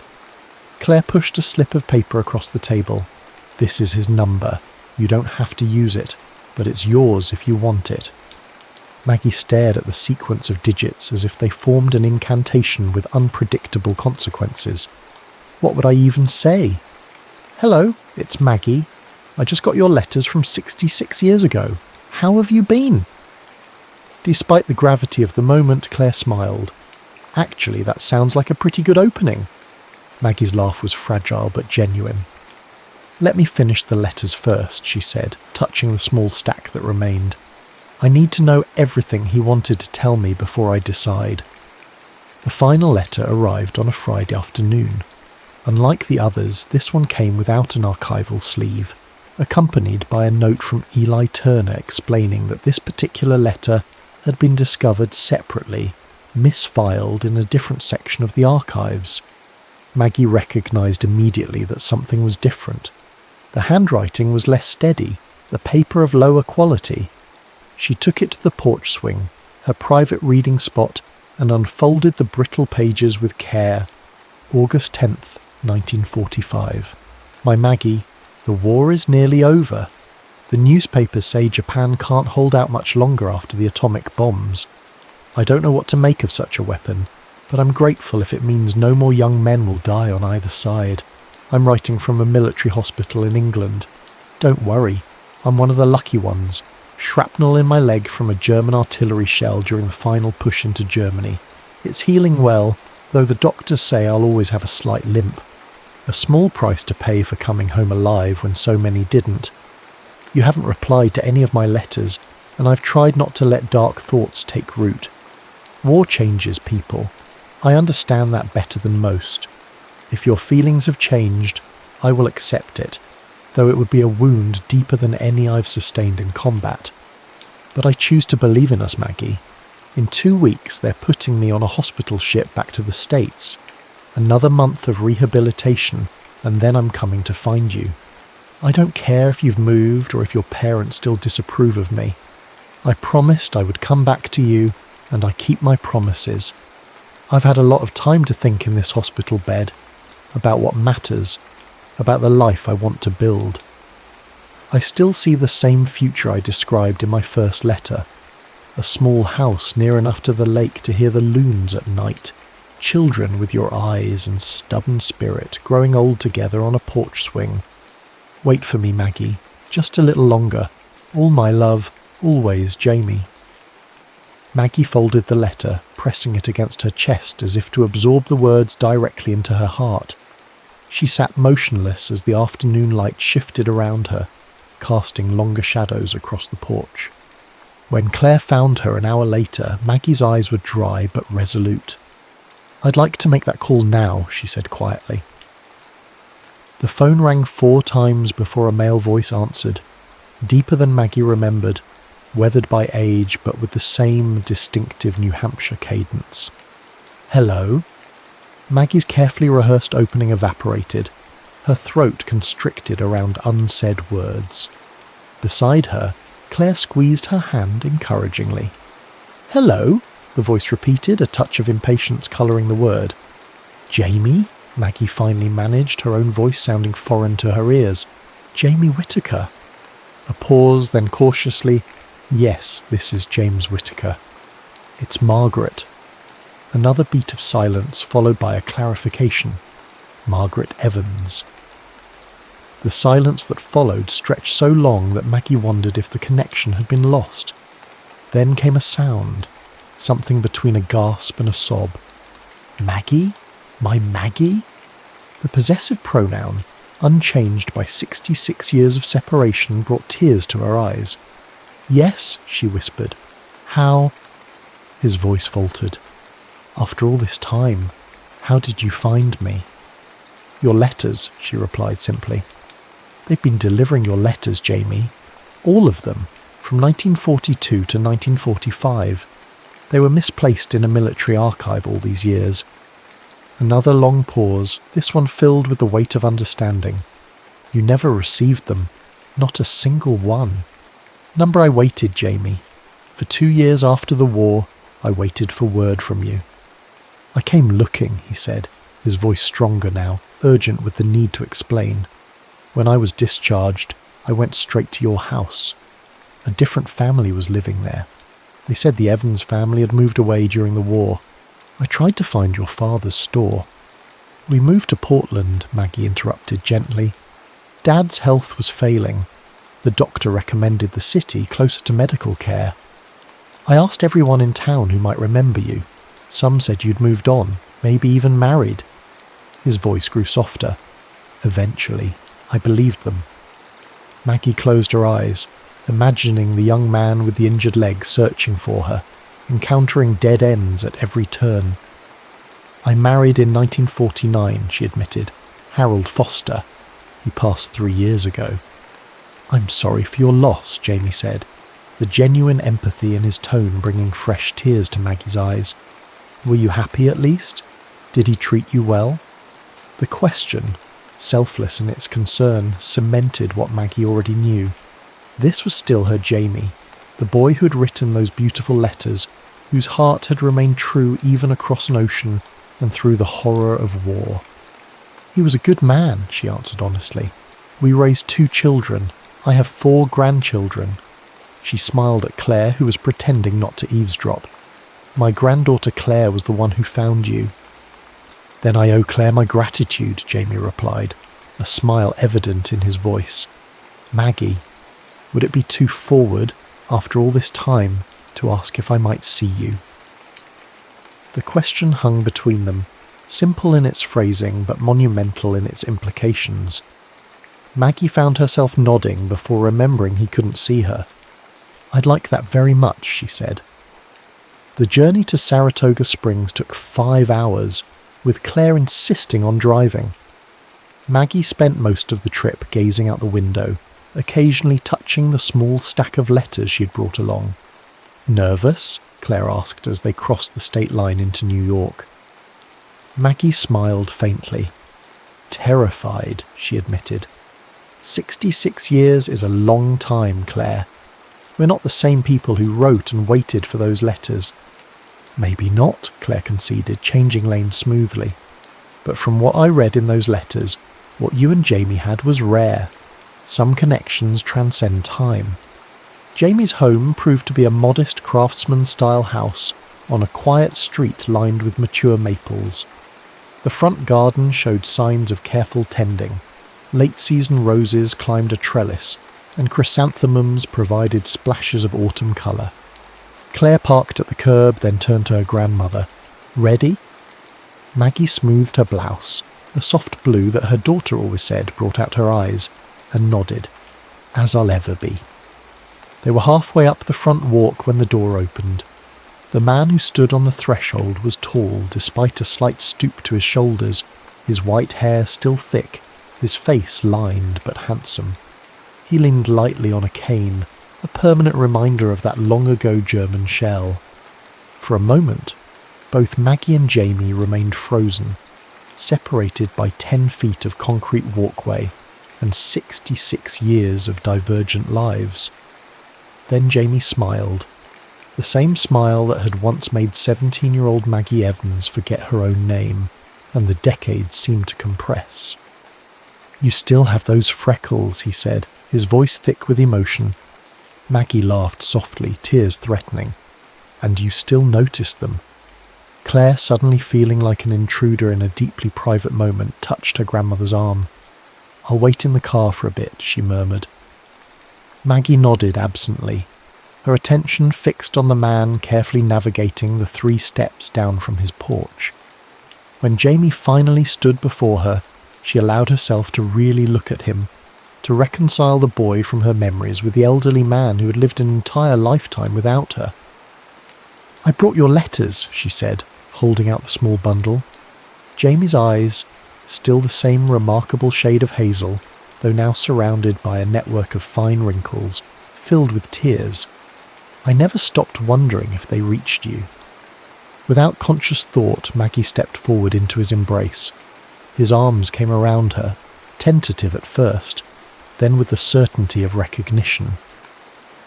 They stood that way for a long moment, an elderly couple on a quiet street in Saratoga Springs, holding each other as if making up for thousands of embraces never shared. "Come inside," Jamie said finally, reluctantly releasing her. "I have a pot of coffee on, and about 66 years of stories to tell you." "You kept it all these years." Maggie's voice was hushed as she held the small photograph. Herself at 17, standing by Lake Winnipesaukee, hair blowing across her laughing face. The colours had faded to sepia tones, but the image remained clear.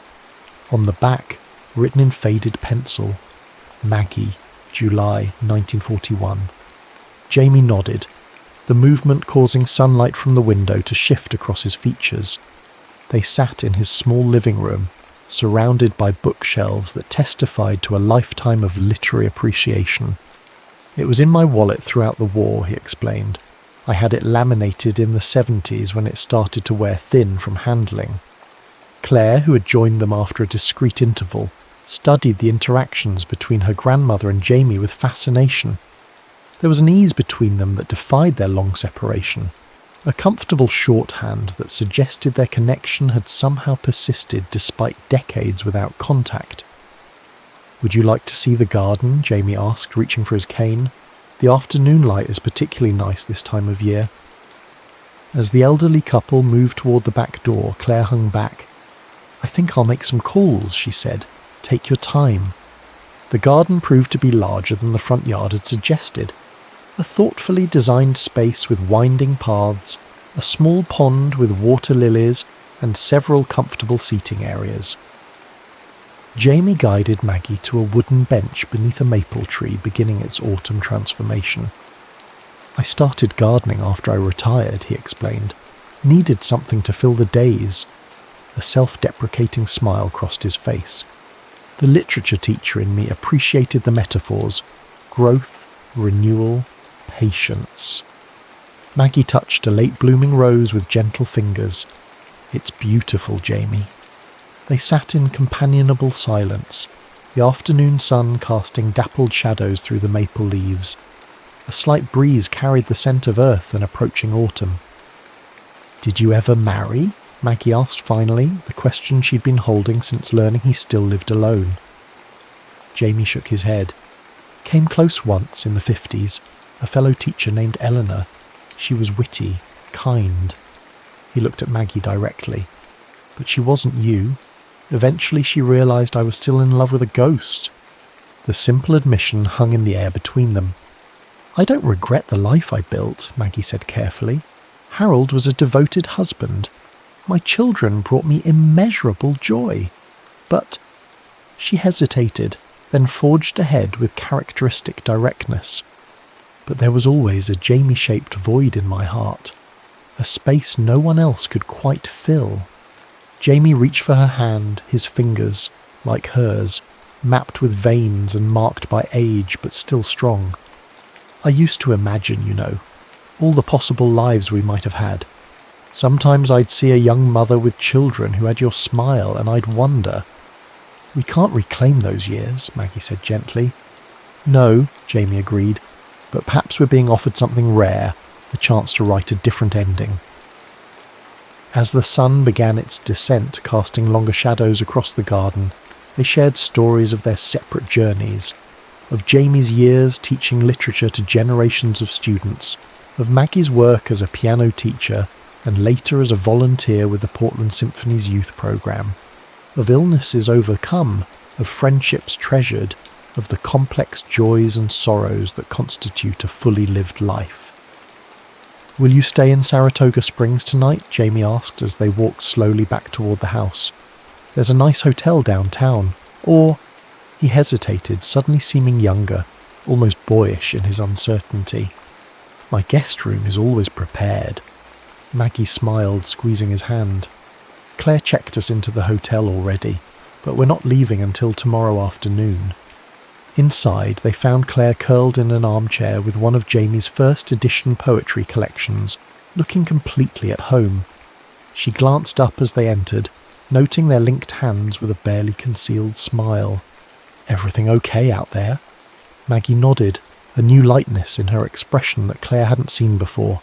"Yes, dear. Just catching up on a few decades." Later, as they prepared to leave for the hotel, Jamie pressed something into Maggie's hand.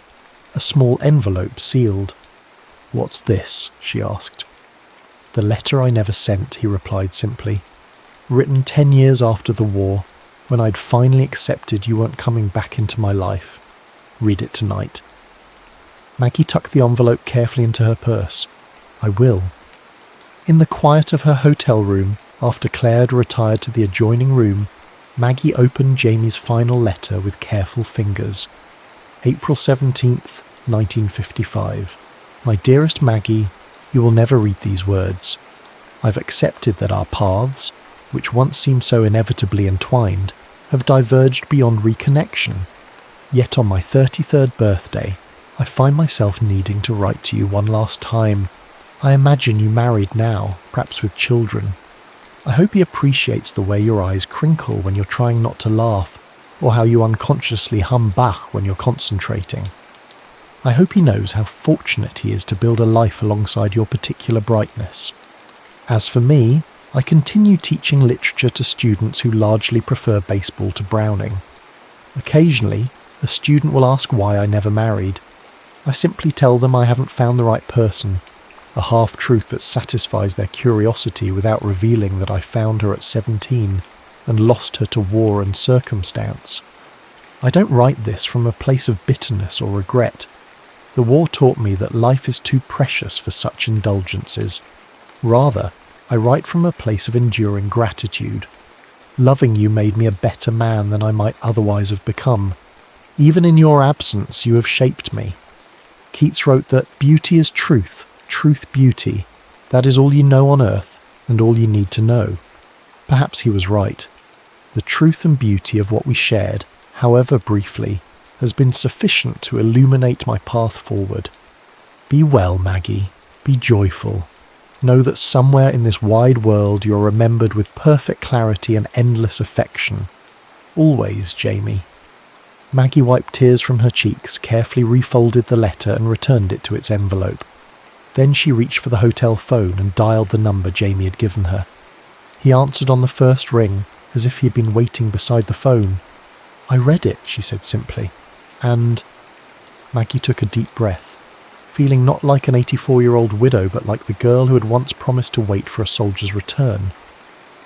"I was wondering if you might like to have breakfast with me tomorrow, and perhaps the day after that, and the day after that." She paused, then added softly, "For as many days as we have left." Jamie's voice, when he answered, held a joy that transcended time and separation. "I would like nothing better, Margaret Evans, nothing better in this world." 3 months later, Jamie invited Maggie to his garden, now transformed by early summer blooms. He'd arranged a small table beneath the maple tree where they often sat, adorned with a checkered cloth and her favourite wildflowers in a blue ceramic vase. "This is lovely," Maggie said as Jamie pulled out her chair with an old-fashioned gallantry that made her smile. They shared a simple lunch, talking easily about Claire's dissertation progress and Jamie's latest gardening project. As Maggie finished her iced tea, she noticed Jamie seemed uncharacteristically distracted, his fingers tapping a nervous rhythm against the tablecloth. "Is everything all right?" she asked, reaching for his hand to still it. Jamie took a deep breath. "I had planned something more elaborate," he confessed with a self-deprecating smile. "At our age, perhaps that seems foolish. But then I remembered that the most meaningful proposal in literature isn't elaborate at all." He reached into his pocket and withdrew a small velvet box that looked as if it had been waiting patiently for decades. "Mr. Darcy simply says, 'You must allow me to tell you how ardently I admire and love you,'" Jamie quoted, his voice steady despite the emotion evident in his eyes. Jane Austen understood that true feeling needs no embellishment. He opened the box, revealing a vintage sapphire ring surrounded by tiny diamonds. "This was my mother's," he explained. "I've kept it all these years, though I never imagined I'd have the chance to offer it to you." Taking Maggie's hand in his, Jamie said, "I've loved you for 67 years, Margaret Evans. Would you do me the extraordinary honour of becoming my wife, so that I might love you even more completely for whatever time we have left?" Maggie's eyes filled with tears as she looked at this man who had waited a lifetime for her. "Yes," she whispered, her voice strengthening as she repeated, "Yes, Jamie. I've already wasted too many years not being your wife." As he slipped the ring onto her finger, a perfect fit, as if it had always been destined for her hand, Jamie gathered her close, his kiss a promise of the days to come. "I never stopped hoping," he murmured against her hair. Maggie leaned back to look into his face, memorising every line that life had etched there. "Neither did I," she admitted. "I just didn't know what I was hoping for until your letters found me." 1 year later, on a perfect autumn day in Maine, Maggie and Jamie were married in a small garden ceremony. Claire stood as witness, alongside a handful of close friends and family members who had watched with wonder as this improbable love story unfolded. As Jamie slipped a simple gold band onto Maggie's finger, he whispered words from the last letter she had received from the archives. "Wait for me, Maggie, just a little longer." And Maggie, radiating a happiness that belied her 85 years, replied with the words she had waited 67 years to say. "I'm done waiting, Jamie Whittaker. From now on, we walk together." The end.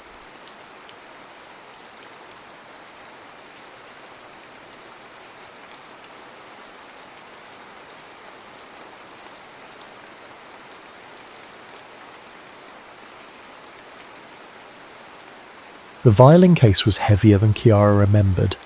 Perhaps grief added weight to ordinary things. Rain pelted the water taxi as it carved through the Grand Canal, Venice unfurling before her in watercolour greys. The city seemed to be mourning alongside her, washing itself, clean in quiet tears. 3 days since her mother's funeral, and here she was, returning to the apartment that had housed Emilia Sartori's final breaths.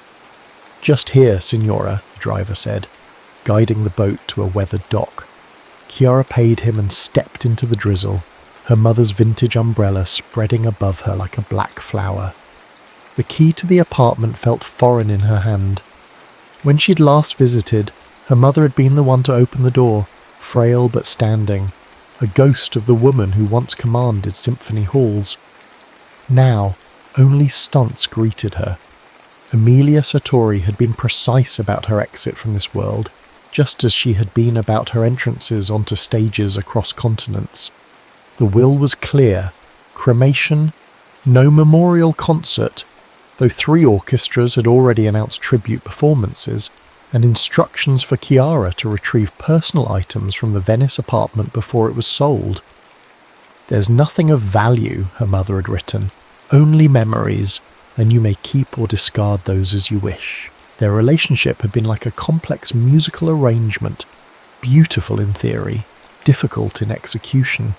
Chiara had chosen contemporary violin over classical, electronic experimentation over Vivaldi. Her mother had responded with polite interest masking disappointment. The apartment smelled of rosemary and dust. Chiara moved through its narrow hallways, touching surfaces her mother had touched. In the bedroom, clothes hung with military precision. In the kitchen, a single cup and saucer sat in the drying rack, a life distilled to essentials. She left the music room for last.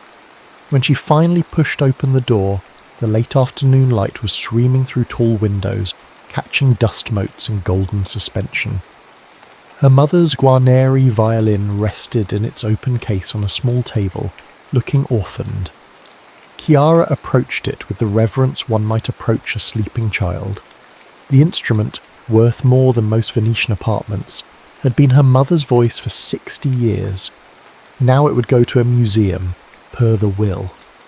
She ran a finger along the polished wood, feeling the invisible imprint of her mother's touch, when something caught her eye. Tucked into the lining of the case was the edge of a photograph. Chiara gently worked it free. The image was sun-faded but clear. Her mother, perhaps 20 years younger, standing in a Venetian piazza beside a man Chiara had never seen. They weren't looking at the camera, but at each other, captured in a moment of shared laughter. The man held sheet music in one hand, his other rested lightly on Emilia's arm. Chiara turned the photo over, written in her mother's elegant script. Luca and me, San Marco, 1999. Luca. A name never mentioned in family conversations. She looked more closely at the case and noticed a slight bulge beneath the velvet lining. Working her fingers underneath, she extracted a yellowed envelope and a single sheet of handwritten music titled "The Last Song in Venice." The envelope contained 1 page, written in a hand that wasn't her mother's. "My dearest Emilia, by the time you read this, you'll be gone from Venice. I understand, you've always been moving towards something while I've been standing still.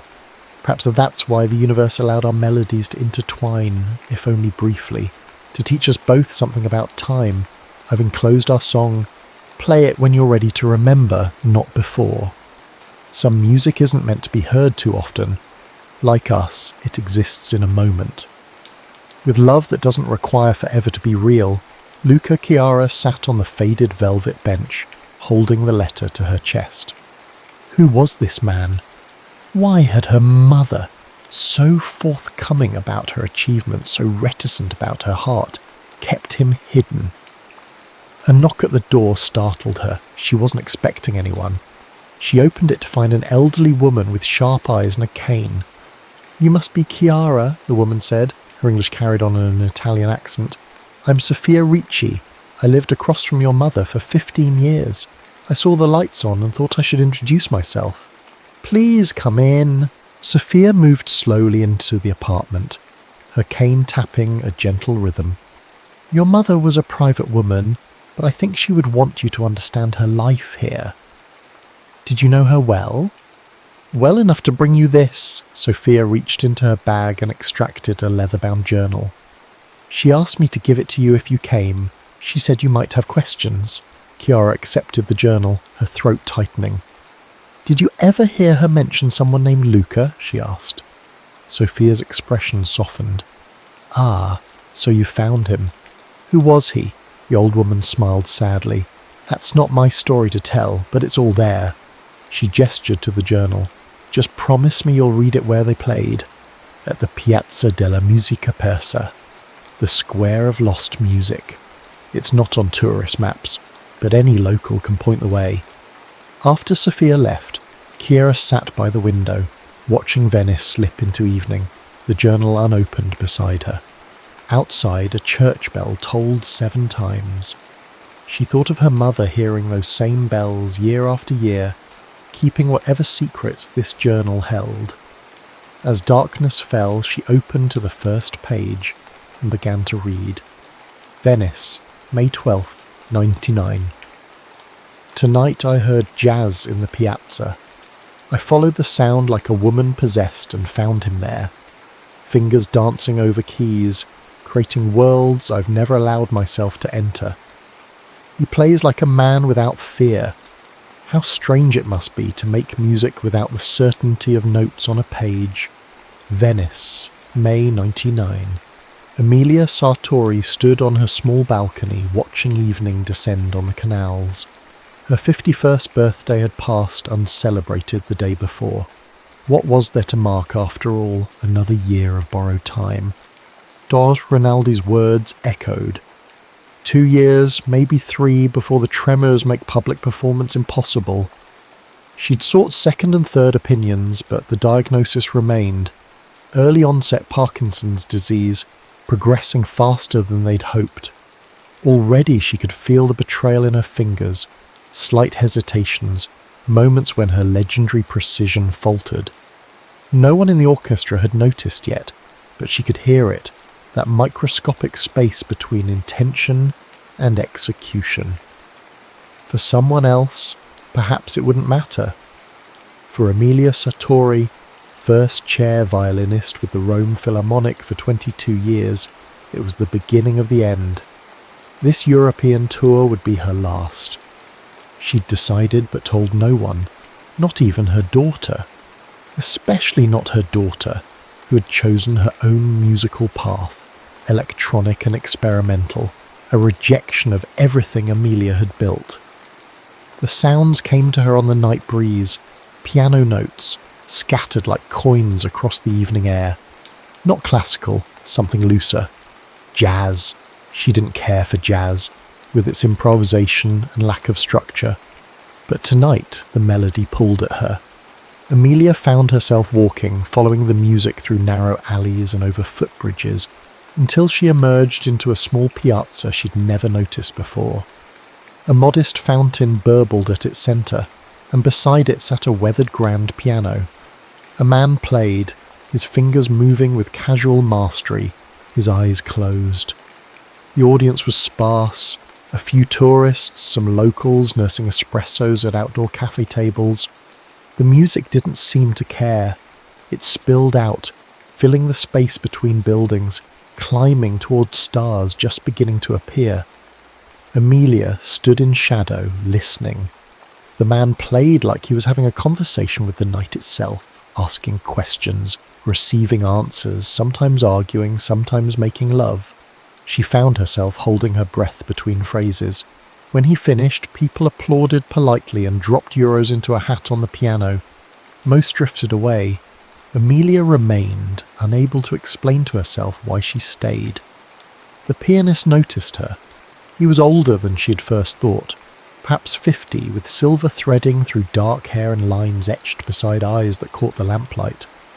He nodded to her as if they were colleagues, then began another song. This one she recognised, a jazz interpretation of the Adagietto from Mahler's Fifth Symphony. The audacity of it should have offended her. Instead, she found herself stepping closer. When he finished, they were alone in the piazza. "You're still here," he said in Italian. "You must really need music tonight." "Or perhaps I'm just lost," she replied. He smiled. Nobody gets lost in Venice. They just find places they weren't looking for. He extended a hand. "Luca Moretti." "Emilia." "Just Emilia?" His eyes sparkled with mischief. "For tonight." He studied her, head tilted. "You're a musician." She raised an eyebrow. "How can you tell?" "You have the posture of someone who spent a lifetime being watched. And you listen differently than other people. Not passively, you were analysing." "Perhaps I was judging," she said. He laughed, a warm sound that seemed to belong to the piazza. "Even better. Tell me, what was the verdict?" "Your Mahler was unorthodox." "Ah, so you know your classical music, and?" and I'm not sure Marla would have approved. Marla is dead. I play for the living. He gestured to the bench beside him. Would you like to try? She instinctively stepped back, suddenly protective of her hands. No, thank you. He nodded, seeming to understand something she hadn't said. Another night, perhaps. I play here most evenings, unless it rains. Then I move to the covered corner by the cafe. Do you live nearby? Just there. He pointed to a narrow building with green shutters. Second floor, the apartment with the red geraniums. And you? I'm just passing through. Ah, a tourist. A visitor, she corrected. For work.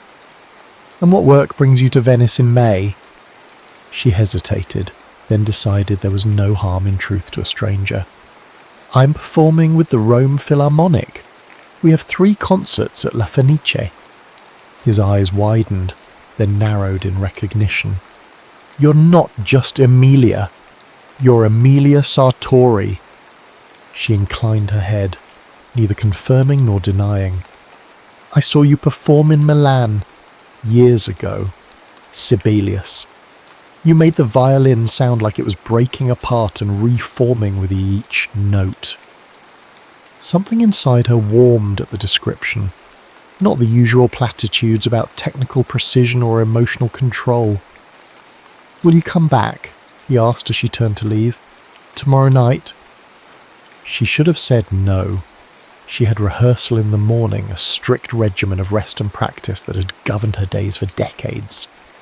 Perhaps, she said instead. She did return the next night, and the night after.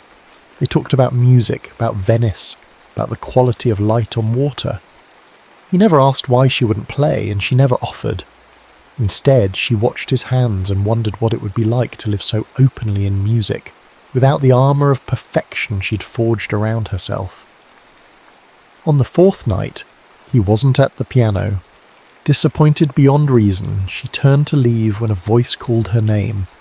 Luca stood in the doorway of the cafe, waving her over. Too much rain for the piano, he explained. They have a decent upright inside. She followed him into the warm cafe, where the owner greeted Luca like family. They were guided to a back room where a simple upright piano stood against the wall. A bottle of wine and 2 glasses waited on a small table. I took the liberty, Luca said. Unless you don't drink before performances. Not usually, she admitted, but I'm not performing tonight. The wine was rich and earthy. The room was intimate, just large enough for the piano and table. Through a small window she could see rain falling on the canal. Tell me something, he said, refilling their glasses. Why does Emilia Sartori, who can play in any concert hall in the world, spend her evenings listening to a street pianist? Perhaps I'm researching the enemy, she said, the wine making her bolder. And am I the enemy? You and your kind. Jazz, improvisation, playing without a score, is the opposite of everything I've devoted my life to. Is that why you won't play with me? Because I'm the enemy? She stared into her wine glass. I won't play with you because I can't play like you. I don't want you to play like me. I want you to play like you. And what if... The word stuck in her throat. What if I can't play like me anymore either? Understanding dawned in his eyes. Your hands. She nodded, not trusting her voice. Show me, he said gently. She extended her right hand, and he took it in both of his. His skin was warm, fingers calloused from years at the keys. For a long moment he simply held her hand, as if listening to it. Play with me, he said finally. Not for an audience, just for us. I can't. You can. I'll follow where you lead.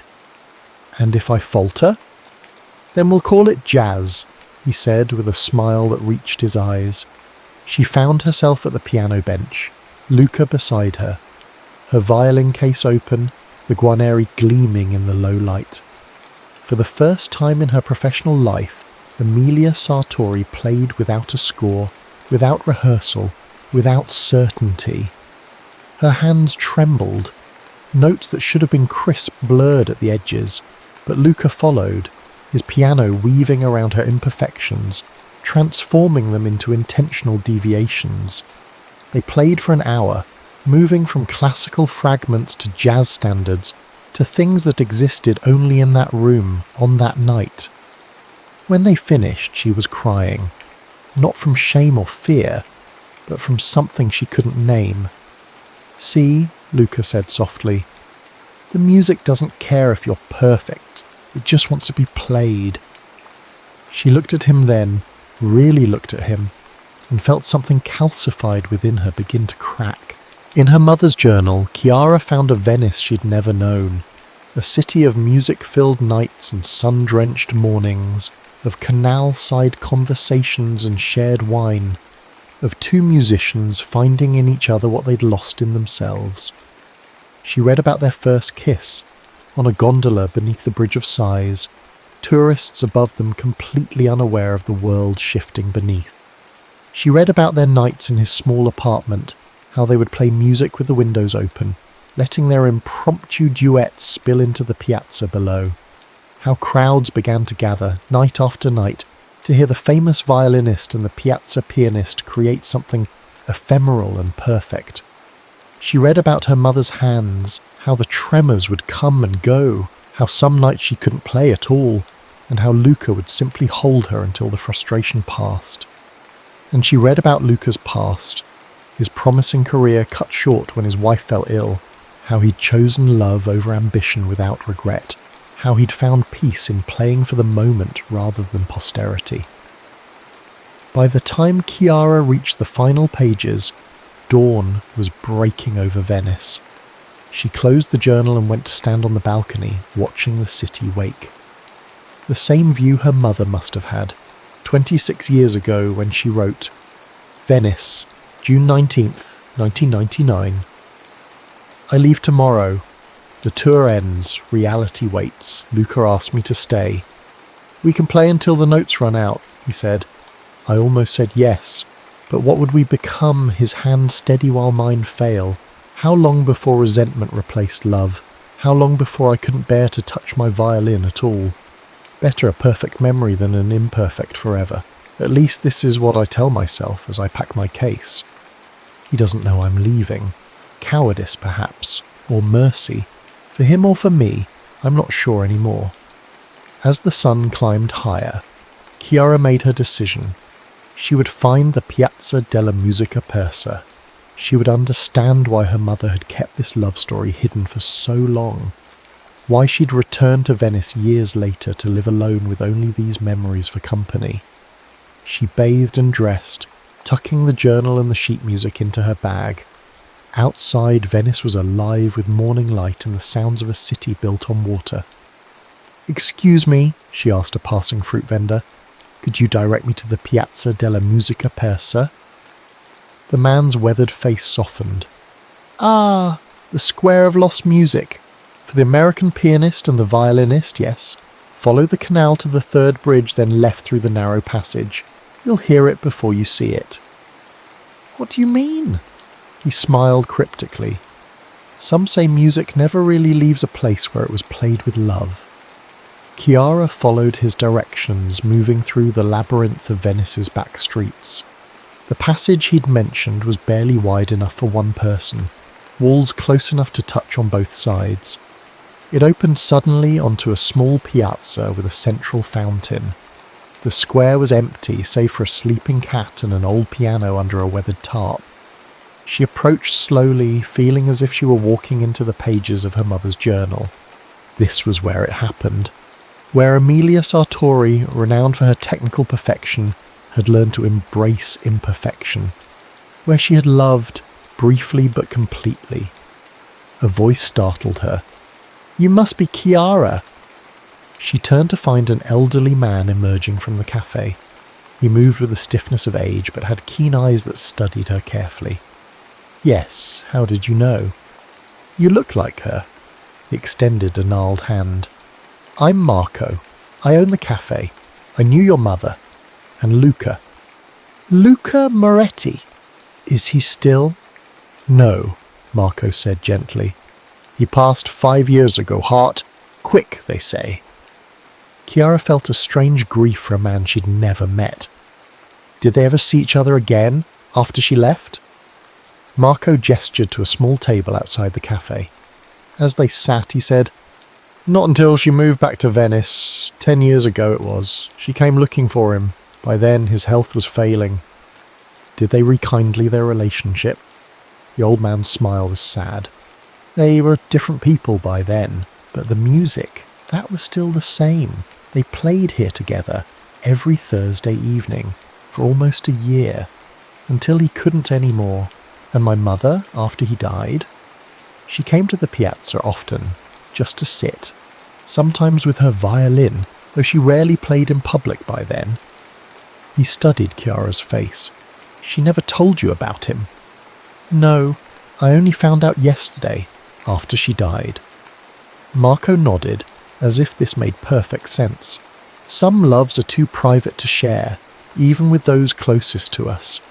They belong only to the people who lived them. "I brought this," Chiara said, extracting the sheet music from her bag. "It's called The Last Song in Venice. Did you ever hear them play it?" Marco's eyes grew distant. "Only once, the last time they played together. There wasn't a dry eye in the piazza." He gestured to the piano. "It's still in tune, if you'd like to try." "I don't play piano."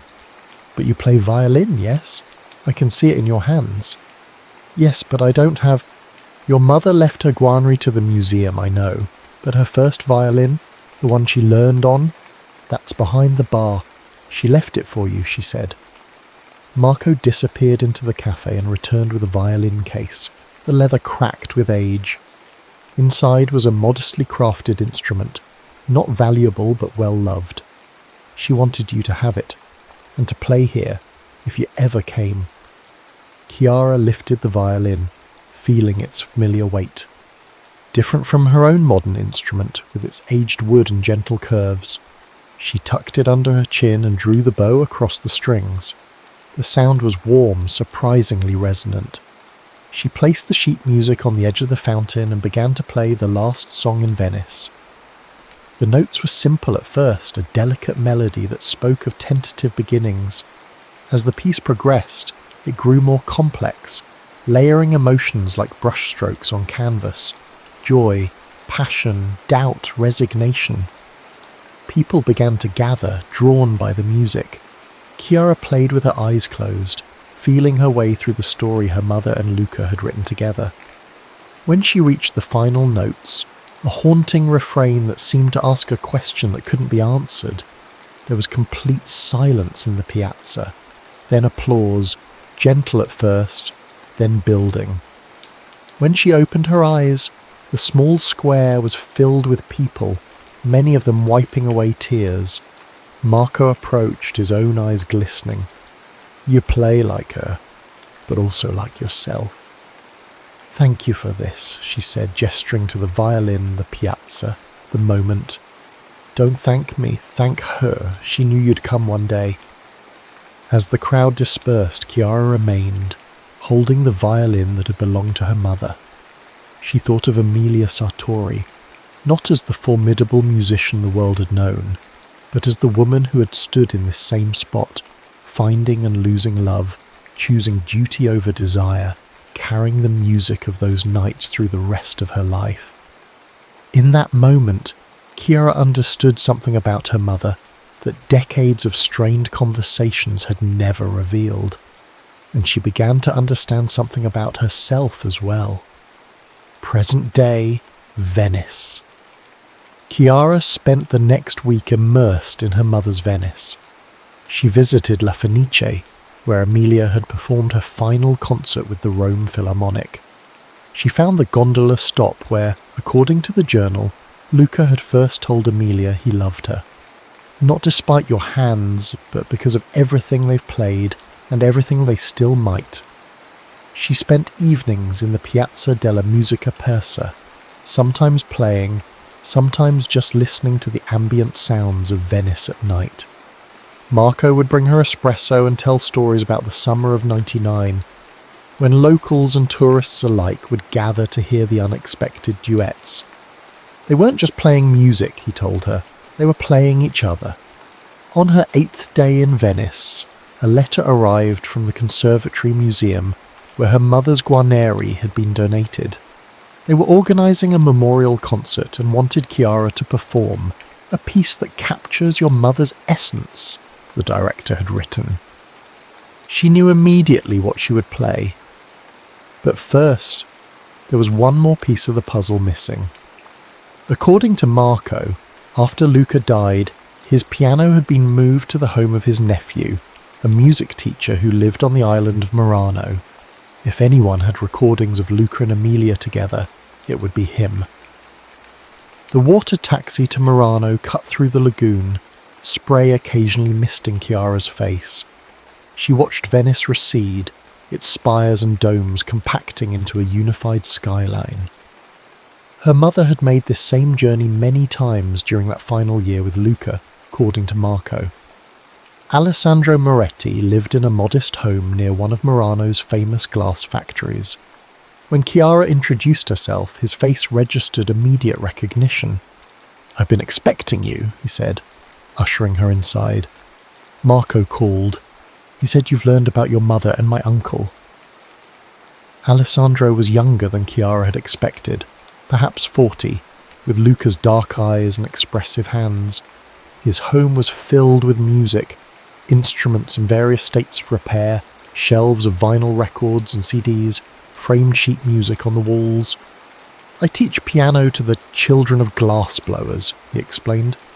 "Not as romantic as playing in piazzas, but it pays the bills." "Did you know my mother well?" Chiara asked. "Only in her later years, after she reconnected with Uncle Luca. She was formidable, intimidating, until you saw her with him. Then she softened." Marco mentioned you might have recordings of them playing together. Alessandro nodded, moving to a shelf of unmarked CDs. "Uncle Luca recorded most of their Thursday performances, said he wanted to capture lightning in a bottle." He selected a disc and handed it to her. This was their final duet, 3 weeks before he died. Chiara held the CD carefully. "May I?" He gestured to a stereo system in the corner. As she inserted the disc, Alessandro said, "I should warn you. By this point, both of them were physically diminished. Uncle Luca's heart was failing. Your mother's condition had progressed. The music reflects that."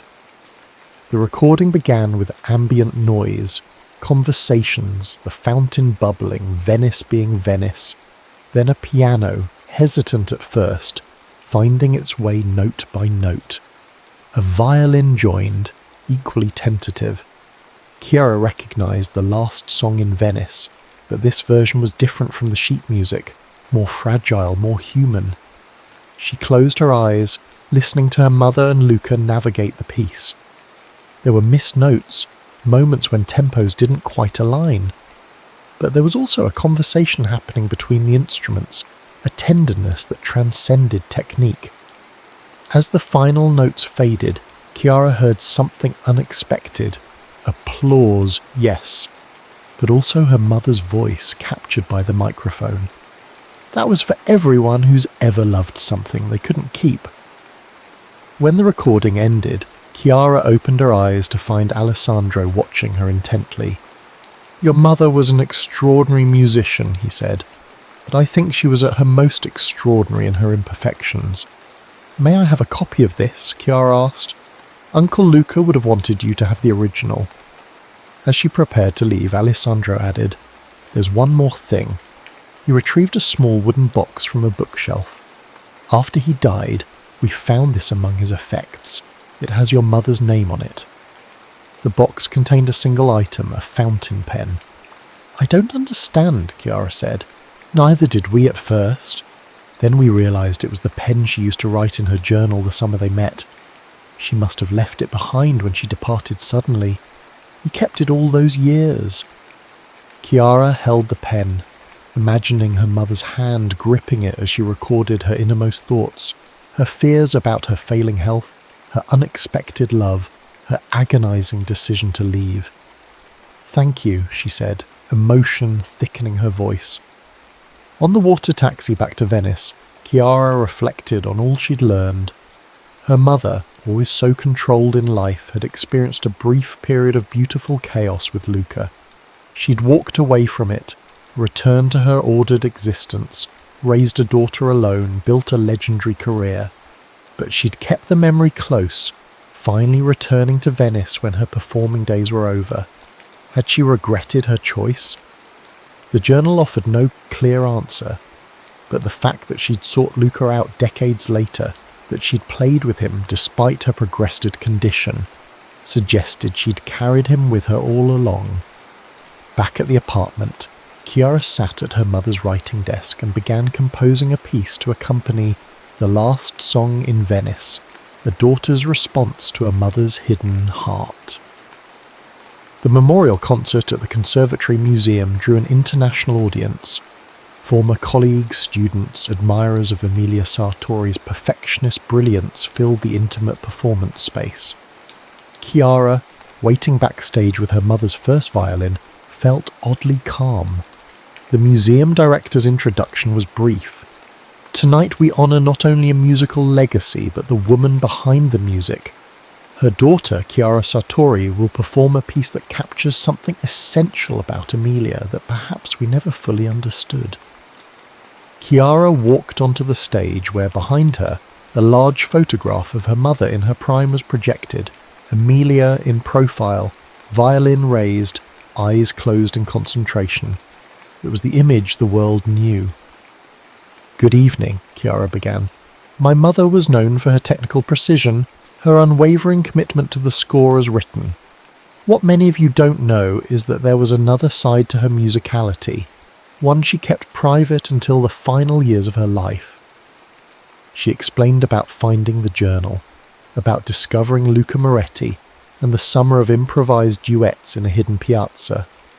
The piece I'll play tonight is called The Last Song in Venice. It was composed by Luca for my mother, capturing their brief but profound connection. I'll be playing it on her first violin, the instrument she used during that Venetian summer. Chiara placed the CD player beside her and pressed play. The recorded piano introduction began, Luca's part, from their final performance together. When the violin would normally enter, Chiara raised her mother's instrument and joined the recording, playing not to the audience but to Luca's phantom piano.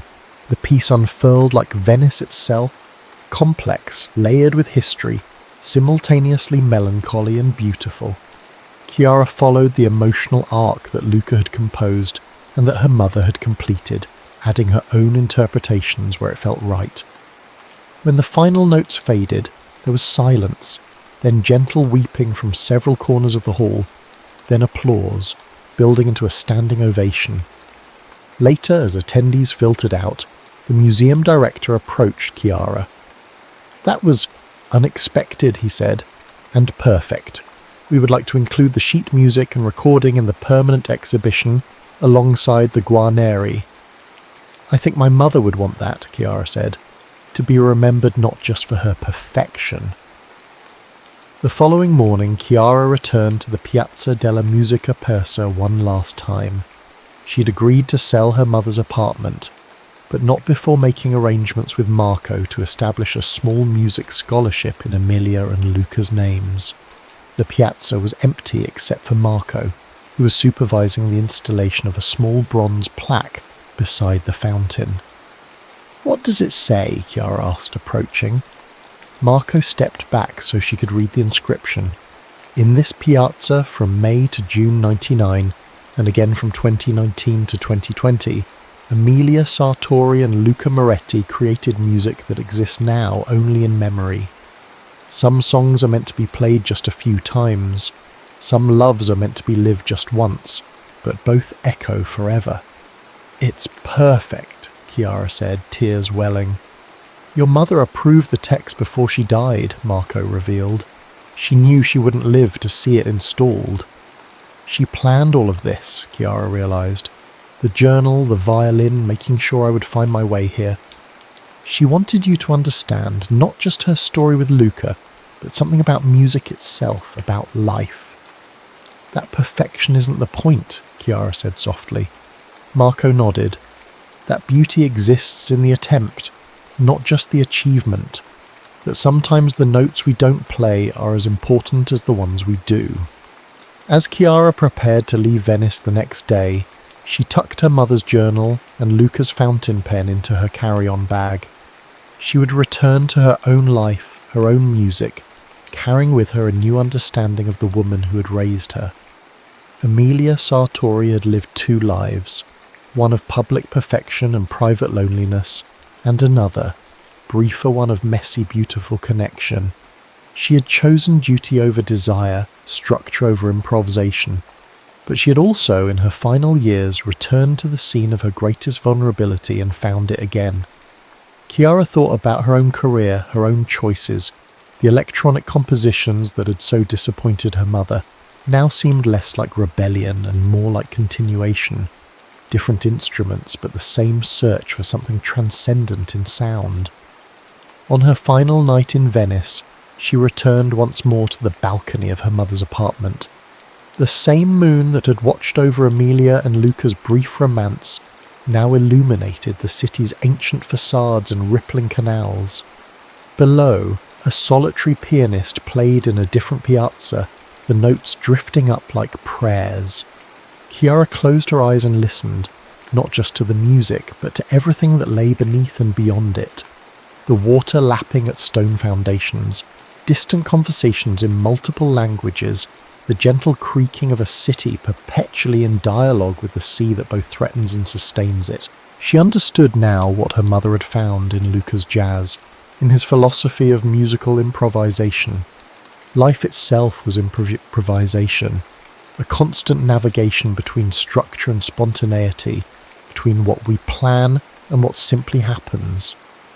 The journal's final entry, dated just 3 months before Emilia's death, read, Venice, January 2025. Chiara will come when I'm gone.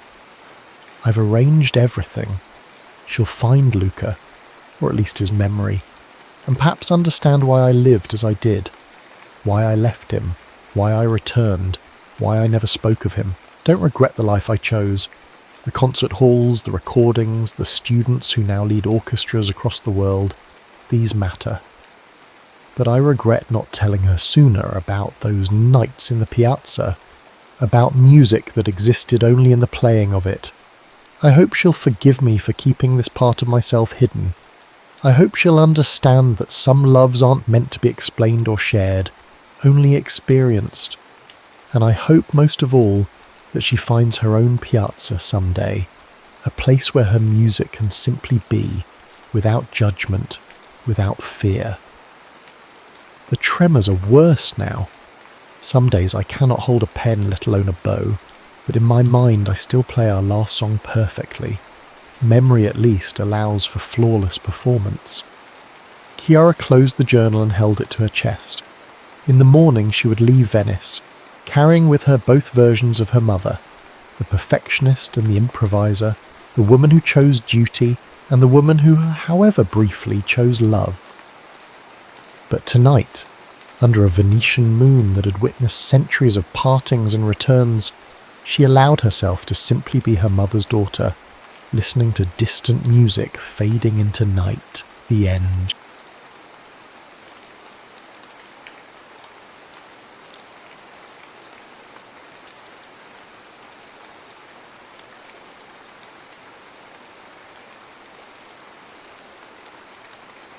The winter of 1992 settled over Sarajevo like a shroud. Not the pristine white blanket of postcards, but something grey and oppressive, stained with soot and speckled with blood. Lena Kovacevic moved through it like a ghost, her medical bag clutched to her chest, a prize more valuable than gold in a city where morphine had become currency and antiseptic was worth dying for.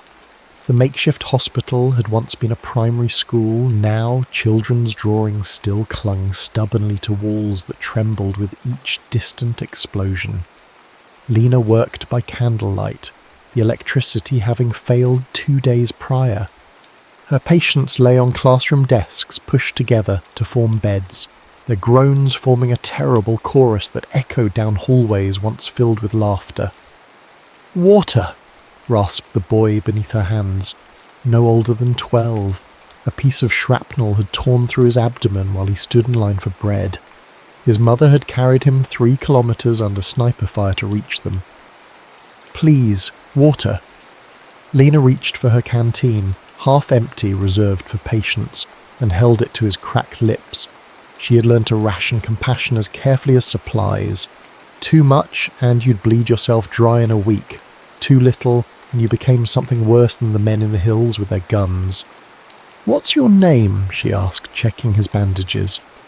"Emir," he whispered. "Mia, you're being very brave. Your mother is waiting outside." His eyes, glassy with pain, suddenly focused. "Did they get her too?" "No, Habibi, she's safe." The lie came easily. His mother had collapsed at the hospital entrance, a sniper's bullet having found her just as they reached sanctuary. Lena had watched the life fade from her eyes while orderlies carried her son inside. Another orphan in a city manufacturing them by the hundreds. A whistle cut through the air, the unmistakable sound of an incoming mortar. Lena instinctively threw herself over Amir, shielding his fragile body with her own. The blast hit somewhere nearby, close enough to shower the windows with debris. Glass tinkled across the floor like wind chimes. When silence returned, punctuated only by the wailing of a new victim somewhere outside, Lena straightened. An elderly doctor named Farouk approached, his face a map of fatigue. "The generator's running on fumes," he muttered. "We'll lose refrigeration for the blood supplies by morning." Lena nodded, making quick calculations. "I know a way to the brewery. They have a diesel tank that... Too dangerous. The crossing is exposed to sniper positions." "I've made it before," she countered, already untying her surgical apron. "Twice last month." Farouk's eyes, sunken from months of inadequate sleep, regarded her carefully. "Your brother would disapprove." "Dragon disapproves of breathing if it isn't in service of his resistance," she replied sharply, then softening. "I'll be back before dawn. Keep Amir comfortable." Outside, Sarajevo had transformed from the cosmopolitan city of her youth into a maze of dangers. Lena moved with practiced caution, keeping to walls, ducking beneath blown-out windows, traversing the sniper alleys with the quick, unpredictable movements that had kept her alive while friends and neighbours fell. She knew the snipers watched from the hills surrounding the valley, like wolves surrounding a wounded deer, patient, calculating, waiting for a clear shot. The thought of those scopes, those eyes behind them, sent a chill through her that had nothing to do with the bitter cold. Who were these men who watched day after day as civilians scavenged for survival? Did they see people through their crosshairs, or merely targets? Midway to the brewery, a distant memory ambushed her. Sitting on a sunlit hillside with Marco, their 10-year-old legs dangling, sharing a stolen cigarette and swearing blood oaths of friendship. Those same hills now harboured men who would kill her without hesitation. Was Marco among them? The childhood friend who had taught her to skip stones across the Miljacka River, whose mother had made the best tufahija in the neighbourhood, whose last name, Yankovic, had suddenly mattered in ways neither of them understood when the troubles began. A sharp crack echoed through the street, followed by the distinctive ping of a bullet striking metal nearby. Lena froze, then dove behind an abandoned car. Her heart hammered against her ribs as she pressed herself into the cold ground, making herself smaller, invisible. Another shot followed, this one splintering the pavement inches from her hiding place. Not random fire, someone was targeting her specifically. She crawled beneath the chassis of the car, ignoring the biting cold of the metal against her back. Through the wheel well, she could see a portion of the hillside where the shot had originated. Nothing but darkness and the vague silhouette of trees. Minutes passed, stretching into an hour. The sniper was patient, but Lena had learned patience too. It was the first lesson of surviving a siege. Eventually, the distant sound of artillery drew the attention elsewhere, and she seized her chance, abandoning her mission, and instead sliding through a broken fence into the ruins of what had once been a library. The building's roof had partially collapsed, but some interior walls still stood. Lena made her way through the rubble, her boots crunching on broken glass and charred book pages. Here, at least, she might find shelter until daybreak, when movement became marginally safer. In what must have been the reference section, a portion of ceiling remained intact. Lena sank down against a bookshelf, her exhaustion finally catching up to her. She closed her eyes just for a moment and was transported back to sunlit days, to the Sarajevo that existed before the world turned upside down.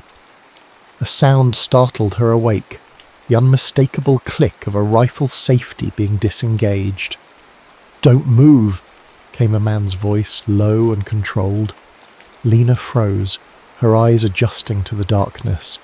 A figure stood several meters away, his face obscured by the shadow, but the outline of his weapon unmistakable. "I'm a medic," she said, keeping her voice steady. "I have no weapons." The man stepped closer, and moonlight slanting through the damaged roof illuminated half his face. Recognition hit her like a physical blow.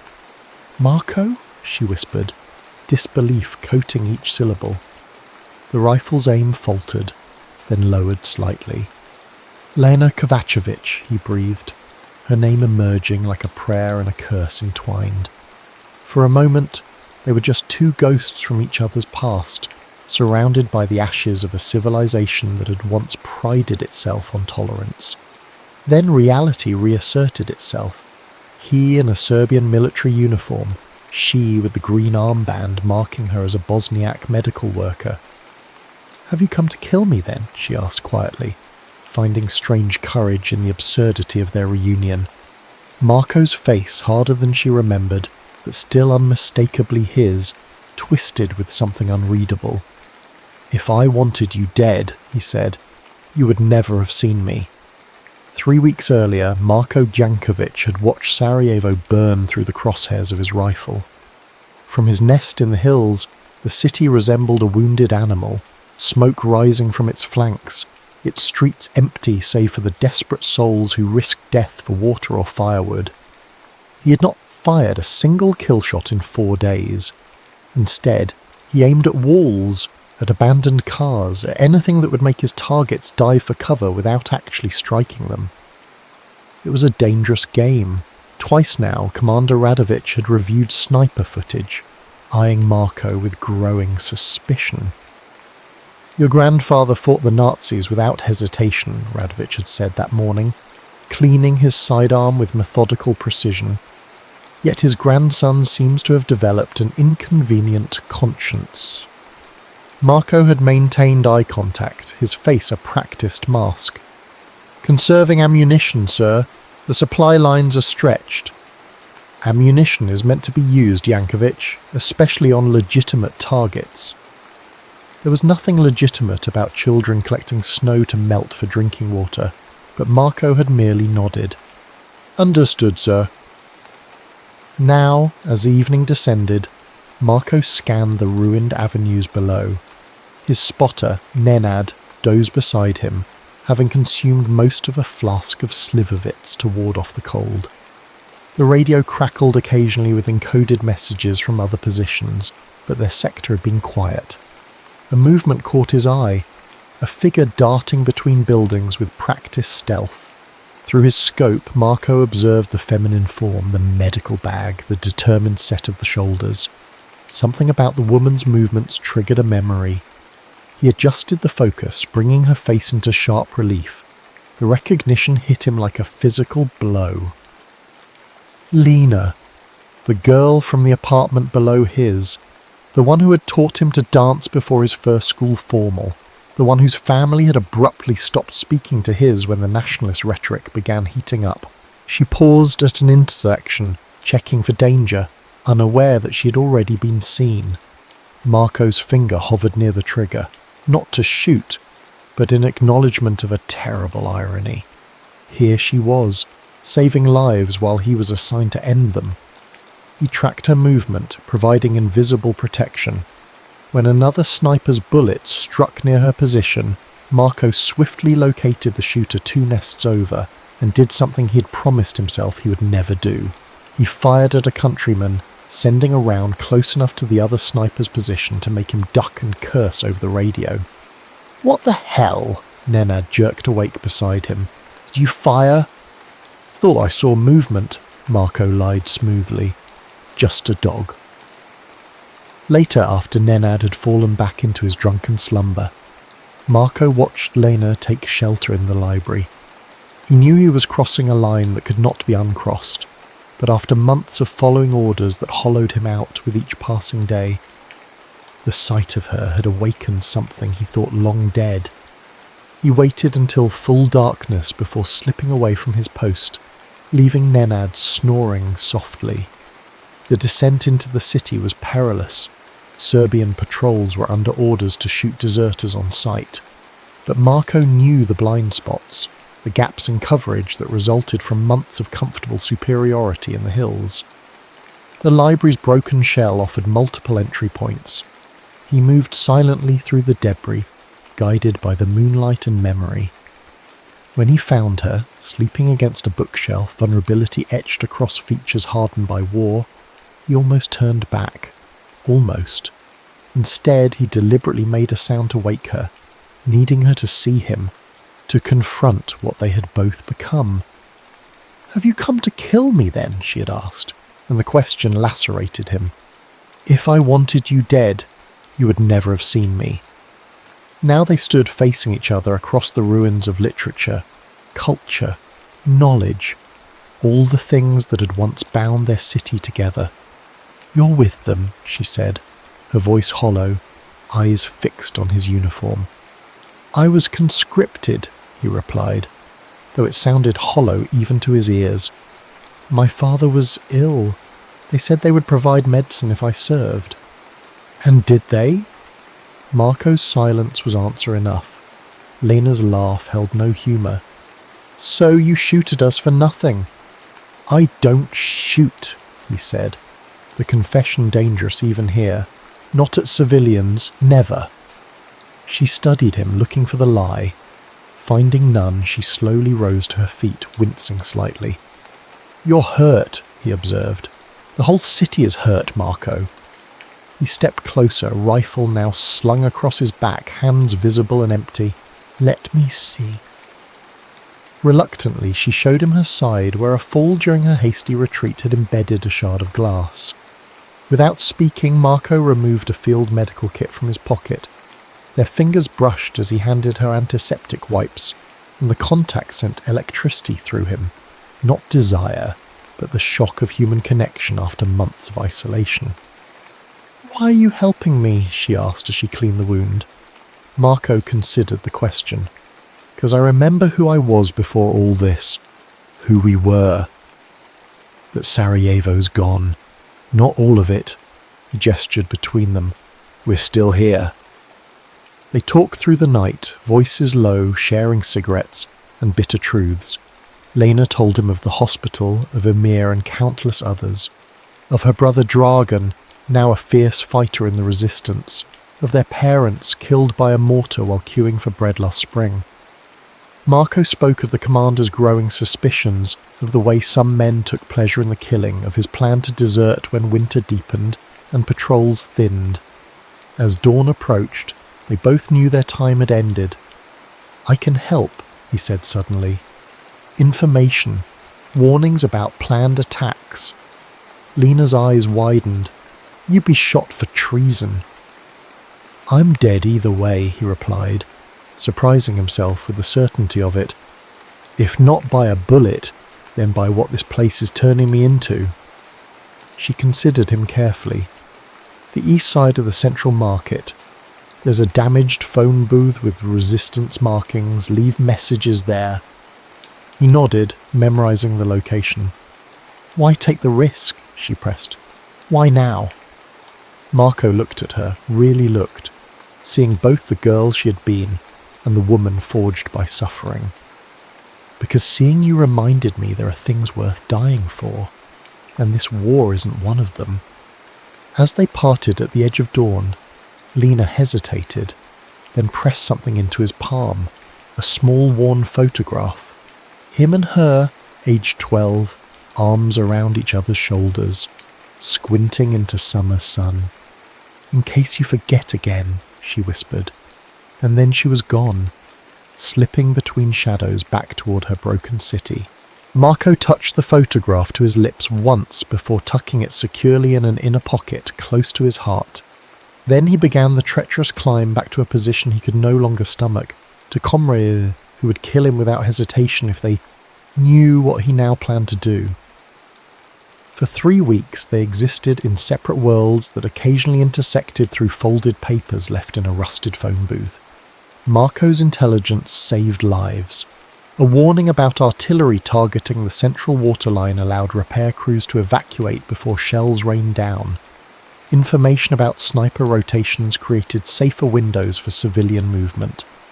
Lena never told Dragan about her source. Her brother had become hardened, viewing the world in stark divisions of friend and enemy. The resistance fighter who had once composed poetry now spoke only of vengeance, of reclaiming, of blood debts to be paid. The gentleness that had defined him was another casualty of war. "We're moving the weapons cache tonight," Dragan told her one evening, as they huddled around a small stove in what remained of their family apartment. The building's upper floors had been sheared away by artillery, but the third-floor unit remained precariously intact, if missing most of its windows. They had taped plastic sheeting over the openings, creating a membrane that inhaled and exhaled with the wind. Lena tensed. "Why tell me this?" He gave her an odd look. "Because I need you there. 3 of our men were wounded in the last raid. If something happens, I'm needed at the hospital," she countered. "You're needed by your people." Dragan's eyes, once warm brown, like her own, had taken on a feverish intensity. "Or have you forgotten which side you're on?" The accusation stung because it brushed against her secret. Was she betraying someone by helping Marco, by accepting his help? The boundaries between loyalty and humanity had blurred beyond recognition. "I'll be there," she finally agreed, knowing she could not afford his suspicion. Later, alone, she crept to the phone booth and left an urgent warning. "Weapons moving tonight. Southeast Warehouse District. Keep watch elsewhere." She lingered longer than was safe, hoping Marco might appear in person. They had not seen each other since that night in the library, but the streets remained empty save for the occasional shadow of someone else making their furtive journey through the battlefield that had once been neighbourhoods. At midnight, Lena joined Dragan and a small group of resistance fighters. They moved in silence through a network of partially collapsed basements and sewers, emerging near a warehouse that had once stored imported furniture. Now it contained ammunition, small arms, and the grim determination of people who had adjusted their definition of victory from thriving to merely surviving. Halfway through the transfer, the night erupted. Not with gunfire, but with the thunderous approach of tanks. Dragan cursed, shooting her a look of pure betrayal that made her blood freeze. "How did they know?" he hissed, grabbing her arm roughly. "Who did you tell?" "No one!" The defence was automatic, but the guilt must have shown on her face.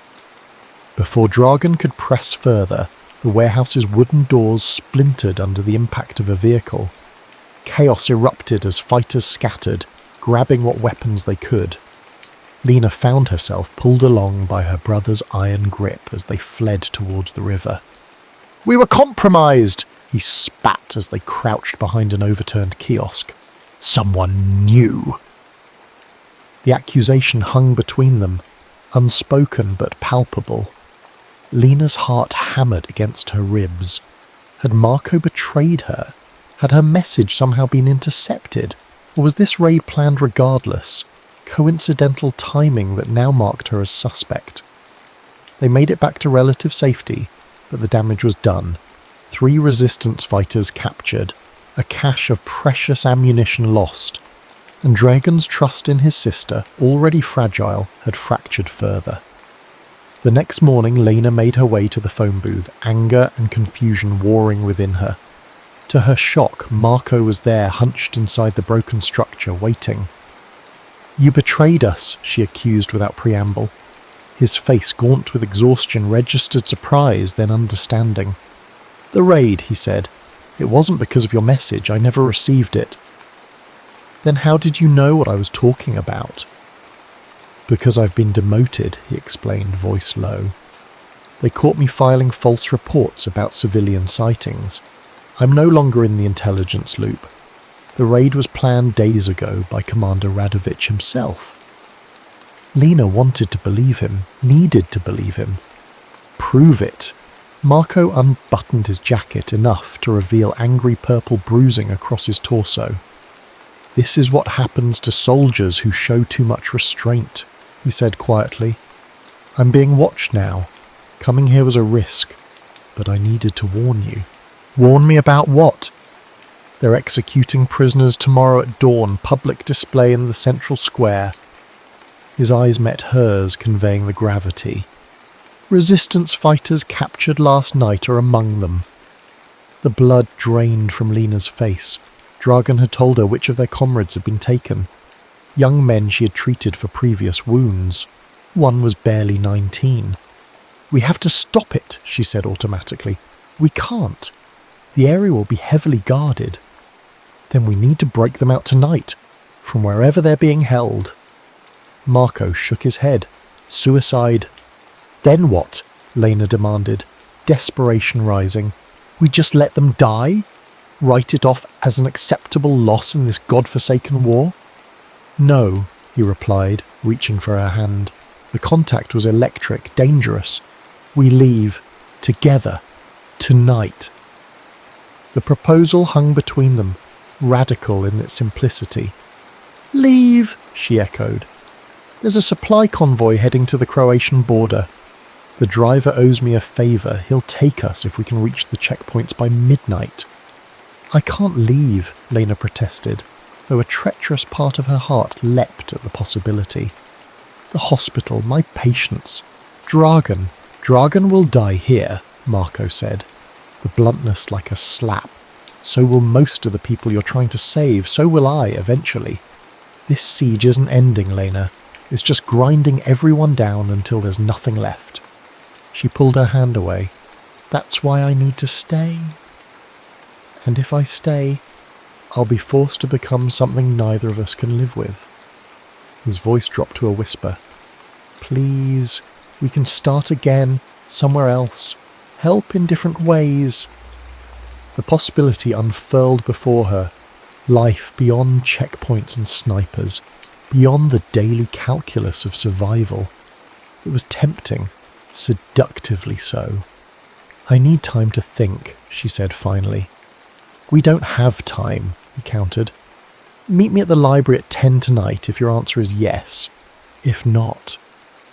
He let the sentence hang unfinished. They parted ways, both aware they might never see each other again. Lena returned to the hospital, going through the motions of bandaging, stitching, comforting, her mind elsewhere.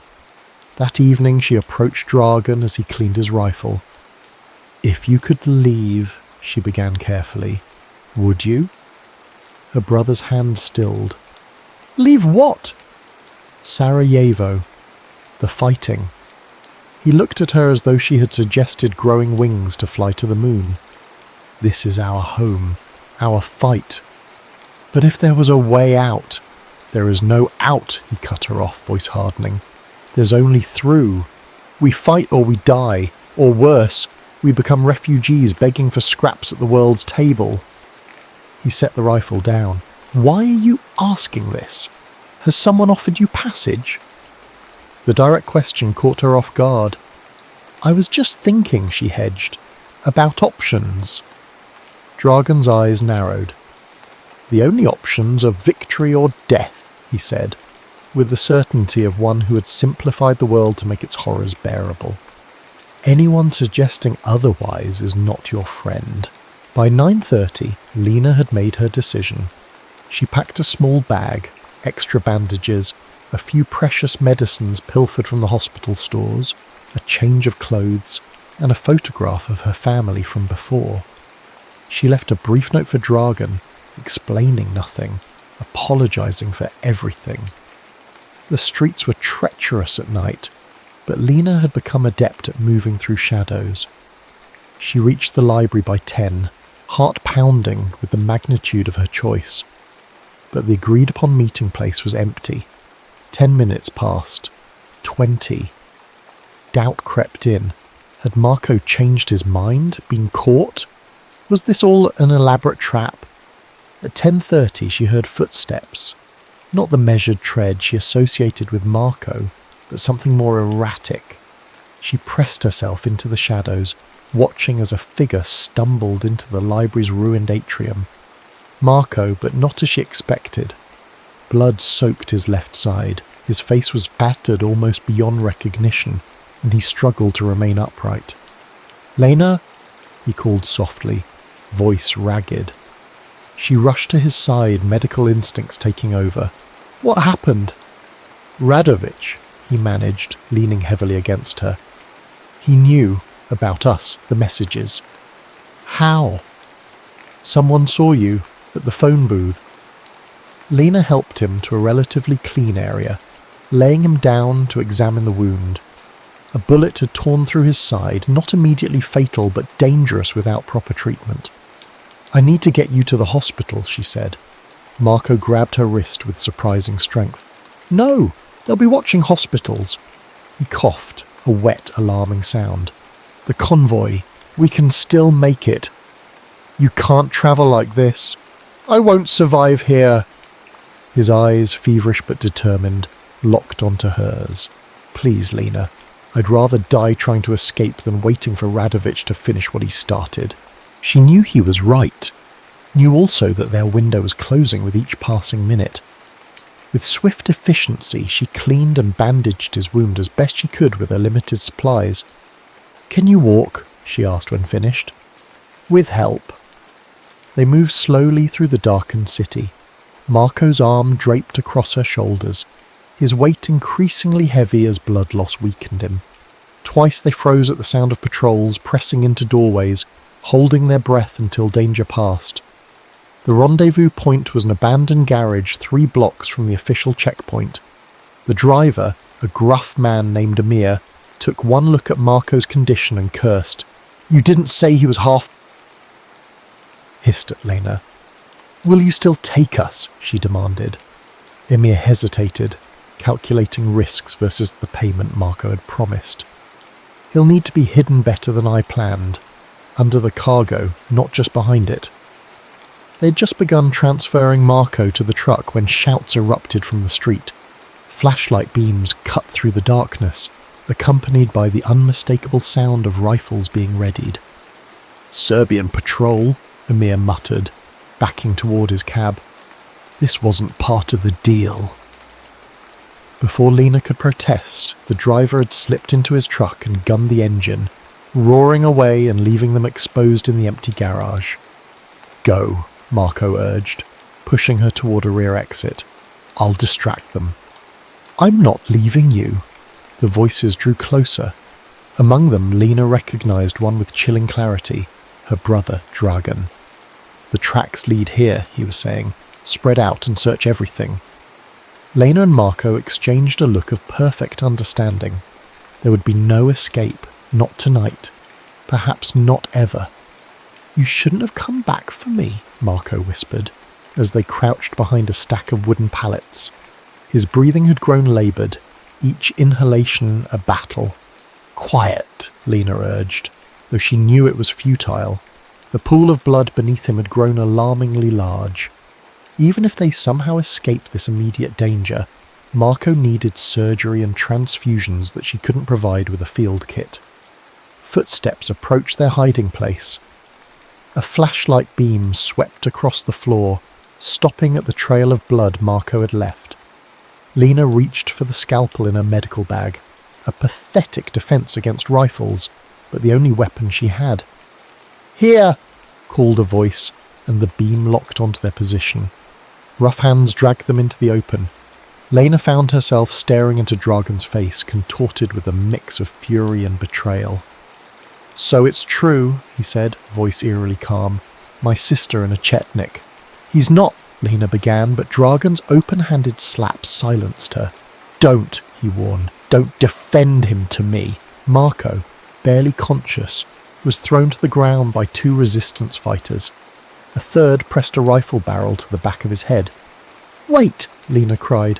"Dragon, please, it's not what you think." "Really?" Her brother circled her like a predator. "'Cause I think my sister has been feeding information to the enemy. Information that got Hassan and Edin captured." His voice broke slightly. "They're scheduled for public execution tomorrow." "I was trying to prevent that," she pleaded. "Marco has been helping us, warning us about attacks." "Helping?" Dragon laughed bitterly. "Is that what you call it when tanks show up at our weapons transfer? When snipers know exactly when our water teams will attempt repairs?" "The weapons raid wasn't me," Marco managed to say, earning himself a boot to the ribs. "Shut up, dog," spat one of the fighters. "We know what you are." Dragon turned to his men. "Take him to the cellar beneath the old bakery. We'll decide what to do with him after we deal with more pressing matters." "And her?" asked one of the fighters, nodding toward Lena. Dragon's expression hardened. "My sister is confused. She needs time to remember which side she's on." "I know exactly which side I'm on," Lena shot back, finding courage in desperation.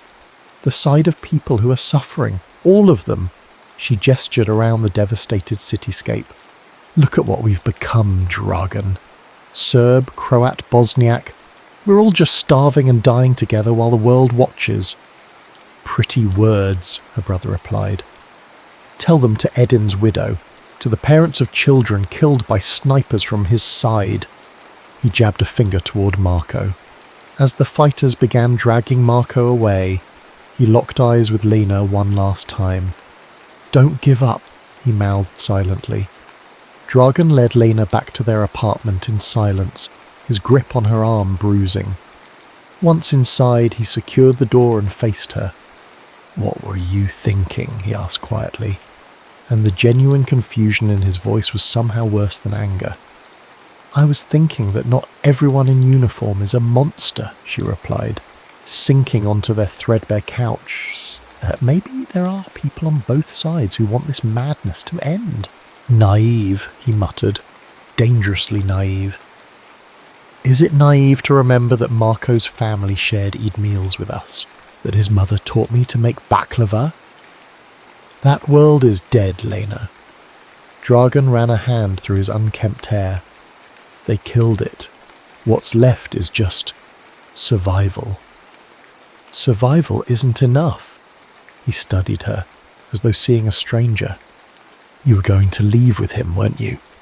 Leave all of us to die here." The accusation struck deep because it contained a kernel of truth. "I thought, maybe we could find help outside, bring attention to what's happening." "The world knows," Dragon replied bitterly. "They watch it on television with their dinners. Our suffering is background noise to them." Exhaustion suddenly overwhelmed her. "What will you do with Marco?" "That's no longer your concern." "If you kill him, I'll never forgive you." Dragon laughed humorlessly. "Add it to the list of things we won't forgive each other for." He moved toward the door. "Stay here. I've posted Tarek outside. Don't try to leave." After he departed, Lena sat motionless, mind racing through possibilities, each more desperate than the last. A daring rescue? Impossible without knowing exactly where they'd taken Marco. An appeal to reason? Her brother had abandoned reason months ago, replacing it with the clarity of hatred. Around midnight, the door opened to reveal Nera, the elderly woman who ran a shelter for orphaned children in the building's basement. Her lined face was solemn as she placed a small bundle on the table. "Your brother asked me to check on you," she said, "to make sure you had eaten." Lena hadn't, but food was the furthest thing from her mind. "Thank you, Nera." The old woman lingered, seemingly hesitant to leave. "I've lived through 3 wars," she said finally. "Always the same story. Young people dying for old hatreds they didn't create." "This one feels different," Lena replied. "More personal." "They all feel personal to those living through them." Nera's gnarled hand covered Lena's. "You're Serbian, boy. You love him?" The question caught Lena off guard. Did she love Marco? Or was it simply that he represented everything the war had stolen? Normalcy, possibility, a future? "I don't know," she admitted, "but I can't let him die." Nera nodded, as though the answer confirmed something. The bakery cellar has a secondary entrance, through the adjoining building that once sold fabric. The entrance is hidden behind a fallen beam. She rose to leave. "I tell you this because I buried 2 sons in the last war. Enough mothers have lost children in this cursed place." After Nera departed, Lena waited until the building fell silent before gathering essentials, her medical bag, a kitchen knife, a small flashlight. Tarek was slumped outside her door, snoring softly, a half-empty bottle of rakia explaining his negligence. The journey to the bakery was perilous. Serbian patrols had increased, likely in response to Marco's capture. Twice, Lena had to hide for long minutes, pressed against cold stone, barely breathing as boots passed within meters of her position. She found the fabric shop as Nera had described, its elaborate storefront now reduced to rubble. Inside, the darkness was near complete, forcing Lena to risk using her flashlight in brief controlled bursts. The fallen beam concealed a narrow passage that might once have been used for deliveries between businesses. The air grew thick with dust and the lingering smell of flour as she descended into the bakery's cellar. Voices reached her from below, 2 men speaking in hushed tones. "Execution at dawn along with the others," one was saying. "Dragan wants it done publicly, a message." "Seems excessive," replied the second voice. "The Chetnik is half dead already." "Orders are orders." Lena extinguished her light and proceeded by touch alone, each step carefully placed to avoid creating noise. The cellar opened into a larger space, dimly lit by a single kerosene lamp. Through a partially open door, she could make out 2 resistance fighters playing cards at a small table. Beyond them, barely visible, lay a figure on the ground, Marco, unmoving. She retreated, mind racing. Direct confrontation was suicide. She needed a distraction. Inspiration came from an unexpected source, the building's ancient electrical system. Though power was unreliable in the besieged city, the resistance had rigged a generator for essential operations. If she could trigger a short circuit, using her scalpel, Lena carefully exposed wiring in a junction box she found near the stairs. The resulting spark when she connected 2 frayed cables was more dramatic than she'd anticipated. A flash, a pop, and then total darkness as the building's limited electricity failed. Confusion erupted below. Lena seized the moment, rushing toward the guards with surprising ferocity. The kitchen knife caught the first man across the forearm, his cry of pain masked by the general confusion. The second received a strategic elbow to the throat, an efficient method Dragan himself had taught her just in case.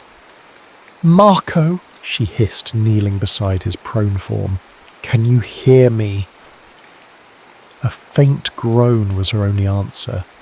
His skin burned with fever. The bandages she'd applied earlier now soaked through. Moving him would be dangerous, but leaving meant certain death. "I need you to try standing," she urged, "just for a little while." With monumental effort, she helped him to his feet. His weight threatened to topple them both as they staggered toward the passage she'd used to enter. Behind them, shouts indicated reinforcements were arriving. The journey back through the war-torn streets was an exercise in agony. Twice they had to hide from patrols, crouched in rubble as searchlights swept past. Each time they resumed their painful progress, Marco's condition deteriorated further. His breathing grew more his skin clammy despite the fever. Blood seeped through the hasty bandages, leaving a trail Lena desperately tried to conceal. She knew the signs of shock, knew that without proper medical intervention, he had hours at most. The hospital was too risky. Dragan would check there first. Instead, she guided their faltering steps toward Nera's orphanage in the basement of her apartment building. The old woman had basic medical supplies and, more importantly, decades of experience treating wounds with limited resources. They arrived just before dawn, Marco barely conscious. Nera took one look at him and gestured toward a small back room where a narrow cot stood ready. "The children mustn't see," she explained, helping Lena lay Marco down. "It frightens them to see adults so vulnerable." Working together by candlelight, they cleaned and redressed his wounds. The bullet had passed through cleanly, but infection had set in. Without antibiotics, his chances were slim. "I know someone who might have medicines," Nera said, reading Lena's thoughts. "It will take time." Time was the one thing they didn't have. By now, Dragan would have discovered Marco's escape and Lena's involvement. The city would be crawling with resistance fighters searching for them. "We need to leave Sarajevo," Lena said quietly as they finished their work. "Tonight, if possible." Nera nodded, unsurprised. "There is a tunnel," she said, "under the airport. The resistance uses it for supplies. Dragan never mentioned it to me, because it is reserved for the most essential personnel and goods, not for deserters." She spoke the word without judgment. "How do we access it?" "There is a house on the edge of the Dobrinja district, marked with 3 red lines on the door. Tell them Nera sent you." Lena squeezed the old woman's hand in gratitude. "Why are you helping us?" Nera's smile was tinged with ancient sadness. "'Cause love is rare in wartime. When you find it, you must protect it." She moved toward the door. "Rest now. I will bring medicines when I can." Hours passed like centuries in the dim confines of Nera's back room. Lena dozed fitfully beside Marco's cot, waking at each change in his breathing, each small sound from the children's quarters beyond the thin wall. His fever neither broke nor worsened, a precarious plateau that could tip either way.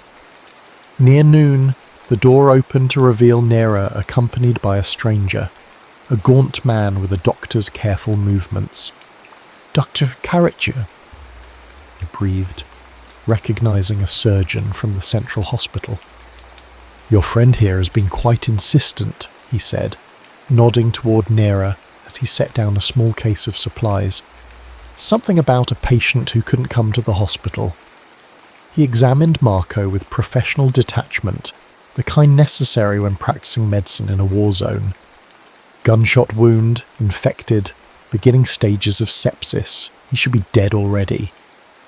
"But," Lena prompted, hearing the unspoken qualification, "but he's young and apparently stubborn." Dr. Karich opened his case, revealing several vials of antibiotics, precious beyond measure in the besieged city. "I can give him enough to fight the infection, if his body is strong enough." As he administered injections and changed dressings, the doctor maintained a deliberate ignorance about his patient's identity. Better not to know, his silence suggested. Better not to ask why a young woman was hiding an injured man who clearly wore parts of an enemy uniform beneath his civilian clothes. "Keep him still for at least 12 hours, Karich instructed as he prepared to leave. "After that, if he's stable enough to move..." He left the sentence unfinished, but his meaning was clear. "Get him out of Sarajevo if you can."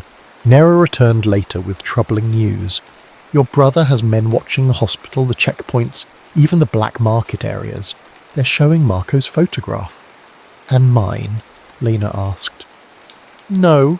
Dragan tells people his sister was kidnapped by a Serbian soldier. He's positioned himself as the grieving, vengeful brother." The revelation wasn't surprising. Dragan would never publicly admit his sister had chosen to help, much less flee with, a man he considered the enemy. It would undermine his standing in the resistance, call his own loyalty into question. How long until the tunnel? Lena asked. Tonight, after curfew. Nera hesitated. There's a complication. I've arranged passage, but my contact says only one of you can go. Space is limited. Priority is given to wounded resistance fighters being evacuated for treatment. Then Marco goes, Lena said without hesitation. And you? I'll find another way out. Or she left the alternative unspoken. Staying in Sarajevo meant eventual discovery, and Dragan's sense of betrayal would not allow for mercy. As evening approached, Marco regained consciousness. His eyes clearer now as the antibiotics fought back the infection, found Lena's. You came for me, he said, voice hoarse.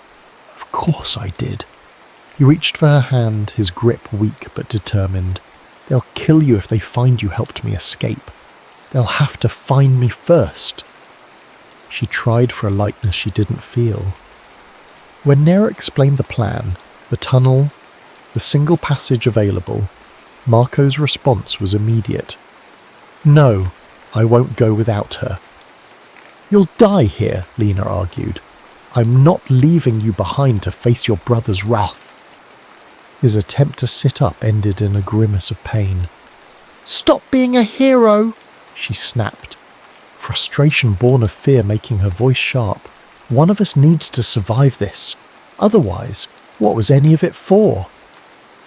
Their argument was interrupted by a commotion outside. Through the small window, Lena could see people running, hear distant shouts. Nera hurried in moments later, her usually composed face tight with anxiety. They're searching the building, she said. House by house, room by room, someone must have talked, perhaps saw you arrive. Lena's mind raced. The children are my concern, Nera cut her off. You must go, now, through the back alley.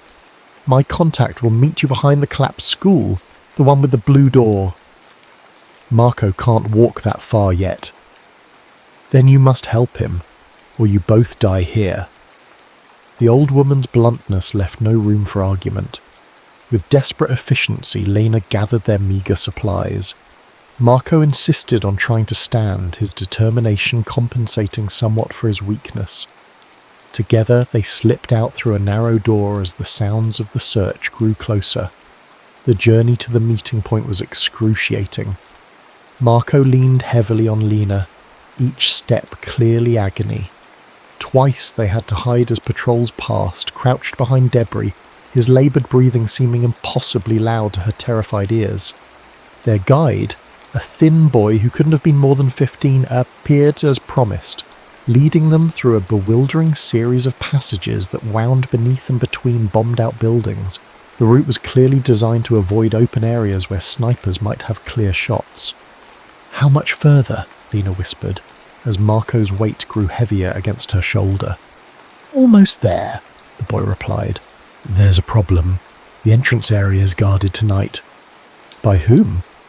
Your brother's men, he said, glancing at her with something like pity. They were not there earlier today. Dragan had anticipated their plan. Perhaps not the specific route, but he knew the tunnel represented the only real hope of escape.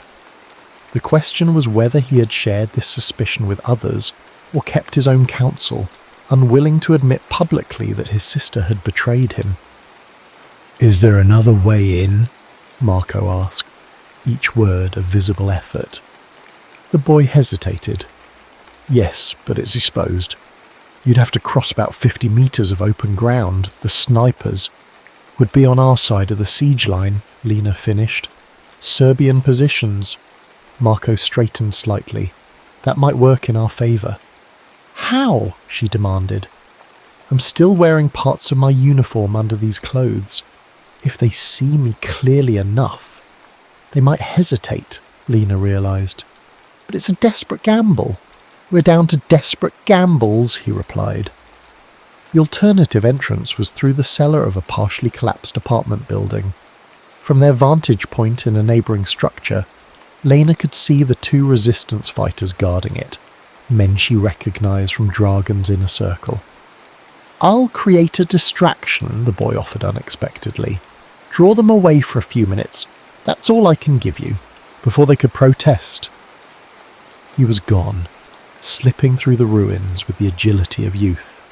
Moments later, they heard a crash from the opposite direction, followed by shouts.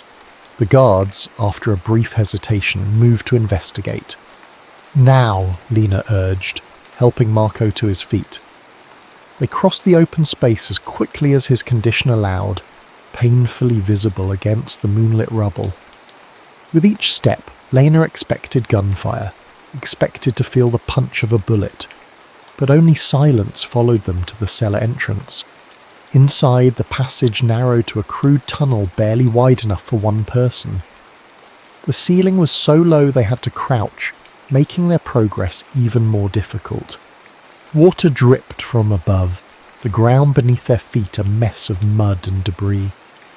"Keep moving," Lena encouraged when Marco faltered. "We're almost there." The tunnel seemed endless, winding beneath the airport runway in near total darkness. Air grew scarcer, the close confine threatening to trigger claustrophobia even in the most stable mind. For Lena, each meter was a battle against panic, not for herself, but for Marco, whose breathing had grown increasingly laboured. After what seemed like hours, a faint glow appeared ahead. The tunnel's end, and with it the promise of safety beyond Sarajevo's death grip. They emerged into a small clearing surrounded by trees, the open space disorienting after the tunnel's confines. Several resistance members manned a small outpost that marked the tunnel's exterior entrance.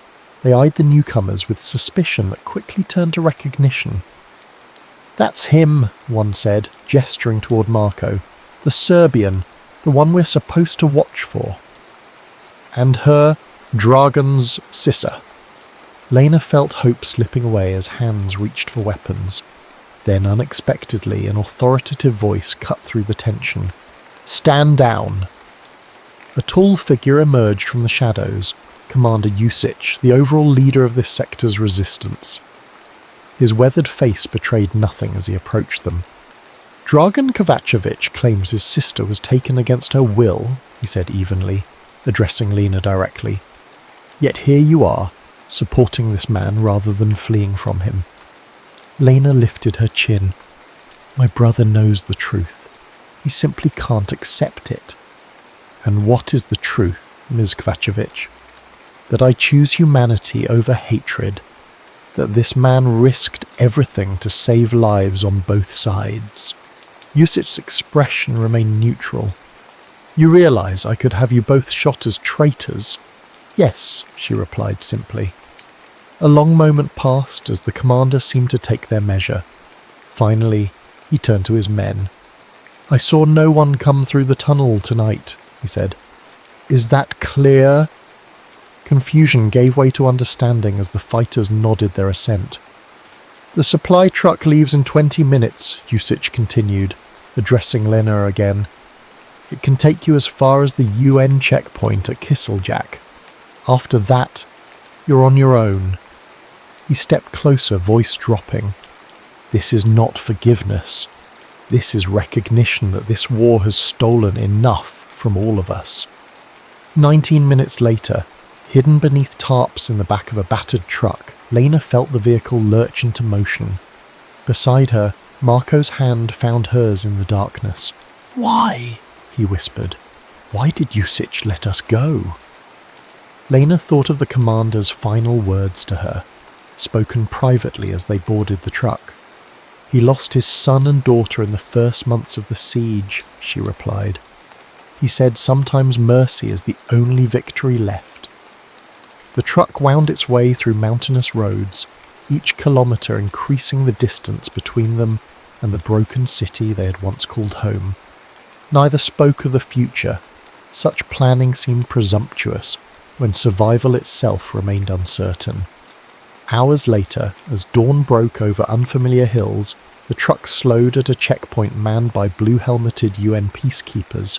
The end of one journey, the uncertain beginning of another. "What happens now?" Marco asked as they prepared to reveal themselves.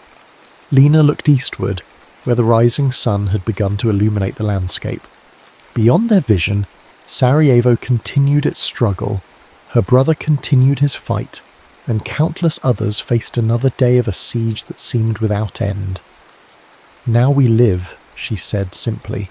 "We live, and we remember, and someday we find a way to help rebuild what was broken. Together." Her hand tightened around his. "Is there any other way?"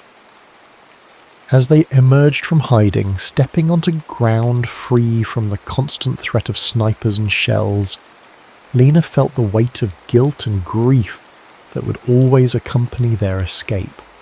But alongside it grew something she had thought lost forever in the ashes of Sarajevo, the fragile, defiant bloom of hope. Sarajevo, 2005. The rebuilt bridge spanned the Miljacka River like a declaration, not of victory, but of survival. Lena stood at its centre, the spring sunlight warm on her face, watching the city that had once been her entire world. Beside her, Marco adjusted the camera hanging around his neck. The years had added silver to his temples, lines at the corners of his eyes, but had softened nothing of the intensity with which he observed the world. His photographs of the siege, published years after they had found safety in Germany, had helped ensure the world remembered what had happened here. "Smaller than I remembered," she said, gazing at the hills that had once held such terror. "Most battlefields are," he replied. They had returned for the memorial 10 years since the official end of the siege, though the true end had come earlier for them. Their presence was both pilgrimage and penance. They had survived when so many had not. The cemetery had expanded beyond what Lena could have imagined. White stones stretching across the hillside in ordered rows. They moved among them slowly, reading names, placing flowers. At one marker, more elaborate than the others, Lena knelt longer. Dragan Kovacevic, beloved son, brother, defender of Sarajevo. He had survived the war, only to die in a car accident 3 years later. They had never reconciled. Some wounds, Lena had learned, remained beyond healing. "Do you regret it?" Marco asked quietly as they walked away from the cemetery. "Leaving?" The question surfaced periodically between them, less frequently as years passed, but never fully laid to rest. "No," she answered, the same response she always gave. "But I regret that it was necessary." They made their way toward the old library, its reconstruction finally complete after years of international fundraising. Inside, beneath the magnificent restored dome, children sat reading while sunlight streamed through stained glass windows. This was why they had returned, not just to remember, but to witness the city's rebirth, to see that life had continued, that beauty had managed to emerge from the rubble of hatred. Later, as the evening settled over Sarajevo, they stood on the balcony of their hotel room. In the distance, lights twinkled from homes built atop the ruins of others. Music drifted up from a cafe below. Young people laughed, living their lives in a peace that must sometimes seem fragile, but was peace nonetheless. "We did the right thing," Marco said softly, arms encircling her from behind. And for the first time since they had fled through that dark tunnel, Lena believed it without reservation. Their love had not been a betrayal of her city or his duty, but rather an affirmation of the humanity that war sought to destroy. In a city that had once burned with hatred, they had found a love worth surviving for, and in surviving, they had kept alive the memory of what was lost, and the promise of what might yet be rebuilt from the ashes. The end.